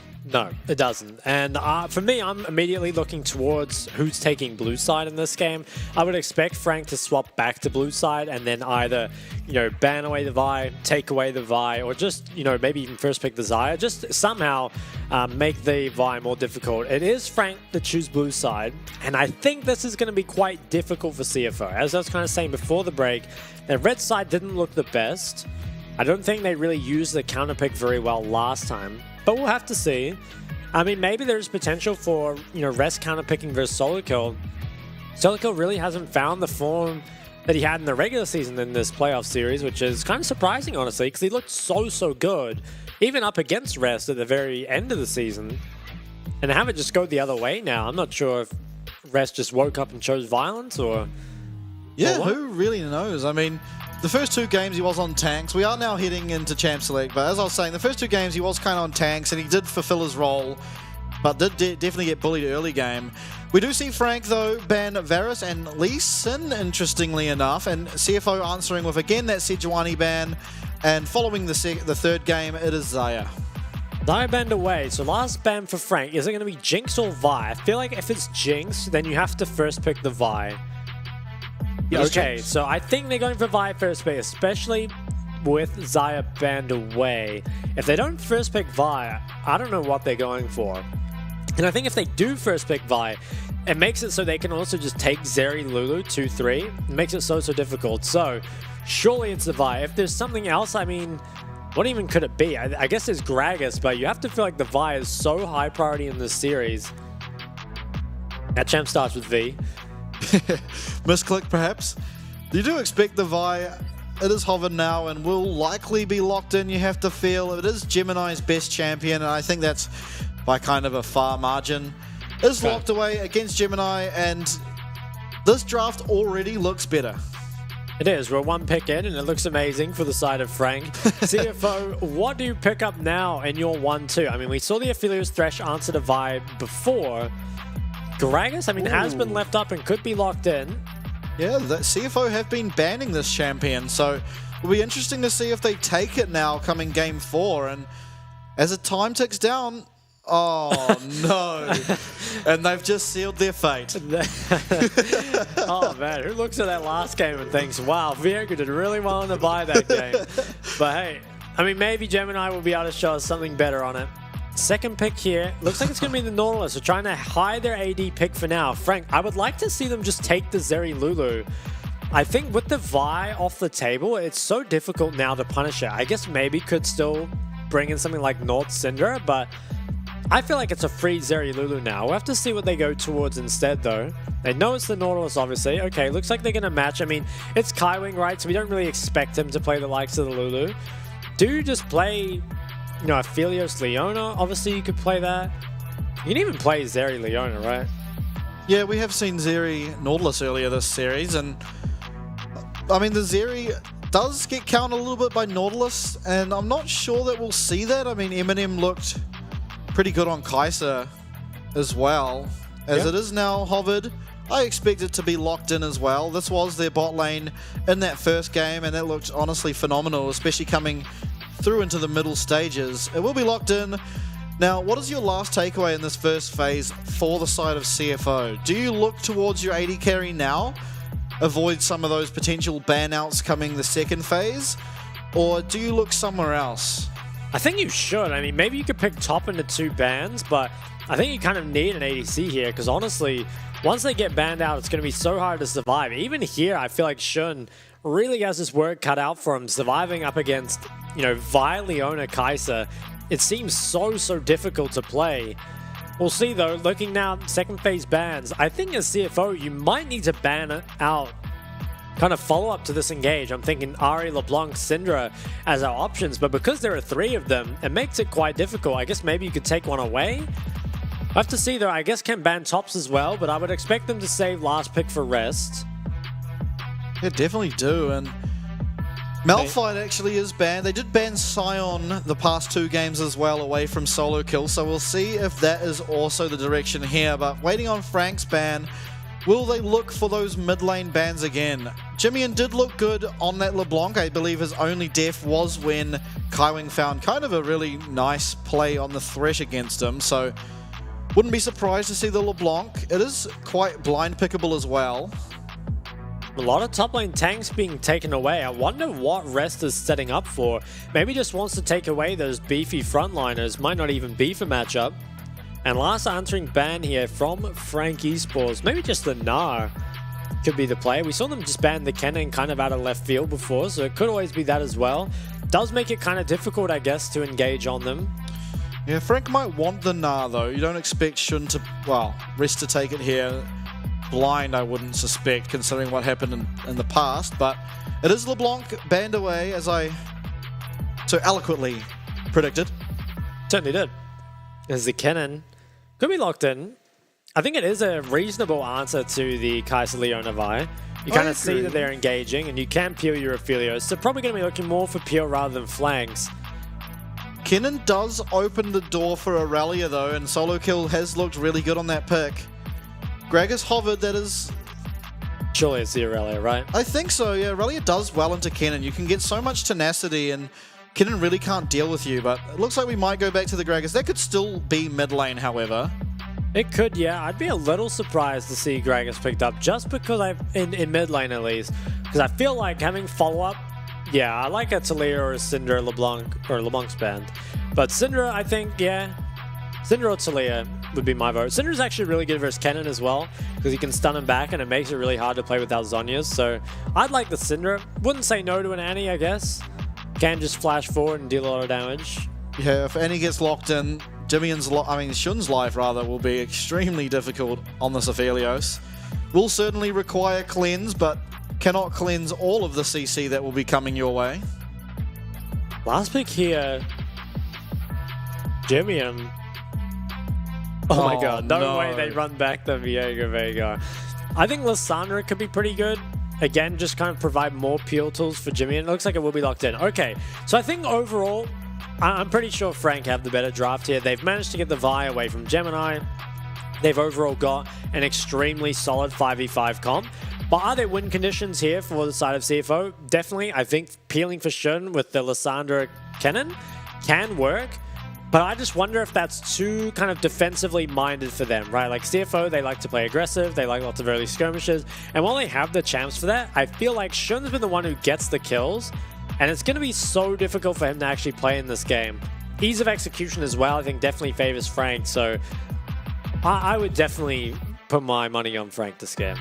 Yeah, I definitely do tend to think the same. And also, we've seen prior in this series, the Eminem, Kaiwing, Leona, Kai'Sa looked really, really strong in that game one. And even though you have all this peel for Shun in their back line, you can't stop Vi from getting there. And if Vi gets there, that means Kai'Sa can get there, as well as Annie will likely not be coming from the front and looking for sort of flank flash plays. I don't know, it's very hard here, I feel, for Shun to play. It is, yeah. I think you're kind of relying on getting ahead and then your peelers being strong enough to keep you safe. But if especially the Lissandra and Kennen fall behind and don't really pose much of a threat, it could be really difficult. And I mean, for me, eyes will a lot be on this Viego. Feel like it's had pretty much no impact when it's been picked before. So we'll have to see. Maybe now Gemini can show us something new on it. Obviously, it has looked a lot better on the Vi and perhaps quite a bit weaker off of it, though. So we'll have to see. Game number 4. Can CFO bring this to our first game 5 of the playoffs? Or is it now going to be a 3-1 Frank victory?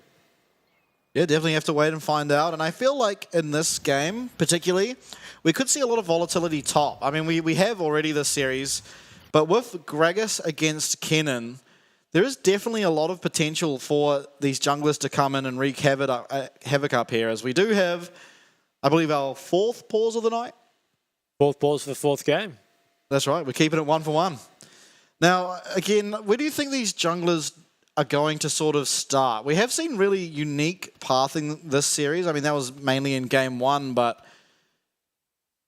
I wonder where's your focus going to be? Because obviously bot lane can be very volatile, having the Leona Nautilus. But then so can mid with so much set up between Lysandra and Annie, and then even top between Gragas and Kennen. You feel like every lane is an angle here, and it's going to be kind of up to how these teams want to play to where they will focus that. Yeah, I think you're right. There is just like a lot of volatility in the lanes across the board. A lot of it will come down to just how the trades are going, right? I think this is the sort of game where if you see people are getting low, you can kind of react to that and look to make some kind of play.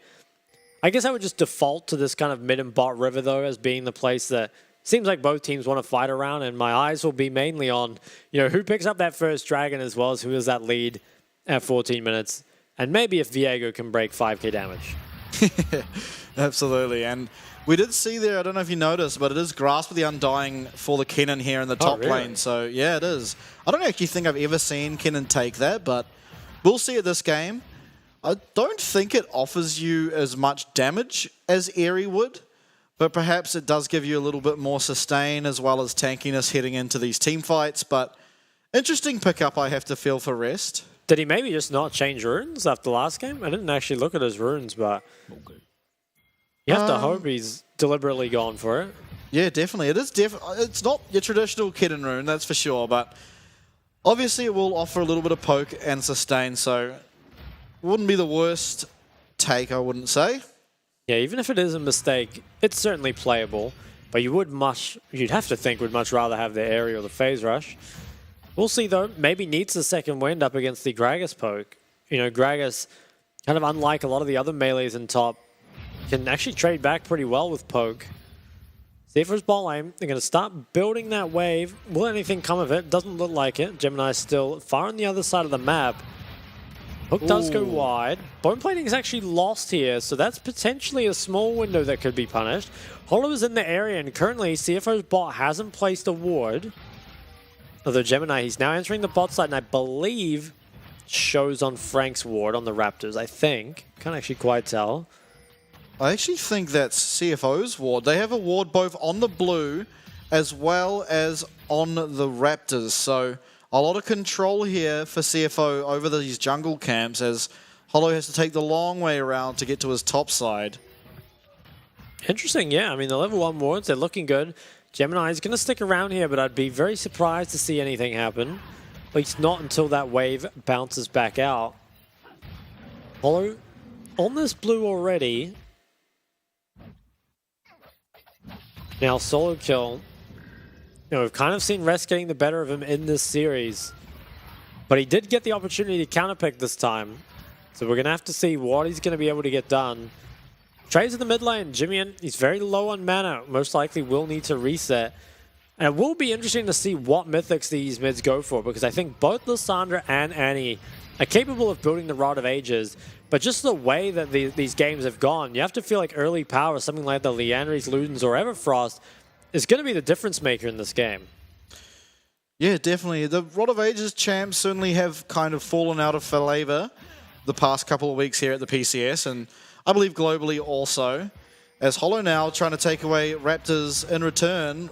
Gemini will spot him out though, and is there going to be a brawl?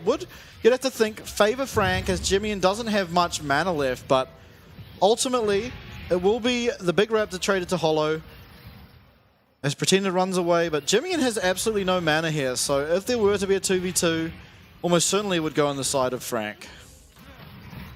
Looks like everything will just kind of go back to normal for now. Top matchup is going in Rest's favor, as you would kind of expect from the Kennen in the early game. I would be kind of surprised to see that top snowball into anything more, as Slater, he's maybe fishing for a hook. Trying for it, but instead just going to block some of the CS. If they can hold this wave here, it would set up Gemini for a gank. Yeah, Gemini down here. Won't be spotted on the ward if he goes through that bush. Is Kaiming now engaged on? Is Flash followed by Shun? It is Kaiwei getting away for now. There doesn't look like there'll be any more follow-up. So, honestly, a good trade there for Frank. You feel like Shun's Flash was really unnecessary and he just loses the sum for free. It was kind of strange there. Like you said, I think the Flash trade does favor the side of Frank Esports here. Mid laners both go for the reset as Merc Tread's picked up by Jimmy and does make sets up against the Annie Leona Gragas. And it will be the Catalyst built by by Pretender, so it's going to go that Rod of Ages build.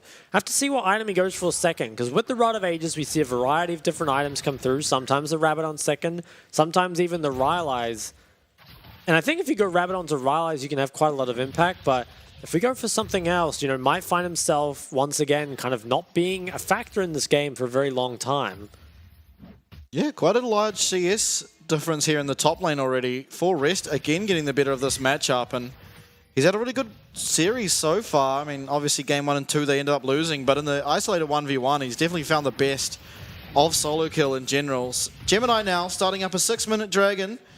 Will it be answered here by Frank? They do have an inkling that it's happening. Obviously the ward now will spot that it is being started. Looks like it will be first dragon for Gemini though, as solo kill getting really low on the top side. Likely just going to allow this minion wave to die and recall for some health. It will be able to recall, but CFO, they're definitely getting the start they want. They pick up their first drag that they so often rely on. Even their last game was won, you know, mainly off the back of that Dragon Soul. And trades as well in the top lane looking very good. Interestingly, solo kill not going for the Rod of Ages. I would have expected Catalyst to be picked up against the cannon just for that sustain, but maybe doesn't need it. Will himself go something a bit earlier, and wow, interesting buy from Rest as the first item. Yeah, it looks like he will be going for Heartsteel, I presume. Yeah, okay, I don't think I've ever seen that on cannon, but I mean, hey, we'll just see how it goes this game. I guess so, but I mean, interesting. It is going to be hard, admittedly, for Frank to deal with him. It's likely going to be only Eminem that can really offer any substantial damage to take down a tank, but I am curious as to sort of the thought. You feel like the AP that Kennen can deal just of being in the middle of a team fight is quite substantial as well with his recent buffs, but yeah, maybe just feels like there's already so much damage on his team that he kind of needs to provide some sort of tanky frontline, be the one that can face check and just kind of peel in general, but I am still pretty surprised. We'll have to let him cook though and see what he's got for us. Herald is going to be started up at 8 minutes, and can CFO contest? It looks like they should be able to. They're getting priority in lanes right now, but can they actually get here in time? I'm not sure. I think Hollow might just be able to sneak this away. Gemini now actually looking back towards the bot side. Could maybe look for invade on the second red. Yeah, it looks like he is going to go through. Has a pink there as well.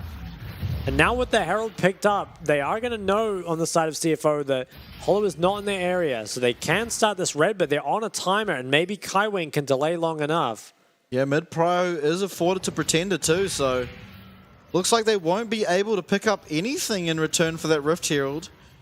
So nice find there from Hollow to manage to find that timing to be able to take that for free, as Gemini looked like he was hanging around but will back out. I wonder if Rest just kind of realized that his team picked Viego, so is just trying to have some fun. I hope not. I think CFO can win this game for sure. They have a very solid 5v5 as well. I'm just really scared for how Shun's going to play.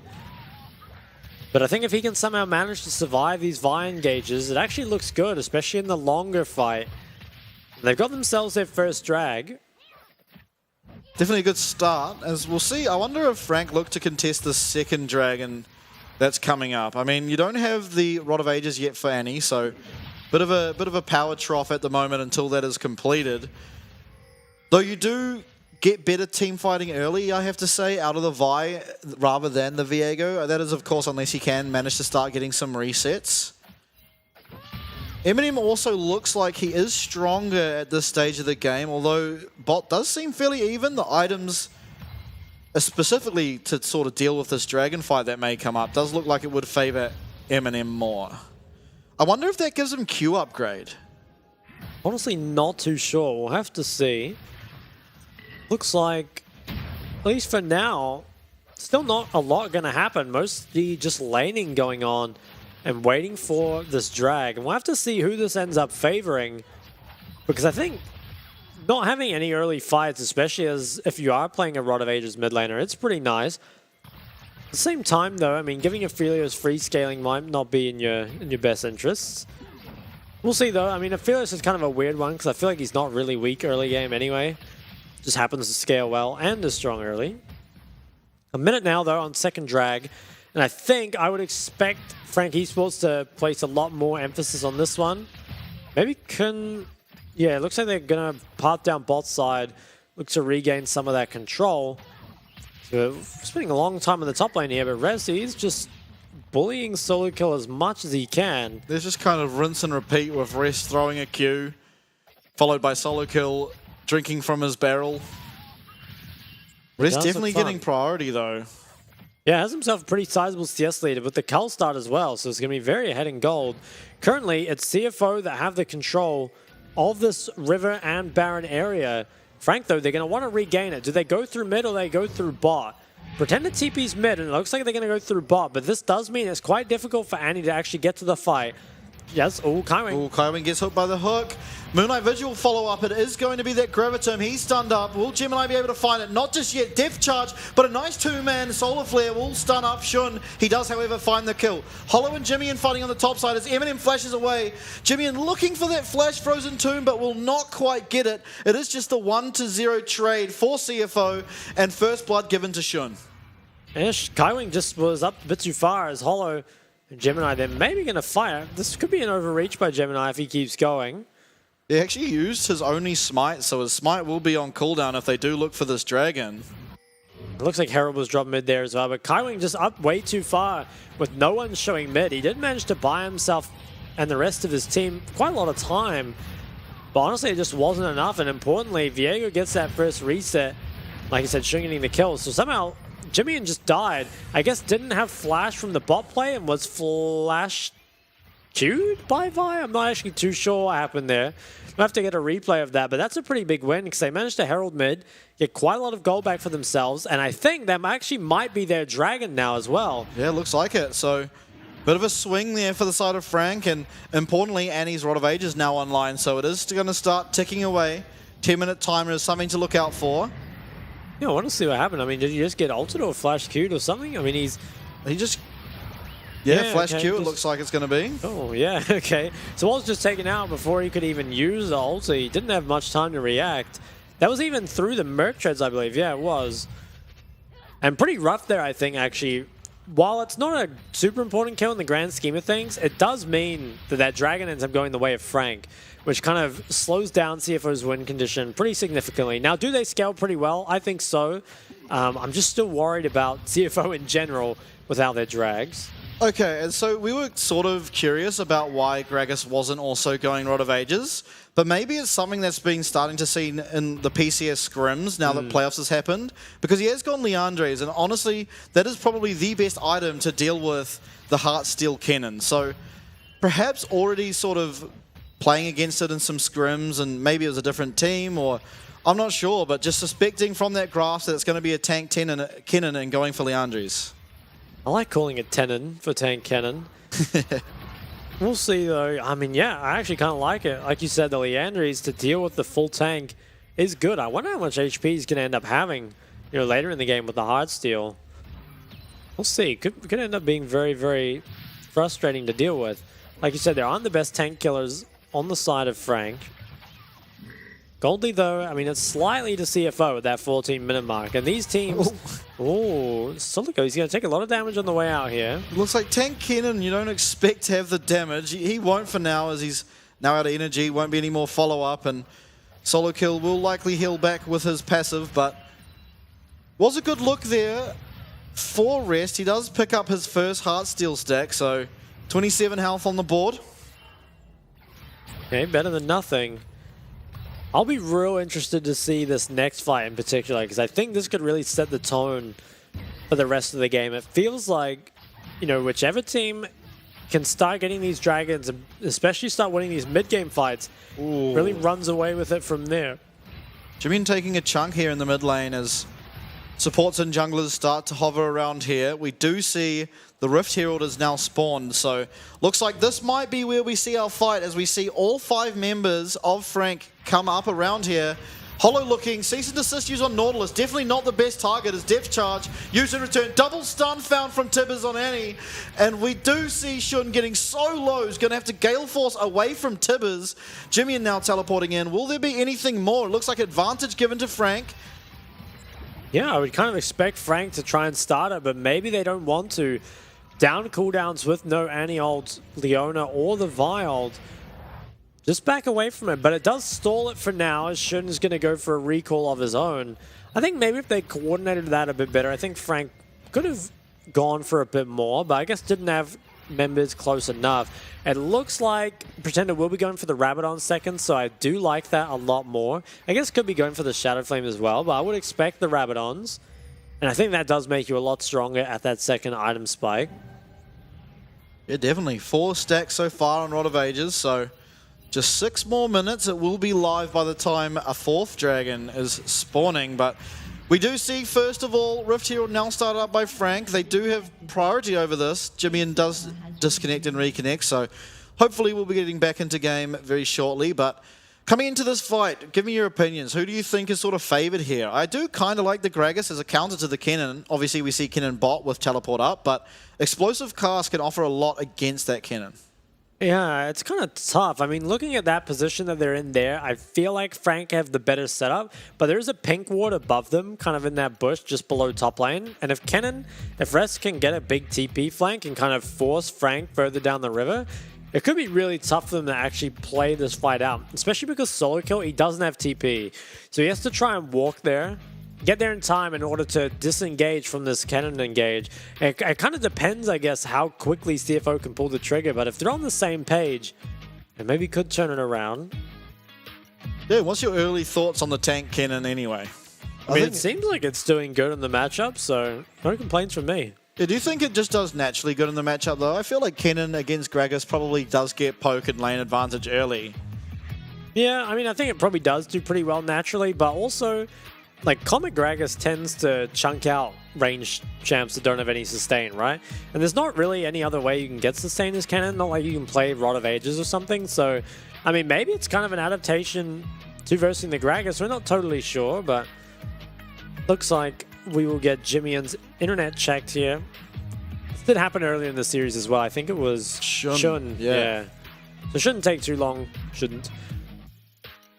Then we'll get back on the Rift and see where we go from there. Yeah, it looks like we're about to be at our first sort of major fight, perhaps. And once we get into game, we'll have to see how that pans out. And Solo Kill we did see before, he was walking already up to that top lane, so should be able to be there, you'd think, before anything major starts to break out. But during these times as a player, it must be like so hard. You know that there could be something major happening, and you're not allowed to talk, I'm pretty sure, right?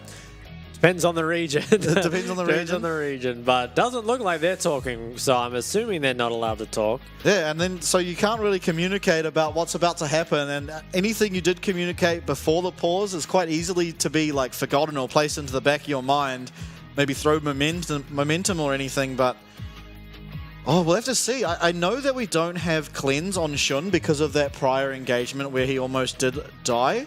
So that's a major cooldown, especially when going up against the likes of the Leona, as well as Annie and even Gragas.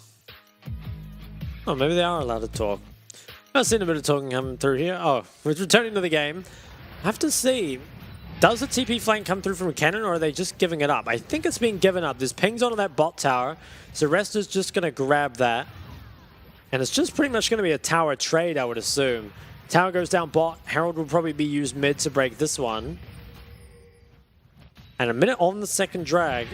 Gold is almost completely even at this point. Yeah, definitely the slowest game we've had this series. And I honestly feel in a sort of team fight matchup, I kind of favor the side of Frank. They've shown more sort of ability to be able to pull out team fights. Not necessarily in this series, but just in the PCS in general. And so I do favor sort of how their team plays as we head later into the game. And Annie is getting sort of a free pass to be able to stack up this Rod of Ages and get to a death cap to a really powerful position. It is nice, yeah, because we have seen a lot of early skirmishing throughout the series with scaling mids, which hasn't always led to the best results.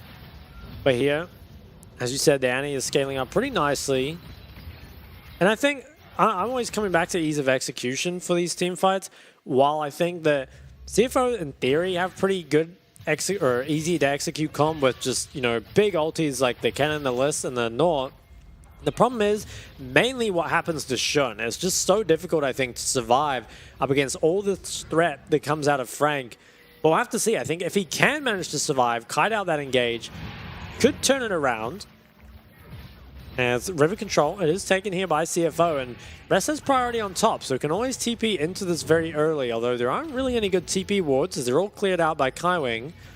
Hello? Okay, so the TP just comes straight into bot. Solo kill, he's going to match as well.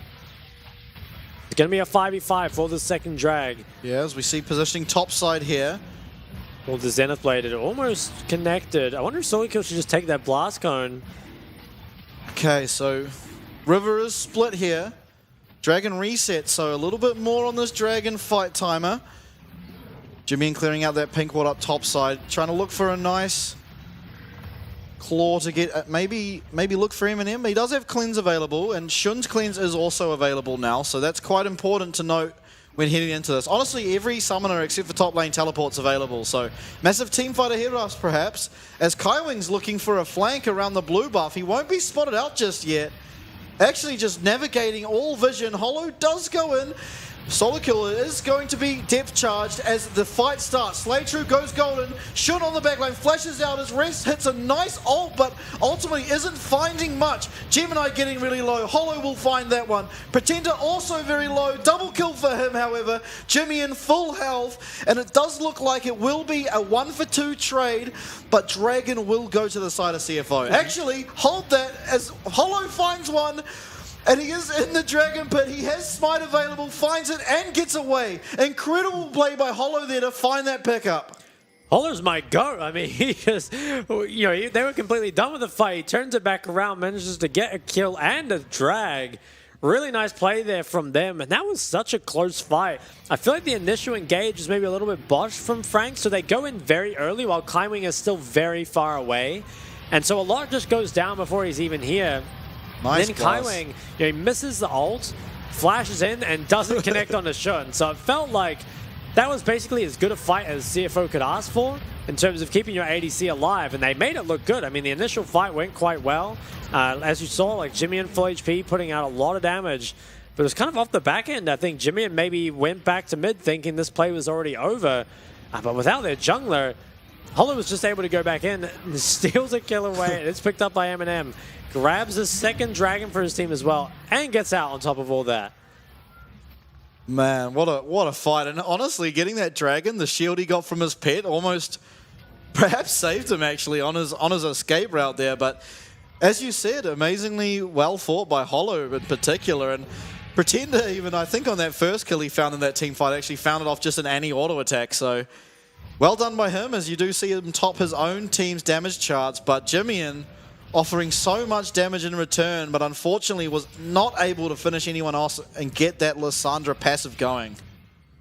Was not able to. So now, Ghost and Cleanse is picked up by Lissandra for the next fight. Obviously pretty powerful team fighting sums, but maybe we need to look at Shun, who does not have any sums whatsoever, and was able to live in that fight for a pretty long time due to the botched engaged. But I think if Frank play it well, it's going to be so hard for Shun to play this next team fight. Does have kind of 3 minutes to wait for his cooldowns to come back up, though. Rest? Rest has to be careful. Cease and desist is used. He will get caught by nice explosive cast. Will hit him back into the middle of the team. Eminem actually gets really low and having to use that ult, but ultimately it is solo kill, finding that kill onto Rest in the top. And it's the Demonic coming out of Rest, so I guess that's why he did so much damage there. I'm not even sure if he had it completed, but did so much damage that Eminem was pretty surprising coming out of the tank cannon. Doesn't look like any engage will be found here, but maybe the mid tower is going to get pressured. Frank Esports members, they're going to show up though. And this is top tower picked up by Solo Kill, so gold lead and dragon lead for the side of Frank Esports. Actually, Pretender has the most gold. Kind of surprising, he's only 202, but I guess has just picked up a lot of first strike gold, as well as perhaps some towers for himself. Yeah, definitely strong on the Annie, and a considerable threat to consider for the side of CFO, especially if you're Shun. not only going to have to worry about sort of getting out of the CC Annie provides, but also just the potential one-shot. I like Frank's chances here as we head sort of more towards the later stages of this game. Pretender fully stacked on that Rod of Ages as well as Shadow Flame. He does start an initiation here on to Slaytrue, who goes down, and nice channel on the Heartbreaker to get away from Cease and Desist, but ultimately Shun having to use his Gale Force to get away, and priority given around the Baron to the side of Frank. Do they start it? It looks like they will. Can you contest this as the side of CFO? We still have Explosive Cast as well as Tibbers and Solar Flare available, so really hard for CFO to look to get in here.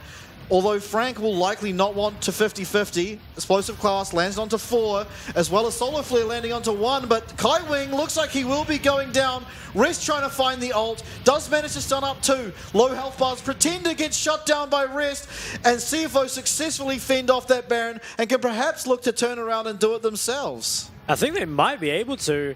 I mean, they're just now coming back on the map. Oh, the CFI mid. Okay, I guess there's going to be no Baron looked at for now, but really nice there from Rest. Despite being full tank, manages to deal almost 3,000 damage and pretty much single-handedly prevent that from going over to the side of Frank Esports. Now, tempo is better here for the side of CFO around this dragon. It is in 30 more seconds though, and I think Rest and Gemini probably do need to find some resets. So it actually could be that Frank that get on the map a bit earlier here. Yeah, and then they could be looking towards that third drag. 98 damage on the Vi. Unfortunately, was pretty low at the start of that. But both the top laners dealing so much damage. TP comes out from Pretender just to get on the map a little bit faster. Is maybe going to try and run down bot. Yeah, is he going to run down bot? I mean, I guess he's just going to shove one wave and group, but might actually be late as a result. Is probably going to have to walk the long way around and okay, he's going to enter the river instead. So they're going to try and maintain control. I think this is definitely better setup for Frank. Rest is so tanky though. I mean, look at him. Keep your eyes on Pretender. He's really looking for a large flank here.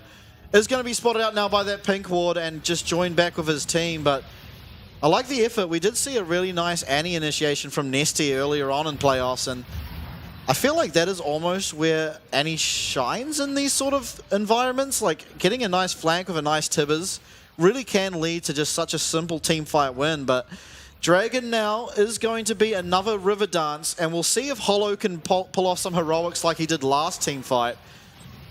Engage comes out. We'll find Slaytrue, but definitely not the target, as we do see Jimmy just eliminated immediately. Rest now in the middle of 4 as Solo Kill is going down really low bot. Body Slam just gets him away from Gemini as Dragon now started. Shun full health, white and green guns. They are really good guns to have as this Aphelios, but with no Chakrams, it's very hard for you to play these team fights.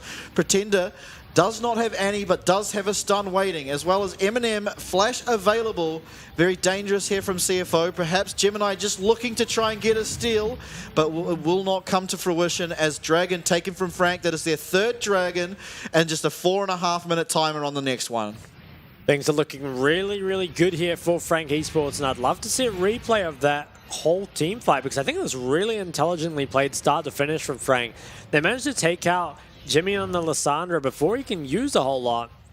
As we'll kind of see here, they did a great job of just juggling these flanks, especially with the Annie, to actually force CFO out of the river, split them up, make it real difficult for this team fight. And I think, honestly, pretty nice engage here. If you can kill Jimmy before he can get all his cooldowns off, it makes such a big difference to the fight. Without all that CC and the Lissandra passive popping off. And then Solo Kill also bought so much time on the side. I think it was Flash and ult committed from Gemini to not even end up picking up a kill. And then also waiting out the Chakrams here to make sure you don't fight into that Aphelios strong timing. Oh yeah, only 180 damage dealt from Jimmy. I mean, it's just completely one shot. Yeah, and that's kind of crazy to think, right? If the chain CC stops at any time, I believe he had Zhonya's available as well as that ult, and so playing that kind of to perfection to disallow that and allow themselves a team fight win, and importantly, that third Dragon heading towards the, as we get to some of these 3-item spikes.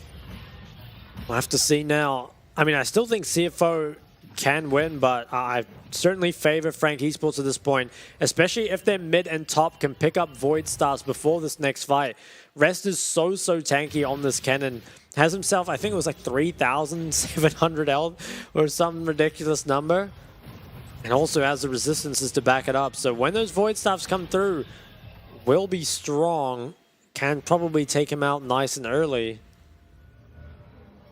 As CFO, they're maybe going to try and regain this control, but it's so hard to face check. And without rest here to do it for you, always have to be a bit skeptical of how far you walk up. Jimmy, he is spotted out on the side. Does use his E, so may be vulnerable. Although he's getting chipped down away on the side, but no one can really find anything. I feel like finding engage on the Nautilus is pretty pointless at this point. Ooh, need to be careful here, dude, Frank. Ooh, nice Dodges out the dodge. hook. I feel like something is going to break pretty soon. Yeah, there's not even really any, they're just fighting over mid-waves at this point. Kind of interesting, but we do see Slaytrue land hook onto Hollow and follow it up with depth charge, but honestly, Hollow took literally 0 damage as there was absolutely no follow-up from anyone there. So just some important cooldowns used from Slaytrue, Ignite and depth charge. Ignite being used is real weird. He was nowhere near even being close to dying. Just wanted that healing reduction nice and early, I suppose. But now, 2 more minutes on the 4th Dragon. I think this is Frank's fight for sure. Can they complete Voids on their mid and top? They completed on mid. Solo kill after this wave. You have to think that he's going to pick it up as well. 3,872 health on this cannon. Probably the tankiest cannon I've ever seen. Solo kill. It looks like he's really trying to farm the Void. He went and did Raptors as well, so I'm assuming he has it now. And I think those are 2 very big spikes, especially because the Force of Nature has now been completed. Okay, it is double Void stuff, and even the Navori completed for the side of Frank Esports. They've got all the spikes they need, but Shunny's still very strong, right? Has the 3 items, kind of that quintessential, you know, BT, Mythic, and IE or Navori that the ADCs have looked so good with. I want to say it's favored to Frank in this fight, but it's so winnable for both teams. Really does just come down to how well executed the fight is. Oh, initiation on the Kaiwing. Double stun there found, and Rest will find 2 stuns in himself. Hollow will likely be going down. Giz taken down by Shun. What can they find off the back of this, though? Do they look towards the Baron? They could also look for priority in the bottom jungle. Ooh, Shun got so much health, and it's so dangerous to fight in those areas against the Kennen. And Yeah. Lysandra. Okay, they're going to start the Dragon, and you'd expect this to go over to them, but there are some ultis missing. So they do have to be a little bit careful, but I think this should be good for CFO. Pretender finds a double stun. Slaytrue getting so low. Depth charge will knock up Pretender, however. It looks like he will likely be going down. They have stopped the Baron for now. Can they continue to poke away and allow for Hollow to get here? It looks like they will. So ultimately, Pretender trades his life to not lose this Baron. But the 4th Dragon's coming out. Pretender will be dead. He does have teleport. Are they able to stall out in time for him to be able to attend? I don't think they can. Oh, maybe. I mean, they are here very early. The TPs are only just now coming in. It's 24 seconds on Pretender. I think if you just push waves here as Frank, probably can actually buy enough time. Even if CFO start up the drag, you might be able to play for the fight afterwards. 14 more seconds on Pretender. Frank, they need to buy just a little more time. They're doing a good job of it. Pretender maybe can look for some sort of TP flank. Yeah, 5 seconds. It looks like he will be available. Able to join his team now. Is there a ward for him to teleport to anywhere? He is going down to that bottom tri-bush, so importantly will be here looking for a flank. Kaiwing, though, is initiated on early. Massive cast finds 4. Is there enough damage to find Shun? Pretender on the back line is not going to be able to find it just yet, but importantly, priority for this 4th Dragon. And Pretender guarding this entrance. How can CFO get here? Rest trying to lead the charges. Gemini flashes and snares up Pretender. Rest now finds a 4-man stun. Cease and desist used on Shun. He's getting so low, but is there any follow-up? Just Hollow's damage. Solo kill will find him. It's a 3 for 2 at the moment. Are they able to peel away? Hollow, importantly, alive. No smite just yet as the game has been paused again. No shot, the game gets paused, but wow, what a hectic team fight. I mean, well, I was very heavily criticizing CFO's team fighting earlier in the series, but they've really turned it on now, and that was a really well-played team fight, I think, there. Pretender, despite being able to TP back in, did not have the ulti up, so when Shun was perhaps caught out of position, there was just no follow-up for it, and I'd really like to see the damage, because I think Gemini and Rest must have done so much there, especially Rest, got them so low. And apparently it was a disconnect internet issue, so hopefully that doesn't mean the fight needs to get replayed, because that would change things pretty significantly. Yeah, and so we have had an update as well on our previous conversation last pause, but the players are not allowed to talk together when there is a technical issue pause. So, I mean, if the team fight does get replayed, that I guess doesn't play too much into it, because you'll have to see where it would be replayed from. But, I mean, in the situation we're in now, where there is, I believe, solo kill and Hollow against the top side.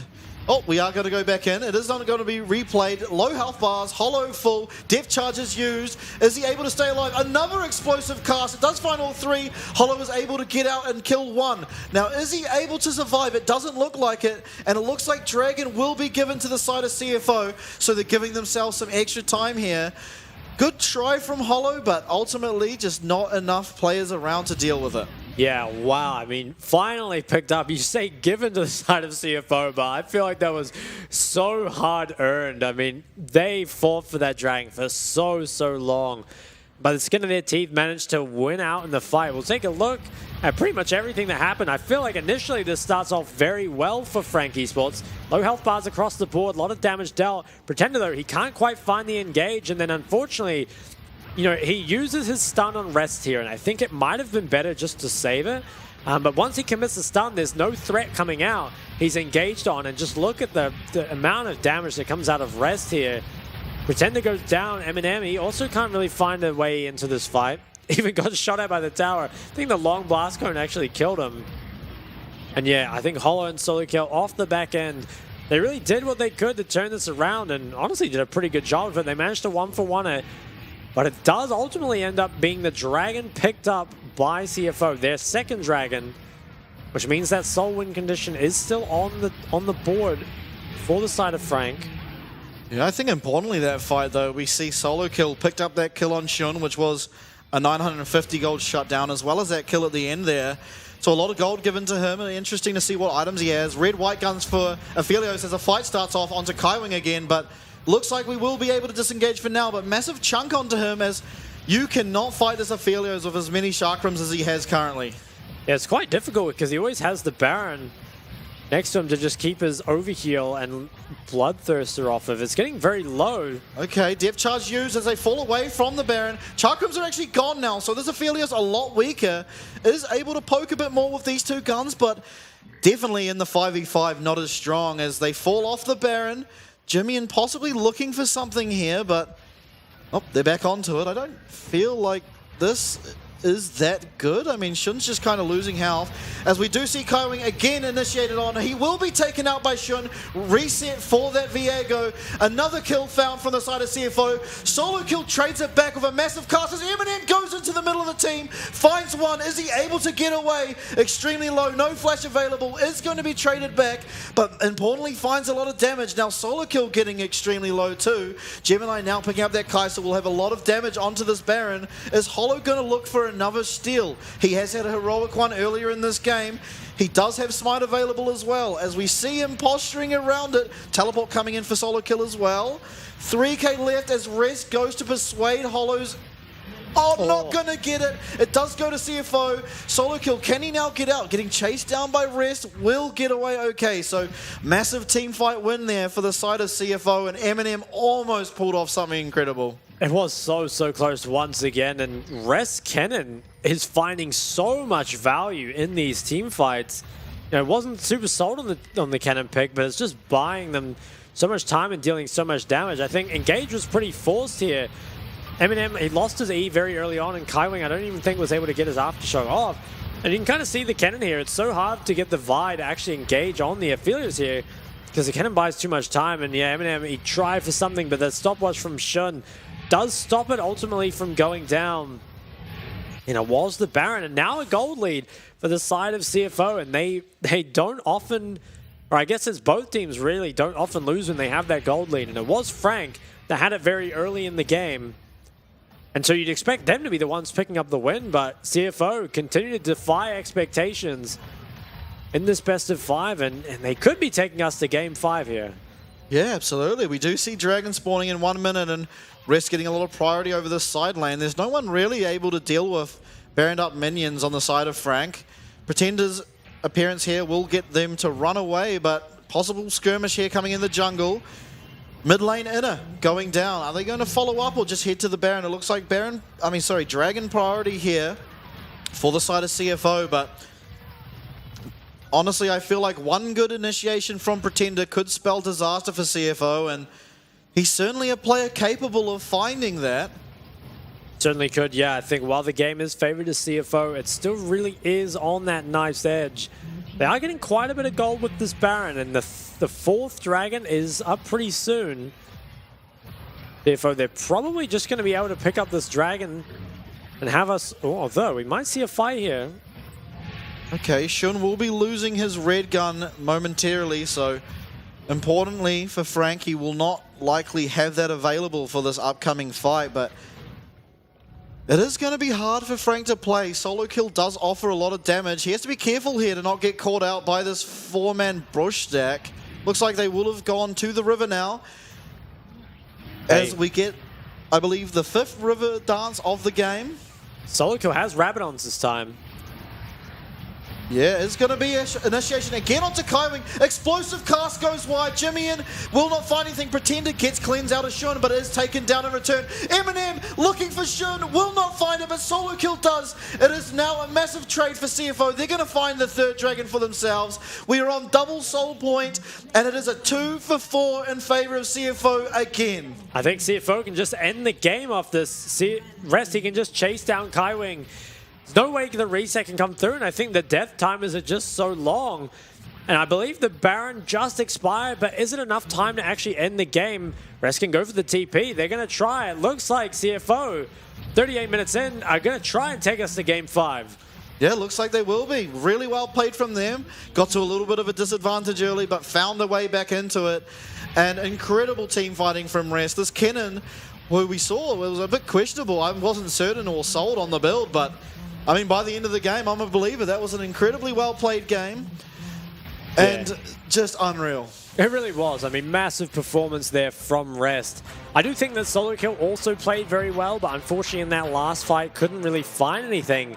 And where do you go here as Frank Esports? I mean, you're in a lot of danger of just being reverse sweeped, and you've just lost on both sides. It's kind of the exact opposite of what was happening to CFO at the start of the series. And this is our first Game 5 of playoffs, so going to be very, very exciting. I want to say Pretender's mid picks feel like a bit of a problem. I don't think that Annie really found that much in that game. Kind of feels like something a bit longer range, like the Syndra that they were kind of playing with, or the Talia even. Could have been better, but ultimately they did go for the Annie. Didn't really find it, but they've got one last chance here in Game 5. You know, whichever team falls here does have to go down to that losers bracket. But I mean, I'm surprised how close this series has been, because after Game 1 and 2, I kind of just thought it'd be Frank cleanly closing it out, but it's been anything but that. Yeah, and again, I feel like CFO really switched it on, and honestly, they're playing a lot more sort of balanced than they usually do, I feel. I mean, they played so well around Shun in those team fights that game, really providing him what he needed, and while we thought maybe it was more of a sort of defensive cannon, it certainly wasn't. He got tanky, got right in there, and Lysandra was more of that peel for Shun. She's tended to stay back and allow Shun to put out the DPS he needed, and it really worked out well for them. I mean, as you said, honorable mention, Solo Kill. I think that was probably his best game in this series, but unfortunately just couldn't get it done on the Gragas. It's very hard for you to do that against the likes of Aphelios as he gets that Bloodthirster and some tanking killing items. It is, yeah. And man, if I didn't believe in the tank cannon, I mean, I've never seen it before, but it actually looked pretty good that game. I actually wouldn't be too surprised if he did almost the most damage in the game. I mean, he was dealing a lot. There were a lot of other big dealers in that game, admittedly, probably the Aphelios, the Gragas, and stuff like that, but yeah, I mean, definitely had quite the performance. And I mean, on the other side, like we said, Solo Kill, I think credit to Eminem as well, who so close to getting some big, you know, Team 5 wins off the back end of them, but couldn't quite manage it. So Game 5, I think, is going to be extremely interesting here. I'd be real interested to see which side Frank end up choosing for this. Maybe now is your time to go back to the red side, ban away that Vi, and try to get you the top lane counter, because I think even this game did have the opportunity to counter the cannon. Didn't go for the Aurelia. Gragas was fine, but it didn't really stop the cannon. And like you said, maybe it's something that they've seen in scrims, and they've been like, okay, the Aurelia doesn't really work against the tank cannon. Try something else instead, but, you know, it doesn't stop them. Yeah, I guess it's true, but I would have felt, at least in the isolated 1v1, that Aurelia would do almost better into Kennen because of the obviously Beta the Wrong King as her first item generally. But yeah, I mean, that was incredibly well played there from a rest up in the top lane, sorry. And I don't know where you go. I mean, the drafts haven't looked, I mean, that draft in particular didn't look that bad, I don't feel. And I almost feel like the Gragas pick there was an answer to the fact they probably knew it was going to be a tank cannon. I mean, you saw it in itemization. But we will take a look here at the replay. This is one of our mini Baron fights. Yeah, this was the fight where I think Kaiwing just went a bit too early, and Pretender time and time again is just caught out. Say what you want about the draft, but I honestly think it's just Frank now, unlike earlier in the series, are just not team fighting as good as CFO is. CFO just consistently executing these team fights a lot cleaner, as we'll see. I believe this is the final fight of the game, where Solo Kill, despite being so strong, missed the cask onto the Aphelios, as well as the Leona ult went wide. Really nicely played there from Jimmy, and I'm not sure what the flash coming out of Gragas was, but yeah, I mean, it's so strange, right? Frank, they honestly team fought so well games 1 and 2, now finding some issues, and it's CFO who are team fighting really well, and it actually is the tank cannon who does the most damage in the game, so we have to see if Riot does anything about that. Already calling for nerfs, are we? We might be. I mean, I just don't like seeing my mid lane being so low here. 17,000 on the Lissandra. I mean, obviously, still bought his team a ton of time in fights, so can't really complain about it. And this is the first time we've seen Viego, I believe, deal more damage than the supports. I think, again, it probably could be pretty much any other champ in this game. Yeah, it didn't feel like Viego played too much of a part. I still think he did fine, though. I don't really have any complaints. I agree, he did fine, but again, it could have just been the Xin Zhao or the, you know, Wukong, and I feel like, I mean, even if the Wukong, possibly even better with that cannon, but ultimately he did play fine, and he got some resets, importantly, in some of those team fights, which was what was lacking in that game. I believe it was game 3 from the side of Hollow, but MVP will be rest. I don't think that's much of a surprise. Although Shun could have been a contender there, I think what Kennen was providing in those team fights definitely worthy of the MVP here. 36% damage, actually. That's crazy. He did the most damage on his team, and just time. I mean, he was like winning his 1v1, most damage on his team, 89% KP, and in those fights, he just consistently found so much value. So really can't ask for more out of your top laner. And he blind pegged, actually.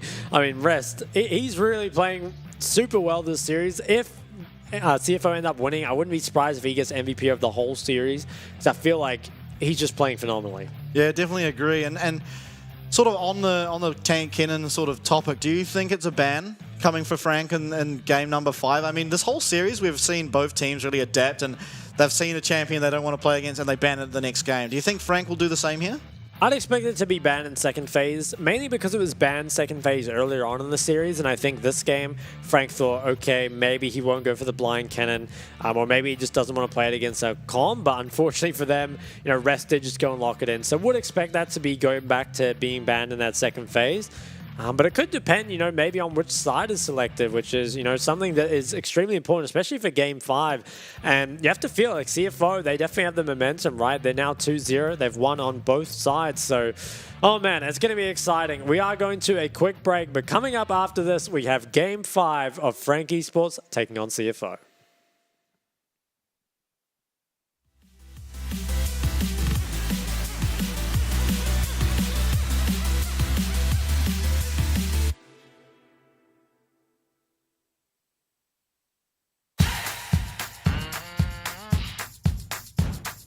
Never seen nothing like this before. Never seen nothing like this.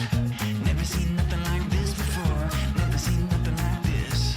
Never seen nothing like this before. Never seen nothing like this. Never seen nothing like this before. Never seen nothing like this. Feast your eyes, grab your shades, hit the lights and take the stage. Light the fire, strike a match. This is where the party's at. It don't matter where you're from. Can you feel it heating up? 3, 2, 1, let's go. Never seen nothing like this before. Never seen nothing like this. Never seen nothing like this before.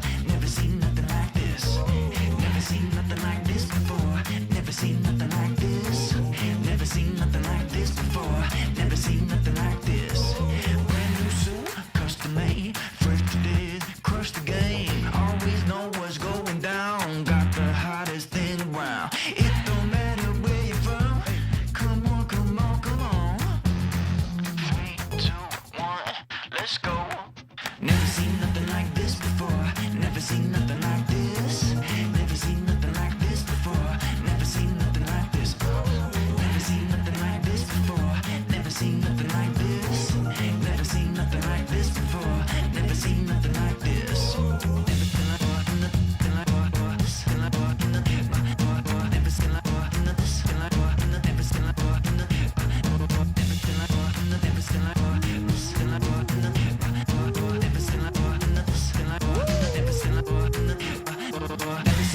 like this. Never seen like this. Never seen like非常感谢 iHotel 还特地为了队伍设置对战室，让队伍可以一起在里面团练与复盘。训练室都是采用最高规格的电竞电脑主机，3060 RGX 显示卡 ，AMD 5600X CPU，DDR4 32G， 还有 ASUS TUF Gaming 165赫兹32寸曲面萤幕。网络的部分，全馆使用免费高速光纤专线网路，对手机的用户来说也提供 WiFi 6的无线网路。选手座椅也全面是配置 DX Racer 的电竞椅。现在我们看到的是选手休息与睡觉的地方，我们安排2个人1间房间，有2种房型。床的部分是使用斯林百兰国际5星饭店的御用名床，房间内都还配置了免治马桶、雅马哈的环绕音响以及4K 55寸的电视。玩家们最在意的网咖食物的部分，平常除了自助吧以外，还有提供主餐，包含欧姆蛋、培根卷或者是炸虾饼，可以供大家选用。我们在拍摄的过程中，还有看到民众点的经典网咖泡面哦。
Hello and welcome back, everybody, to the PCS Spring Split Playoffs, brought to you by Riot Games, K-Live, and iHotel. If you're only just now joining us, you've joined at the best possible time as CFO versus Frank, 2-2, now goes to Game 5. And we just came off the back of it, a super exciting Game number 4 with the tank cannon dealing the most damage in the game. So it feels a bit disrespectful to call him a tank, but hey, we let Rest cook, and he certainly delivered. Yeah, definitely did. I mean, he ended the game with an insane amount of health. I think it was like the 4,000 mark on a cannon.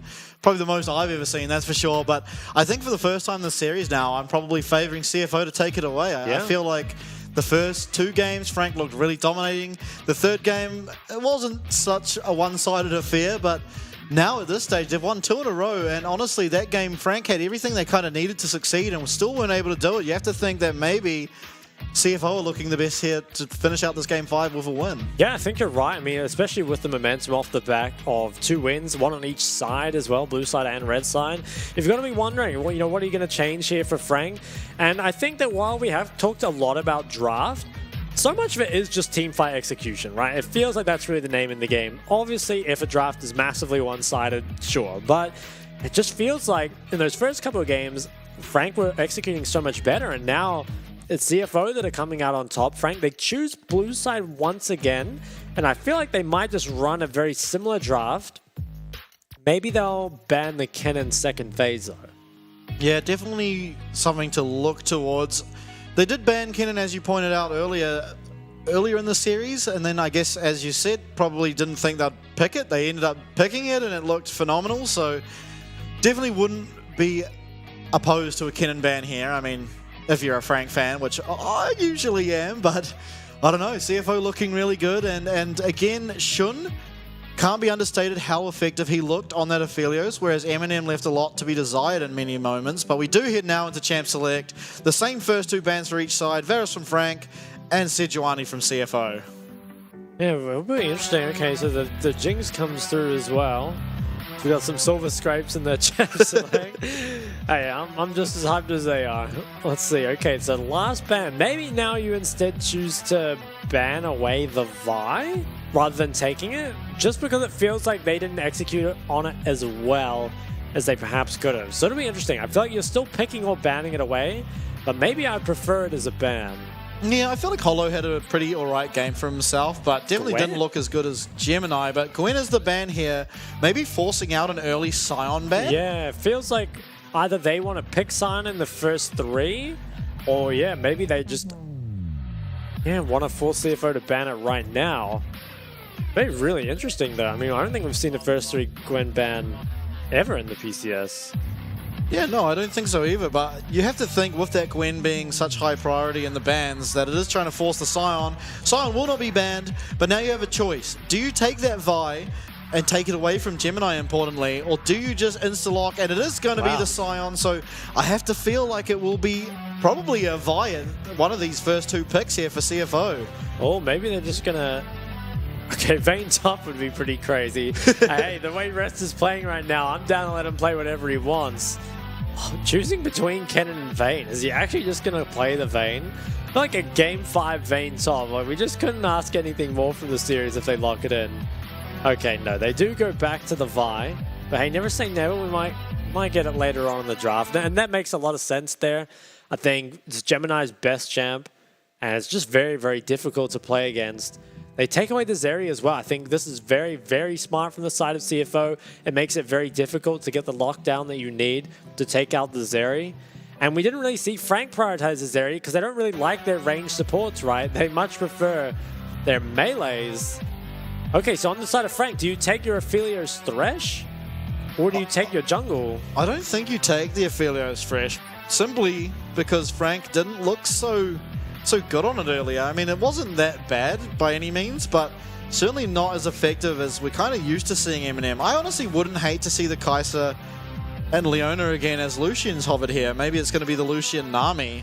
Eminem is probably the best at playing that lane out of all of our AD carries here in the PCS, but it will be Yone locked in here for Pretender, so this draft is starting to wild. It really is. They must play, what, Gragas with this, or Elise or something?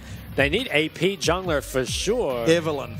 I mean, maybe, yeah. Something crazy. Okay, looks like it could be the Maokai Really weird though. I wonder why the Yone blind pick comes in so early. I guess they want to hide their bot lane, but that's extremely strange. I mean, Yone not very blind pickable, and honestly, I don't feel like does well versus Zeri or versus Vi. So an extremely weird pick there. Will we see the Kennen again? It would lead to... I mean, we didn't see Lulu bans earlier in the series, and CFO didn't end up going for the Lulu anyway, but I feel like you can just pick the mid. It will be the LeBlanc locked in, and I don't actually feel like there's a clear winner in this mid lane. I think early does go to the LeBlanc, but as the game progresses, it becomes harder for her to sort of dodge out of the Yone. Definitely depends a lot on the jungle matchup, and I think that Vi LeBlanc should be able to pressure mid quite a bit more. Taking a look though at our second phase bans, CFO probably just ban on, I was going to say melee supports, but we can ban away ADs. So to take away the Lucian, I mean, if you ban the Lucian and Aphelios, what are Frank going to play then? Maybe something like the Draven or even the Caitlyn could come through. I feel like if you're dropping your bot lane, it's because you want to do some combo that you wouldn't normally first three. So something like Kate Lux, I wouldn't be opposed to. Or if, you know, what else could they go for? I mean, I expect the Aphelios to be banned now, but I honestly feel like you could just preemptively ban the Caitlyn. I mean, maybe Eminem wouldn't play it. I'm not sure. Yeah, it's hard to really say. I mean, it's all just so aggressive. Honestly, just what's already been picked, I have no idea where to go, as we do look now towards the last ban coming in from Frank, and looks like it probably will be top laners. I mean, do you just ban away the Kennen? I guess think so. Sion probably has an okay time actually against the Kennen. I think I'd still just ban it away. I mean, we'll see what else they value higher though. So I guess you ban a support, right? Okay, so it is the Malphite banned away. Okay, so CFO now, they should just pick up their top laner, you would think. Unless you want to, I don't know, I guess you could pick up your support and save top counter pick for last, like just to see their whole comp. But you obviously see their top laner now, so... Ooh, Mordekaiser. Yeah, now we don't often see Mordekaiser, but definitely does extremely well into the Sion in an isolated 1v1. And with that Death Realm, can consistently make it an isolated 1v1.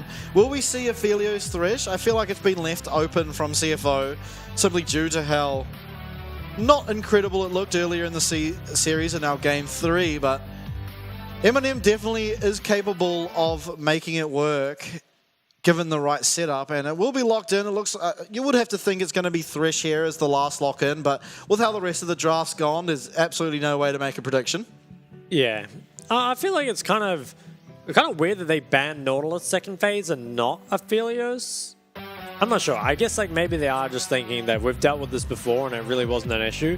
But we do see them go Aphelios Leona, because honestly the Thresh Lantern wasn't used very well previously. Okay, it makes sense to pick it up. Like, it's definitely the best combo on paper, but it really just didn't look very good for them when they played it before. We'll have to see, though, what they can do. So now it's your support 5P. Obviously, could just be the Lulu. Can match Leona into Thresh as well. But I feel like if you pick... Okay, Blitz into Thresh is something we could see played. I think he locks it in. Okay. Wow. All right, Game 5. This looks like pretty sick. We got LeBlanc. Vi is our mid jungle on one side, Yone, Maokai on the other. Then we've got the Mord into the Sion. We've got Blitz versus Thresh. I mean, I feel like across the board, this game is just going to be insane. Especially around that bot side. I mean, yeah, mid and bot, I feel like there's just going to be so much action. And I'm really curious to see how the Yone does, because when it was just kind of randomly blind picked, and also it didn't really look like it was that good into the Zeri and the Vi. I mean, hey, well, we'll see how it goes. I'm excited.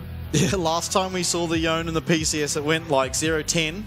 So hopefully it's not going to be that in our Game 5. I'm hoping for a bit more excitement than that. But again, they had a lot of success on this Maokai in their jungle. And we are going back to that Maokai with the Sion in the top part of the map. Obviously a bit of a change up here in mid lane, but they looked really solid on this earlier and managed to find themselves a nice advantage. I believe that was their 24-minute win game. So, man, I feel like there's just so much volatility coming through every lane in this game. It's hard to know where the focus will be. I mean, you'd think the junglers wouldn't really look towards top, but Rest having this, Mordekaiser against the Sion is definitely favoring him in that matchup.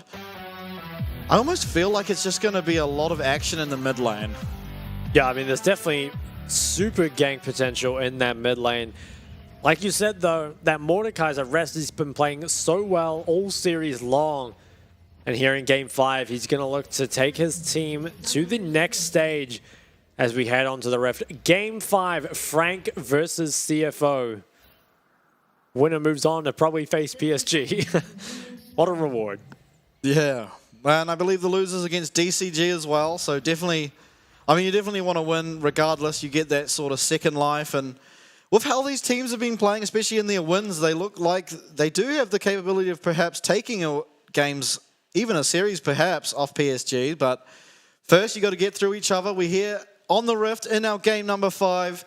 And honestly, I'm looking for excitement here. And do we not have the draft for it? Certainly do. Double overheal is picked up by the side of Frank Esports.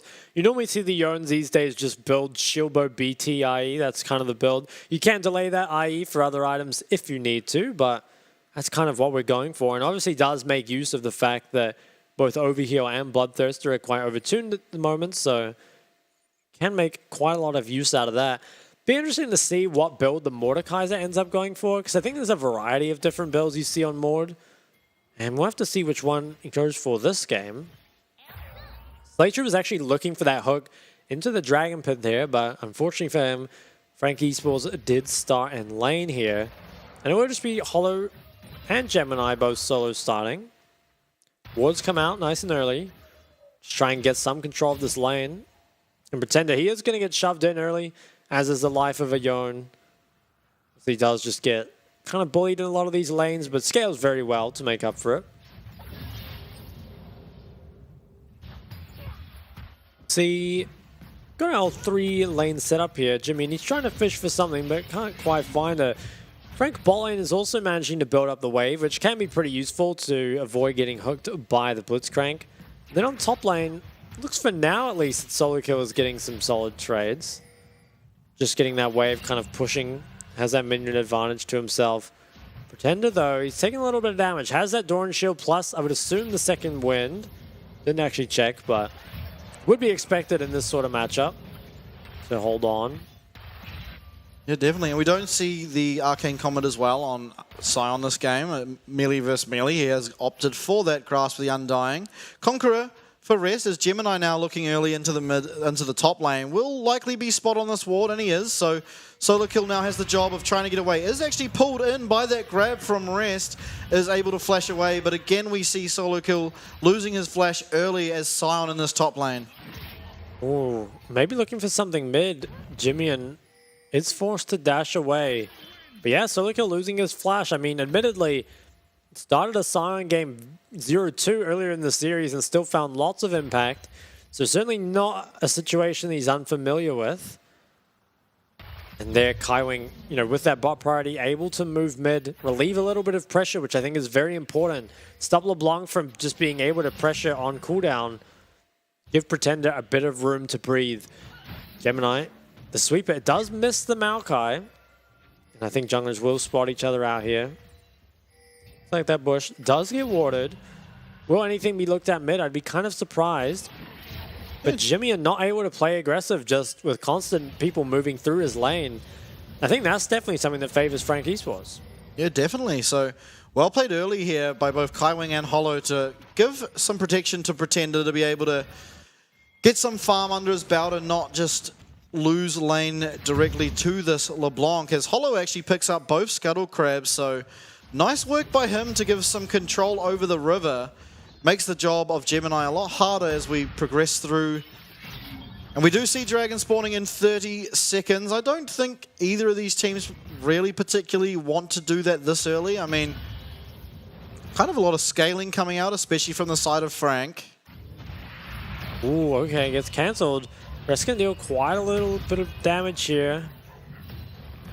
Without that flash on Scion, if he can, I don't think he's going to be able to do anything before he hits 6, unfortunately. So most likely it will just be the base that comes through from Solo Kills. We get a nice little insight to the coaching staff there. A little cam view. Now, this is bot priority here for CFO. And actually, it is the CFO Classic starting the Dragon at 5 minutes. Gemini's already on it. In fact, it's already almost at half HP. It looks like they will be able to pick this up. Hollow just in the mid lane here, maybe helping Pretender to sort of push this wave in, clear some vision, and they are going down there, but it is going to be too little too late as first Dragon picked up at 5 minutes from CFO, and they might be looking to get their fastest Dragon Soul yet. Yeah, it certainly could be. I think if you turn nameplates off, I could still tell you that it was CFO, the ones that were starting that Dragon at 5 minutes. So they get their first one. And it's really nice because it means that it's not going to be a Herald for Dragon trade later on. Oh, Hook does land here, and Hollow's in a bit of a predicament. Is he able to get away to the lands? And he is, so is going to be okay for now. And with that Hook, Slaytrue honestly has almost no mana left, so going to be a lot harder for him in this lane for the moment. Nice there, I think, by Hollow to make sure to save that flash. You know, it's very tempting to immediately flash the wall, but most likely it would have been flashed after. And Solico, he's looking for a gank bot. Maybe he's just going to ult through the lane. Has TP to return top, but has to commit to something pretty soon. I'm not sure how well this works. I mean, they're maybe going to play for a 4-man. Hollow's in the area. Yeah, looks like it, and there is no jungler available. Gemini up at the top side. What is Solico going to look for? He's walking through... Yeah, he's going to ult through lane. Yeah, here we go. As Hollow's walking up there now. Doesn't have Nature's Grasp available, importantly. Is going to look... There is a teleport coming in from Rest, but it is going to be First Blood given over to Eminem onto Slaytrue. With Rest arriving now, there's not much for him to do. And honestly, Solo Kill can now teleport back up to top lane and have priority on his own lane. Yeah, really, really nice play there from the whole of Frank Esports. Just set that play up. I mean, it has to be quite well coordinated, but they managed to get the jungler down there. They get Solo Kill to use his TP, or sorry, to come bot with his ulti and then TP back up. So really, really well played there from the side of Frank, and it goes to exactly who you want. Eminem is the one that picks up that first blood, and he needs to get pretty fed if he's going to be able to survive up against, you know, the Vi LeBlanc. Definitely does, and in this game in particular, you almost feel like he has to pay the Mordekaiser tax and get a QSS at some point too. Preferably before sort of any of these 5v5 start to come and happen, so even more gold needed for that to delay power spikes on this Aphelios, but First Blood is a massive pickup for him, as well as he is now at a CS advantage, although this top wave will likely go to Shun and he'll be okay. Is Herald spawning now? And the lane assignments have pretty much just swapped as a result. I think Shun might just stay top. And I think maybe CFO can start to play for this. They do have a lot of members around mid. Pretender, he has to be quite careful here. Oh! Ooh. Slaytrue just not quite getting the timing right on that knock-up, and Pretender will be able to get away with that Yone ult. However, it is Rift Herald now that will likely go to the side of CFO, so picking up both early objectives. A couple of tower plates, however, picked up by Eminem, so nice gold injection onto him in return. Okay, so it is CFO that end up picking this up. Like you said, wait, don't forget the Herald. Okay, he wants to give it to Shun. I wonder... Alright, anyway, they've done that, but... I think probably just wants to make sure that even if Shun can't be nearby, he's the one that picks up the gold. So I think that's pretty important. Sometimes we've seen the junglers just be the ones that end up getting the gold because no one can get close to the tower. I think this does avoid that. And there was quite a lot of gold traded back on the bot side for Eminem. You know, managed to get, I think, 1, maybe 2 plates out of that. I think it was just 1. It was already 1 down previously. So it's a nice trade back. We'll see what actually gets done with this Herald. Obviously, there aren't very heraldable lanes. Not a whole lot has happened. I mean, maybe mid could be the play. It's already down to 4 plates. LeBlanc is able to damage it at least a little bit in this matchup. There's a lot of pings kind of coming out on mid, so I wouldn't be surprised to see Herald drop there a bit later on. Blitz, Slaytrue, it's going to enter the river, kind of regain that control, and second dragon spawning in 50 seconds. I think CFO, they should look to keep playing for that. Especially with this mid priority that Jimmy's providing. It's very, very difficult for Pretender to walk up to the lane. Can just at any time get ganked by the Blitz and the Vi. You have to have so much knowledge of where they are, and it kind of makes you think, you know, why was its own blind pick? Because it's got a bad matchup. Feel like it's not that great against the comp. Maybe it was just to enable Maokai, but I'm not too sure. Yeah, perhaps, but have to see. Maybe they can make it work more as this game progresses. Solo kill now, ult back up, headed back to the bot lane, but smartly Gemini is going to match it this time, so won't really be plausible to look for that dive. However, it does mean that with the 5 members strong Frank, they should have priority and ultimately be able to secure the second dragon, allow Eminem to scale for just that bit longer, but the payoff is Resh getting a lot of time by himself up in this top lane. We'll be able to collect some plates, a lot of farm, and he's going to be really, really hard to deal with, especially for solo kill. Yeah, I'm not sure if I like this play or not from Solo. I mean, picking up the dragon is really nice. Stops that CFO win condition, allows you some time to scale, but you lost so much gold top. I think you lost like 3 plates, maybe?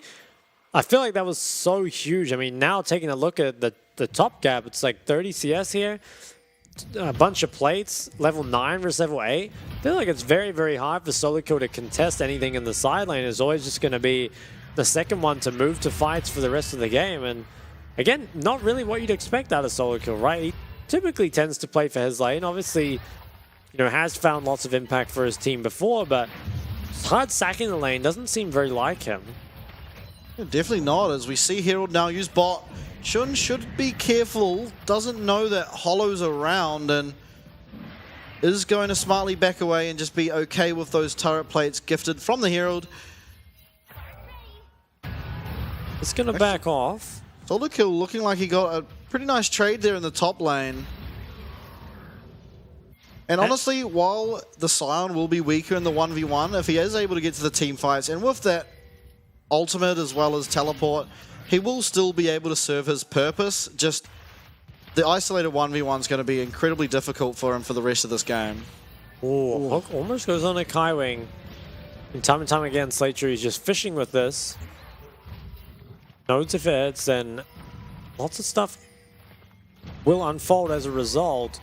Gemini goes for the Chempunk chainsaw, I think that's what it's called. Is, yeah. So we haven't seen that in a while because the Black Cleaver build did become more popular. But I think there's a pretty good argument for it this game. There's a lot of healing, especially out of Frank's mid and AD. Does make sense, I think, to pick it up. Although it's not the easiest to apply for Revive. Rest, yeah, he's making this work. Yeah, definitely. And Solo Kill having to recall now. I wonder if he'll use that ult to get back to lane or if he'll teleport. It is only 1 minute until Unleash teleports, so probably a good argument to not use it at this stage. And as he is walking back up there, you do expect him to perhaps ult to try and save at least one of these tower plates from going down. Well, now, on the other side of the map, though, Eminem, he's getting some time with this play. He manages to get 1. Can he go for 2? Has the Thresh Lantern in his back pocket. He's actually able to just grab 2 plates just like that. There's a lot of gold going over to him. Although he's on a ward, so he's spotted out.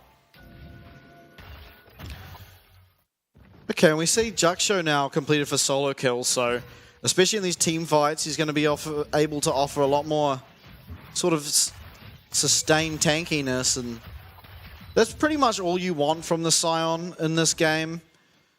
I wonder who the main target for this Mordekai's ult will be. You have to feel like, and at least until QSS is picked up, it should be the Aphelios, because, I mean, especially once Yone starts to get some of these items completed, he will pretty much just take down the Mordekaiser. As we take a look at turret plates, huge lead there for the side of CFO. There's a lot of gold picked up, and I think with the Mordekaiser ult, while Aphelios probably should be the target, it's whether or not you can actually reach him, right? Has the Flash Ghost as well as the Thresh Lantern. Might need to commit a flash of your own. It should be worth it. Well, we will see as the second dragon will be spawning in just a minute from now.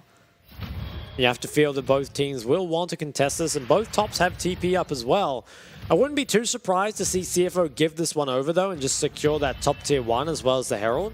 Because while it would be the second drag given over, it would be for a pretty significant gold injection on the other side of the map. Rest. You know, he certainly would benefit from having all that gold. Now, TP comes in from Jimmy, so definitely playing around this kind of mid-top side here. Pretender has to be quite careful. Is spotted out on a ward and can get engaged on very easily. Ooh, Hook actually connects. Yeah, it does connect, and it will be Kaiwing getting extremely low here, but Shun, on the other hand, is going to be chased down by the Maokai. Does go down. It's a 2-for-1 trade. 2 kills onto Pretender, and he's showing us why he picked Yone. Pretender, massive play off the back end. Maybe re-engage. Solo kill going in. Death Realm still available for the Maokai, who will... the Mordekaiser will be used onto solo kill, but when he comes out, there's going to be a 3-strong team of Frank to deal with him. Doesn't manage to kill solo kill and will have to flash over the wall. Does for now escape at least, and it will just be the 2-for-1. But again, a massive gold injection for Pretender as Jimmy almost finds Hollow on the back end of that fight. That was so close, and I think it's very important that Frank managed to win this fight without Pretender even having his mythic. And also, a really nice flash from Pretender, managed to pick up a 2nd kill in there. We'll kind of see, it looks like the fight, I guess, started with this Blitz hook onto the Thresh. Have a look. Yeah, okay, so the problem was this hook was traded early, but there wasn't really any follow-up. It was just damage coming from Zeri, and Kaiwing bought a lot of time. Pay attention to the Yone here. Takes out the Zeri, goes for the flash Q as well. Gets 2 very early. And from then on, I mean, Resty bought himself a little bit of time with this ulti. And the re-engage from the Scion, right, obviously is very far behind in the 1v1, but this is no 1v1 at all. And Scion remains very strong in any of these sorts of fights. I think Rest, you know, so tanky at the end. Does manage to flash out, but a lot of stuff burned as we now head towards another pause. Yeah, pause number 7. I don't actually think I think it might be 6, but yeah, we see on our screens, obviously, Gemini looking to start up this Rift Herald. It doesn't seem like it will be answered by Frank, instead rather going for that Cloud Dragon to build up towards the Cloud Soul. But now we're at this stage of the game. We saw it in game number 1 as well. We have Demonic Embrace available on the Maokai, and that makes it so much harder to play around these objectives, particularly the Dragon as it spawns. We do have another internet issue at the studio, unfortunately, but I'm sure that'll be resolved quickly and we'll be back into game. But how are you feeling so far? Who are you sort of favoring as this game progresses? I don't even know at this point. I feel like this game is so insane. I want to say, based off what just happened, it might actually be better for the side of CFO. Even though they ended up losing the fight, they're getting the Herald and they got the top tier 1 already. So it's a pretty good gold injection off the back of it. I think they can Herald mid too, because LeBlanc already got a lot of plates early. So while it should be Frank picking up that 2nd drag, I think that CFO can kind of slingshot themselves a little further ahead here. But I mean, as you saw in that fight, right, the fights can be very close. So it's still anyone's game at this point. It definitely is, and I think, although you say that, the Yone not having his Mythic, as you pointed out earlier, and picking up 2 kills is actually massive for this side of Frank. I mean, after that, it's going to be very hard for Mordekaiser to ever think of Yone as a target specifically, and Eminem is just being able to sort of scale into this late game Aphelios that has really shown so much promise in many other series before, or games before, shall I say. And as well on the other side of CFO, Zeri doesn't seem as strong without that Lulu, especially in the later stages of the game. Just more vulnerable, easier to pick off, and although like usually it's answered by a Vi, it isn't in this game, but you're seeing the Maokai be used sort of how the Vi generally is, and just following her with that twisted advance to be able to lock her down. And I think because of that, mainly maybe the Lulu thing, if this game does sort of be allowed to scale out and get further and further along, I do tend to like Frank, and I feel like they have the ability to do that now. I could definitely see that. Yeah, I think there are solid win conditions for both teams, honestly, so we'll just have to see how it unfolds throughout the rest of the game. Now, the Dragon win condition is pretty interesting, because I think 2 drags will be picked up here by Frank. And, you know, earlier on in the series, we were kind of saying how important Dragon was for CFO, but I believe in their first win, they got the Drag Soul. Second win, though, they actually didn't. It was 3 drags to 3. And they actually gave up a lot of Dragons early on in that game. So they're probably feeling pretty confident that they can win without it. Perhaps they've developed more since the end of the split. And I think they've definitely shown us some better team fighting here. Is that the arm of Eminem in the background? I'm not sure, but we are returning the game. Yeah, we see the Rift Herald secured for CFO and the Dragon secured for Frank. As we said, going into that. Now, where do you go from here? It looks like, I mean, Yone, how can you answer Yone as a split push at the moment? It feels like LeBlanc won't quite be strong enough to deal with him. I mean, maybe you can work away at him bit by bit. Yeah, definitely I don't think LeBlanc can really win the 1v1. I don't think she wins short or long trades, and that sustain makes it so difficult. She still has a lot of gank set up though, and it looks like we'll be paired the Yone up against the Mord instead. And I think Rest still has potential. Ooh, a lot of damage. Kaiwing yeah, forcing did flash. have to flash. Interesting. Okay. So won't have flash for quite a while, and that's pretty problematic, I think, because you know that does remove any sort of flash lantern play or even a flash flay, as well as just being vulnerable up against Slaytrue's Blitzcrank. Does kind of give you a few more options here. Ward will come out, and I think this should be the mid tower heralded, and you'd have to feel like it's not too long for this world. Although someone's it very close to the tower, I'm not sure. It's going to feel like it's going to take quite a bit of damage. Okay, actually don't get onto it, so it does manage to hit the tower. Goes very, very low, and that should fall probably on a few more waves. And now worth noting is that while Pretender got 2 kills for himself, he's down a significant amount of CS to Pretender. Or sorry, to Jimmy, and I think Jimmy might actually be ahead in gold. Kind of hard to tell, but it's pretty similar. Really paying for that Yone blind pick. Now we see a lot of members grouped around mid. We might actually see a fight break out. Yeah, Ooh, Hook so does just close. go wide, but solo kill now being dragged in by Rest is able to find a little bit of return damage, but ultimately not much to be said there. As Jimmy heads back top to clear out that wave, and priority over this river is in favor of CFO, but you don't really expect them to be looking for a 20-minute Baron in a minute's time. You would be surprised, right? But I suppose they could do it if they get kills. Midwave will be pushed. Ooh. Oh, That ult almost came out.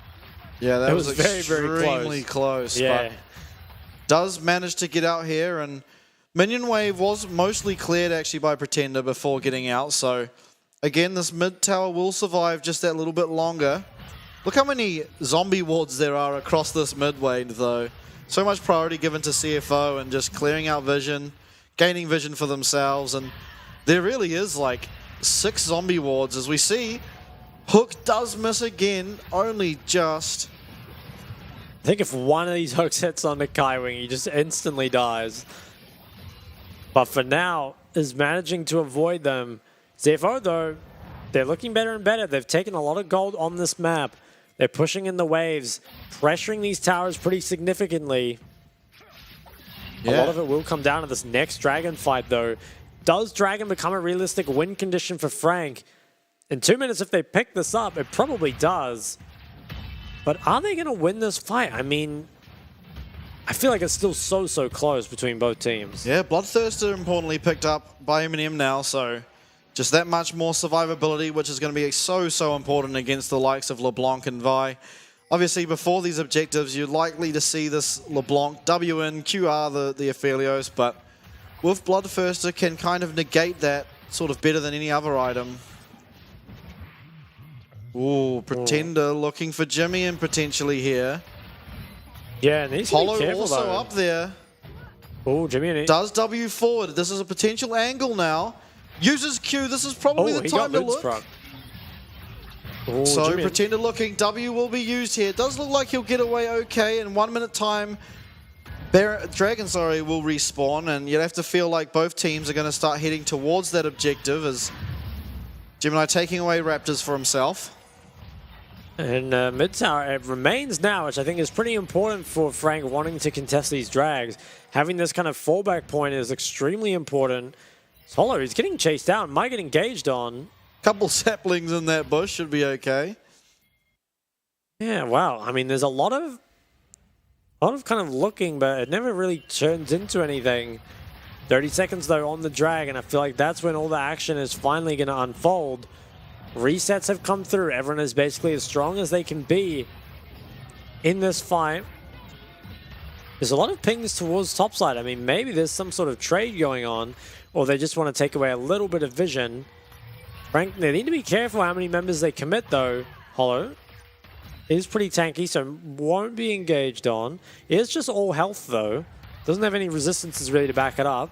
Ooh, hook doesn't quite land, but I think importantly, knowing that this dragon's alive and you haven't had any time to set up as Maokai with those saplings is problematic, as well as Nature's Grasp now being used. Ooh, we do see a potential trade here on the top. Flash away from the cease and desist will not work. It looks like Pretender will be going down. Can he find a trade back though? Does manage to find one. So another 2v1 in this series, and Pretender manages to find one. It's pretty big. I think that at least delays the dragon, or maybe even just gives it to the side of Frank. And you had to feel like that should have been just a free kill. Not too sure what happened. I guess maybe there wasn't the damage. I think... Okay, so it looks like LeBlanc used her ulti? Okay, yeah, so she used ulti for dash and then didn't quite have the damage to back this up. Gemini as well, you know, maybe could have flashed one of these Qs, but it would be pretty execution heavy. Ultimately, though, it ends up being pretty important. Yeah, fight breaking out now. Pretender, importantly, can join in 4 seconds with that teleport, but nothing happening yet as we see more of CFO and Frank staring each other down at the river. It feels so hard to make something happen. It might just come from one of these hook supports, or at any moment, you know, could make some chaos happen in this game. CFO, they're the ones that are looking to start up this dragon, and it looks like it's gone. Yeah, Hollow's on the top side, so this should just be picked up. Now it'll be 2 dragons to 2, so for our 5th game, I mean, it remains so competitive even now, 23 minutes in. You're really looking at Pretender almost to be this carry now, and obviously working away at these side lanes. Now that Bloodthirster as well is completed, I don't think Rest really wins out in that 1v1 inside the Death Realm anymore. Oh, another hook is almost connected, but doesn't quite. Nice chain there. Eminem running into that chain of LeBlanc, but is okay for now. Tower goes down top, so that's more gold onto this Yone as he hits level 15. Getting close to sort of a time where you're going to struggle to deal with him even more than already. As you see that Q barely dents the shield. Yeah, it's actually just so tanky at this point with the combination of shield bow, overheal, BT, overgrowth. Just has so many extra stats here. And bot lane, I mean, Rez, he's been relatively quiet this game. Has himself a 50 CS lead and also a 2-level lead in the side lane. So despite not really being heavily involved, it's certainly making it work. It looks like he can maybe just ignore solo kill while he takes this tower. Yeah, it looks like he is able to, and it will be this bot tier 1 going down, and we're really seeing the effect of what Mordekai's counterpick can do into the Scion. This mid tower is actually still up. Credit to Frank Esports managing to keep this alive so long, I think has prevented the game from really snowballing against them. It is the QSS tax paid here by Pretender. Yeah, IE almost purchasable actually for the Ophelio, so that will be a massive item spike. And you feel like for the side of Frank, you don't really want to look for anything until that's completed, because once that item is done, Eminem can honestly take over some of these fights if he positions well enough. I think this might finally be the mid-tier 1 falling. And yeah, Eminem, he's really going to have his positioning cut out for him up against the Vi, the Blitzcrank, the LeBlanc. There's so many threats, but he does have the means to deal with them. There's himself a lot of lifesteal, the Flash and the Ghost as well. So that mid-tier 1 does finally fall. But Frank, they're the ones now pushing back. They're going to try to take some of this topside control, maybe even look mid. There are a lot of members grouped around here, even Pretenders coming down. Hollow Nature's Grasp will be used, just trying to probably look for this tower, but Rest now going to get knocked up. That shield will dissuade any real damage from occurring. Jimmy now is going to dash down, but will distort back from that sapling, and yeah, advantage now really to CFO having that mid lane tower gone and just being able to open up the map that much more. We've already seen them have so much control over this sort of top side and middle area of the map, and now it's going to be even worse for Frank. It is going to be really tough, yeah, to regain some of this back. 2 minutes on the next drag. IE must be pretty close, if not, yeah, must be completed, I would think, for M&M here. And yeah, okay, so IE is completed for this Aphelios. Can pretend to get on the Yone before this next fight. I'd be pretty surprised. Is very strong already, though, and especially because he had to pay the QSS money, 1,300 gold. You know, he's a bit behind in terms of items, but it also makes him incredibly hard to deal with. And I believe the Vial is QSSable as well, although Hook does connect. Onto solo kill, definitely not the best target, but Shun really putting out some damage on him, having that Lord's Dominance finished on Zeri. Now we're seeing a bit of dance towards the Baron. Dragon's still a minute and a half away. Pretender looking for some damage onto Rest, and honestly is doing it. That's quite a lot of damage coming out in such a short time from Pretender. Really starting to get a foothold in this game is this Yone. Well, Slater, he's looking for something, but there honestly aren't that many hook targets this late in the game. Kind of feels like you're either hooking a full tank or someone who's just not actually relevant. If you can somehow snipe M&M with it, would be very, very nice.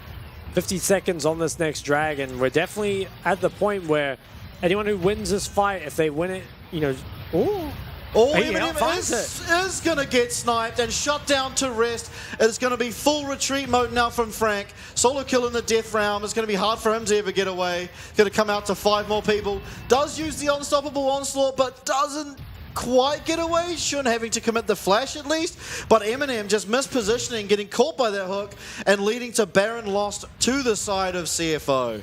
Yeah, crazy. I don't know how. I was just saying, you know, if Slater can hit him, it'll be great, but it seems impossible, but somehow managed to thread the needle, took him out, and Frank, they're going to try contest, but I'm not sure they have any business doing so. Yeah, already at 2k health is this Baron, and it will be another hook, but Pretender finds a massive ult, does dodge out from the Vault Breaker as well. Jimmy looking for him, will find it on the back end, so a 1-for-1 trade ultimately around the Baron, but Baron is picked up from CFO. And CFO with that, I believe, should even be able to get the drag. There are pings onto the drag by Frank Esports, but I don't think they can get here in time. Are going to be forced away from it, so it will be third drag. The Baron and a 5,000 gold lead picked up here for CFO. Let's see how M&M managed to get hooked. So has to know that Slater is around looking for him. Has a lot of vision on the bot side as well. Looks like he just passed way too aggressively up and just got hooked. Immediately blown up before he got to react at all. And you can't really afford that, right? You're so ahead here as M&M. You've got 3 items on your Aphelios. You can 1v9 a team fight, and to lose it like that, oh, it must feel so bad in Game 5. That's the third failed flash from solo kill this game as well.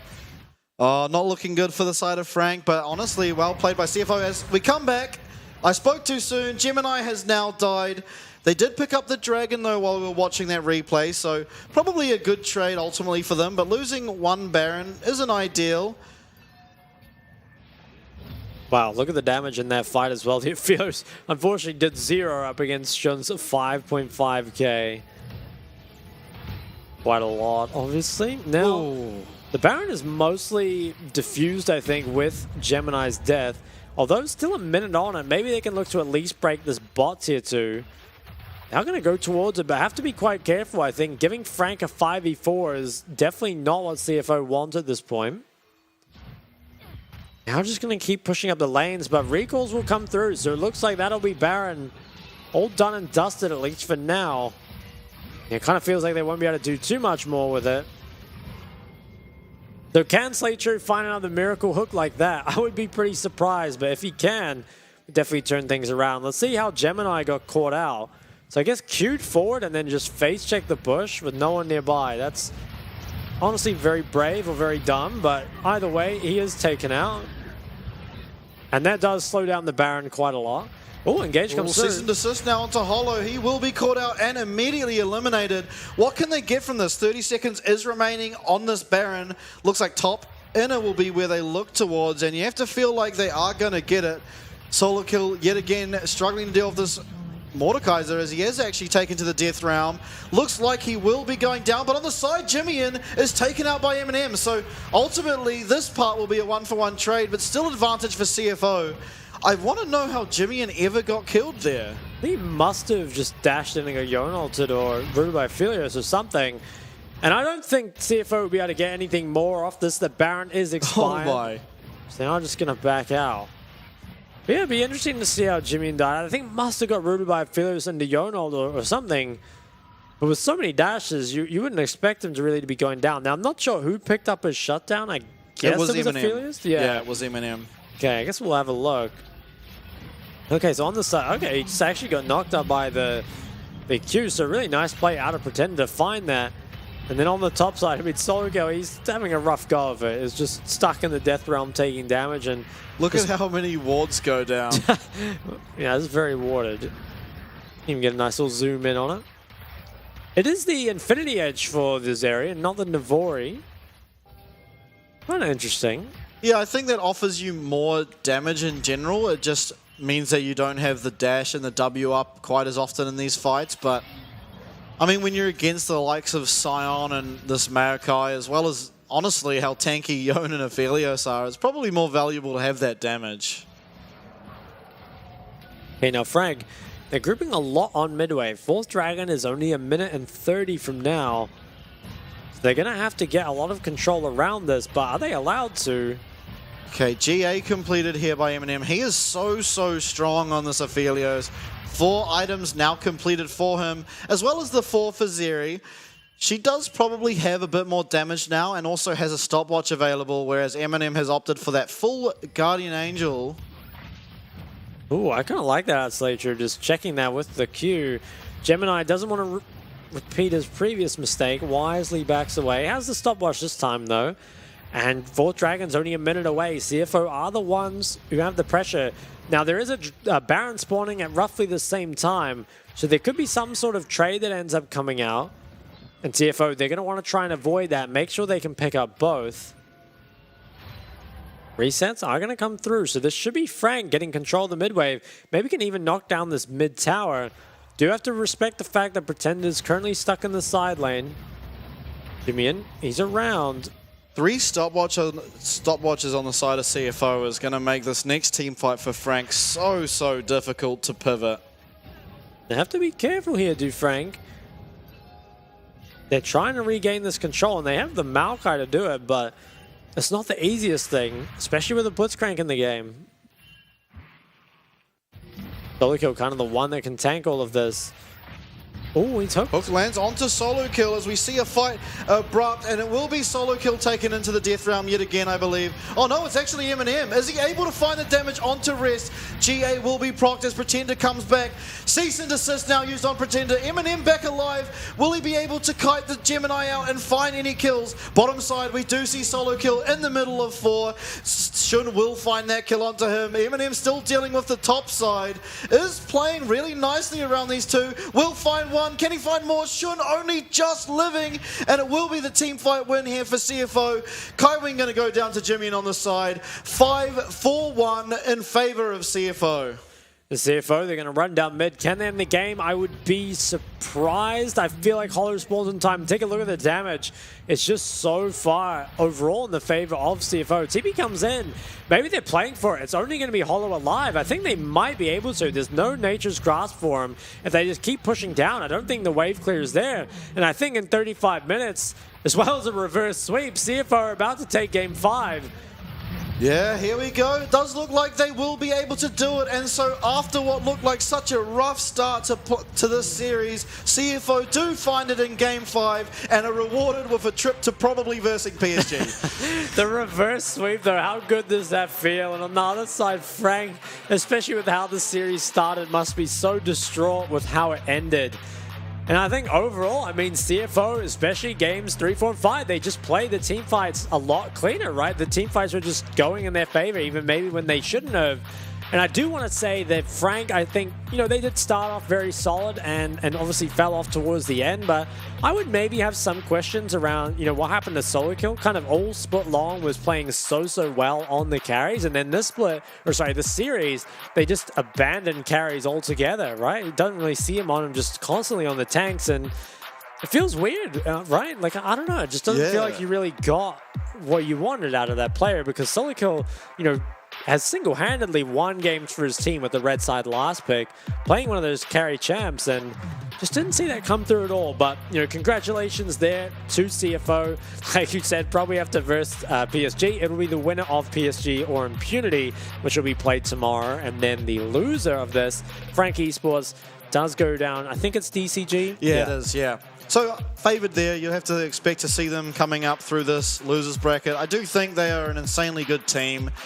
I mean, you saw it in games 1 and 2, but kind of fell apart after that. And to your point about solo kill, I think his only carry game was on Jackson. It was probably his worst looking game out of them all. So, yeah, it was weird, right? Yeah, it was very strange out of solo kill. Definitely not what we're used to, but ultimately that is the way it went. And I mean, who do you think is MVP for that game? I feel... I think Slater just for the one blitz hook, because like that hook completely changed the game, right? Because he managed to hit that hook onto Aphelios, they managed to get the Baron and the third drag. So I would say Slater. I think arguments there for Jimmy on the LeBlanc, maybe even for Rest on the Mordekaiser, but for me, it'll be Slater on the Blitzcrank. Yeah, I could definitely see that, although most of his hooks did land onto solo kill. That even it's the ended one up, that matters. No, but even that ended up generally in them winning. Like, did you hook the Scion? It led to a death realm, and there's no support for that Scion, and he does just get 1v1'd in that death realm by the Mordekaiser. So, I mean, yeah, ultimately really well played. I think, as you said, arguments for Rest there. He definitely had a good game for himself, as well as Jimmy. Although I'd say Jimmy getting caught out mid was definitely not ideal for them. Yeah. I'd say it is between either... I even think Shun could make a case for him, because he was putting out a lot of damage. It's kind of invisible damage where you don't really see it. I mean, even in that last fight, we were sort of focusing on Eminem while Shun was taking out everyone in the bottom side of the screen. So, I mean, I feel like there's an argument for him as well. Mine would either probably be Slater or Shun, probably. Okay, yeah, we'll have to see the damage charts, because, yeah, the Zeri definitely didn't kind of get highlighted throughout the game, but what was like 5-1 or something, right? And had the IE as well. So it was clearly very fed and was able to deal the damage, but, you know, honestly, just didn't really see it as the game was going on. And I want to say as well, pretty questionable Game 5 draft from Frank. I feel like while Pretender played pretty well in the Yone, I feel like made the comp so hard for himself, right? Like playing Yone up against, what was that, like Vi especially, as well as LeBlanc, like it just seems weird. Like what's the need to pick that so early, especially when you end up picking Aphelios Thresh 4-5 anyways. So really confused by what they were going for in Game 5. Yeah, definitely. I mean, he fell so far behind. He managed to find a double kill in that mid-fight to sort of make up for that. But even then, he didn't really have the impact you'd really hope for. I mean, we haven't seen Yone in quite a long time, I mean, other than Zhao2's game, but we don't speak of that one. And it just didn't have too much impact, even though it got quite a few kills. And it had I mean, even that 2v1 up top, it looked really good for him, but when it came down to it, he wasn't able to deal what he needed to in the team fights. I think that's the thing, right, is it's extremely good in those skirmishes, but when it comes to the team fight, actually finding a way onto Zeri when no one else on your team really has a way, I guess maybe if Maokai flash Ws, that could be your way in, but it just feels so hard to actually get on him and start dealing the damage. So, yeah, kind of questionable. And the times before we'd see Yone was mainly with something like the Sedge, right, to give you that really strong skirmish potential. But I think Maokai, it's not really the same, right? It gives you kind of the ability to, you know, face check things. It kind of like wants to poke, but I don't know, it just didn't really seem like it lined up that well. So I'd be curious to see where Frank Esports go in their next series, because solo kill not being on carries and some of these questionable later drafts does feel strange. But here we'll see that fateful moment where Eminem walks a bit too far up on the mid wave, and honestly was playing very well aside from this, but just that one mistake. Oh, he must feel so bad about this. I mean, the one mistake turns into so much for the side of CFO. Ends up being the Baron, the third dragon, and then honestly, eventually the game. It's really costly, right? But that's what the Blitzcrank offers you, is the fact that it does all come down to that one hook, right? And we take a look at the damage graphs, pretty even across the board, but yeah, obviously the carries of CFO really putting up the numbers, and once again managed to win the game without going to the full Dragon Soul. So honestly, I'm really liking how CFO are looking. Yeah, definitely showing promise. And I think importantly too, out of that game, you see the Vi, you expect kind of Gemini to be the real person to step up and carry the game. But I mean, even looking at damage charts, and he made quite a few mistakes in that game too. he didn't really have as much of an impact on Vi as you'd usually expect, but they were still able to get it done through the other sort of areas of their team. And I think that's really good going forward, and especially when you have to come up against PSG. Yeah, for sure. I think being more well-rounded up against PSG would definitely be a good look. I mean, it for could be CFO. impunity, but I'm Could getting be. a bit ahead of myself. You were right, though. Slaytrue is going to be the MVP for that game, and well-deserved. Obviously, that hook onto Eminem, as you pointed out, was very crucial into setting up that lead, and as well as just all-round the vision control he was able to have, and just everything. Yeah, 100%. Definitely passed the eye test for me. Did 5.9% of his team's damage, though. Perhaps the Blitzcrank, not the best damage dealer. It's kind of funny how the stats are the same here for all the champs. But, I respect it. And 70% of his team's KP as well. It really was the hooks, though. And like you kind of said, even though Tuxie landed onto the Silent in some of those later fights, it brings Solo Kill in and makes him take so much damage on the way out. And I'd actually love to see that last fight there, because it was somehow Eminem that got altered by Rest, right? In that very final one where we thought it was Sion. And forced his GA, which I think is massive in that sort of fight. So, yeah, I mean, credit to CFO. Very good mental, I think, to come down from 0-2 and turn this around, especially given, again, that you'd already lost on both sides. You lost on a lot of your signature picks. And to be able to turn that around, I think, very impressive. Yeah, and I feel like knowing that they're coming up against DCG, they're going to have to turn something around. I mean, DCG haven't looked the greatest all the time. They did look good against our LCO teams. But again, at the end of they did sort of pick it up, I have to say, at the end of the spring split, but they don't look all that consistent. So you have to feel like they do need to improve a little bit. But that will do it for our games tonight. We will be going to an interview in just a moment, so please do stick around.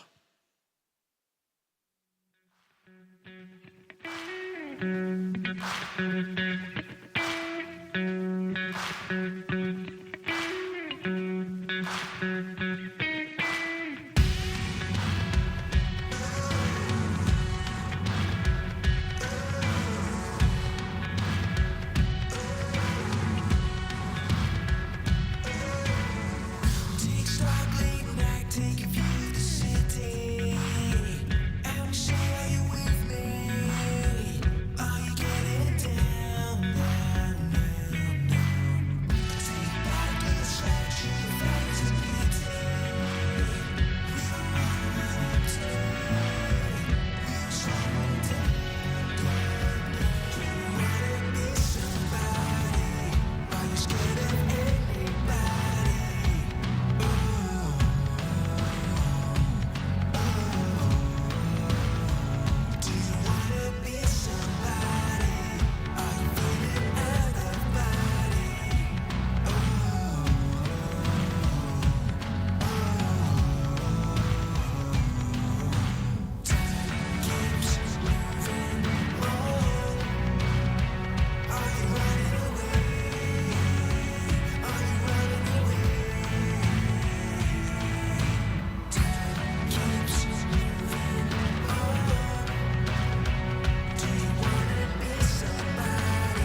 Hello, everyone. Welcome to our post-match interview. I'm your host tonight, Vincent Lee, and joined here by Flying All Studios top laner, Rest. Welcome. Hello， 欢迎大家收看我们的赛后采访，我是今晚的采访主持人长毛啊，我们也欢迎 CFO 今晚夺下相当多 MVP 的上路选手 Rest， 欢迎。大家好，我是 CFO 的上路 Rest。今晚上的表现很精彩哈。First of all, I want to congratulate you on winning tonight's series. Actually, it was a tough one. What a series! And back in Game 1 and Game 2, it was actually a disaster, massive disaster, and everybody thought that was it, including me. So what actually happened after Game 2? 就第一局跟第二局，其实实际上今天晚上第一场跟第二场打下来的时候，感觉真的是一个非常惨烈的2场比赛。那实际上大家都觉得说啊3-0的，然后不管是感觉主播台上啊，或者是评论席啊，或者是看比赛的观众，大家都觉得说哦，今天晚上可能 FAK 就3-0把你们带走。那第二局结束的时候，到底是发生了什么事情？你们到底施了什么魔法？为什么第3局开始可以一路反攻到让2追3？第二局我们被那个2-0之后，然后我一直跟那新人选手说不要紧张，就还有5把要打，就还有很多比赛要打，所以。没有，最多也就3把，你不能再打5把。之后败部也有比赛，对吧？然后我叫要搞笑，不要那么紧张哦。Okay, so I told my teammates, because I got like several newer players on my team, and I just kept telling them that there are still more games to go. We could have 3 more games tonight, and we still got a lot of series to go, even we drop into losers bracket. So I just try to cheer them up.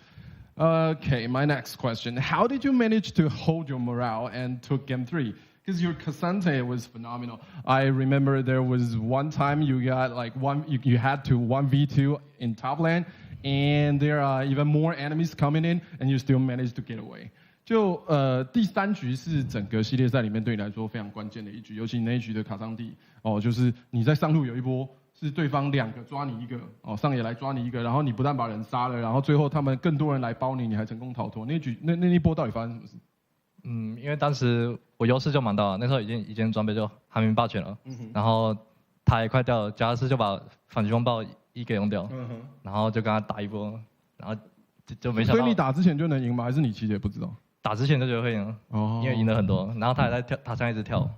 Okay, so actually I was really ahead. I was 1 item ahead, and also I saw Jax used his counter strike already, so I already know that I could win that fight. That's why I chose to fight with them. Okay, that was a great one. And let's talk about a big surprise. Heart Steel Cannon. Is that a secret weapon? Like everyone was very shocked, including the casters, including me, including all the PCS audience. 所以让我们来谈谈那个今晚最大的惊喜，就是雄心之钢的开能。哦，那实际上来说，你出来的时候，就你买了腰带的时候，然后大家在看的时候就说。他是要出雄心之钢吗？然后其实包括不管是在主播台，然后还是在这个观众之间，大家都非常质疑这个选择。那当然最后效果是非常好，所以可以给我们介绍一下，这是你的秘密武器吗？你是怎么想出来的？就这有一次我在睡觉的时候就想到，然后后来就去排位试一下，睡梦觉得还不错。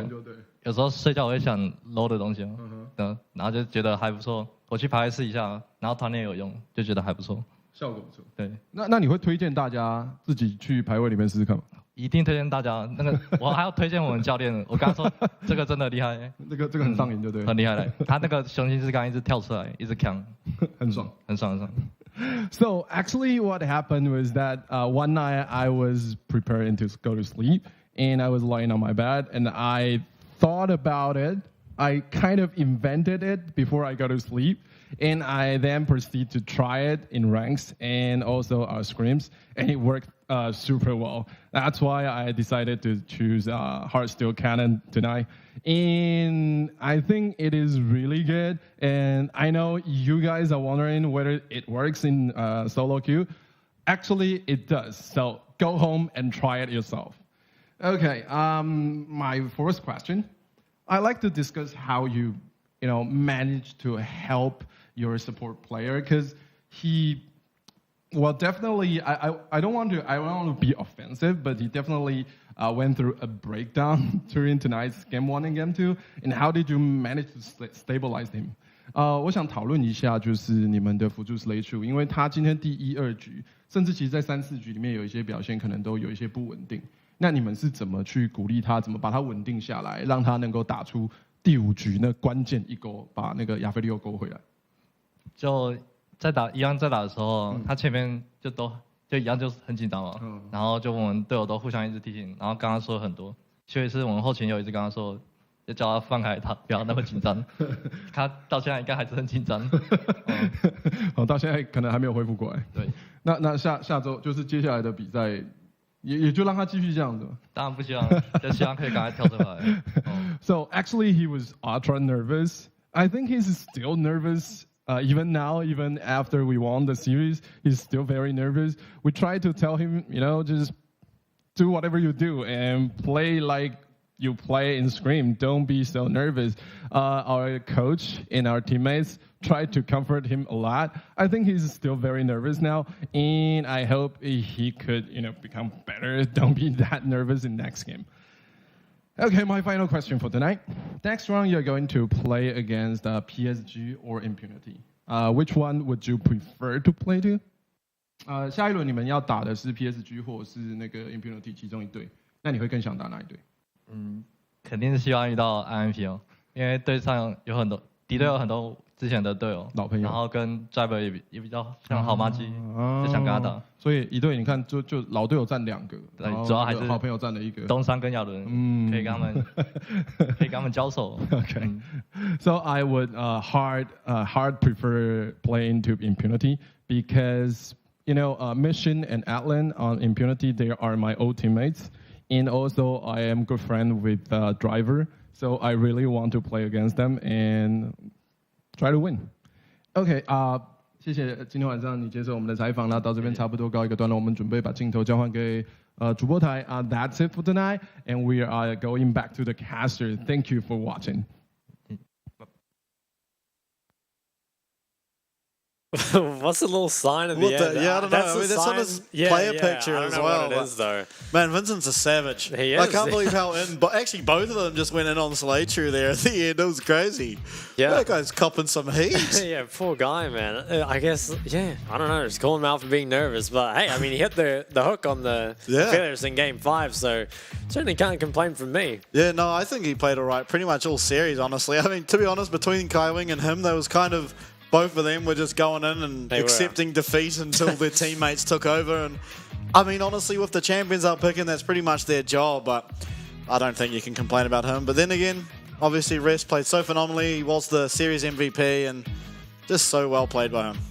He did play very, very well. As we'll take a look at the playoffs bracket. So today was CFO versus Frank 3-2. Tomorrow it will be PSG taking on Impunity. And then after that, we will have Frank Esports taking on DCG as Frank fall to the losers bracket. And then we will have the loser of tomorrow's match taking on BYG the day after. So we have a bunch of exciting games still ahead of us. I actually feel like all of these could end up being very, very close. So despite today being our first 5-game best of 5 of the Spring Split playoffs so far, I wouldn't be surprised if there's a few more this week. Yeah, definitely not. I mean, I think tomorrow, actually, surprisingly, I do think it could be sort of a best of 5. We've seen Impunity come very close to touching that almost untouched record of PSG, particularly with Junjia. They almost got it done one time, if not for some heroics from Wako. And I mean, I definitely think we could see them take a dub here. Yeah, it could be real interesting, and it'll be our first look at PSG in the playoffs, right? We actually haven't seen them in a while because they started in their upper brackets, so it'll be interesting, just what champs they're prioritizing nowadays, especially because of stuff like some of their kind of linchpins like the Rise have been nerfed away, so it'll be real, yeah, exciting. Yeah, and I mean, it's sort of the same for Frank, right? We saw this is the first time we've seen them since the end of the spring split, and it looks like they've changed direction in many ways. They did prioritize early a lot in those games, but particularly with solo kills, there's a whole different look, particularly from him, like completely different. It is real weird, right? Went from being like the Aurelia GP Nara guy to just being on pretty much Scion duty the whole time. And I mean, I don't think he was like awful on the tanks, but just feels like, probably the best carry top in the league. At least that's what it looked like throughout the regular season. And then Rest just sorted him out on the tanks. And it was funny Rest mentioned, he invented the Heartsteel Kitten before going to sleep. That's cool though that he invented it, right? It wasn't just something, because sometimes, these builds, they just like come out of Korean solo queue eventually. And, everyone picks up on it and it turns out it was broken all along. But, maybe this is the start of something. That's right, yeah. PCS Uprising. I can't wait to see it. And honestly, this is the time to find out, right? We're heading in towards MSI. We're getting to the end of this playoffs. I mean, we're kind of in the middle at the moment, but we're like getting there. And also, I want to say, especially for Frank, I don't think this is the last we'll see of them. I do predict them to probably take it over DCG. I mean, Frank have looked so solid the whole time, and I do favour them there. I expect them to probably make a lower bracket run. So we'll have to see. We will. But that is going to be it for us for today. It was a very long day, but hopefully it was as exciting for you guys as it was for us. Thank you again to Riot Games and Carry Live for putting this together, iHotel for sponsoring the whole thing, and please join us tomorrow for PSG taking on Impunity.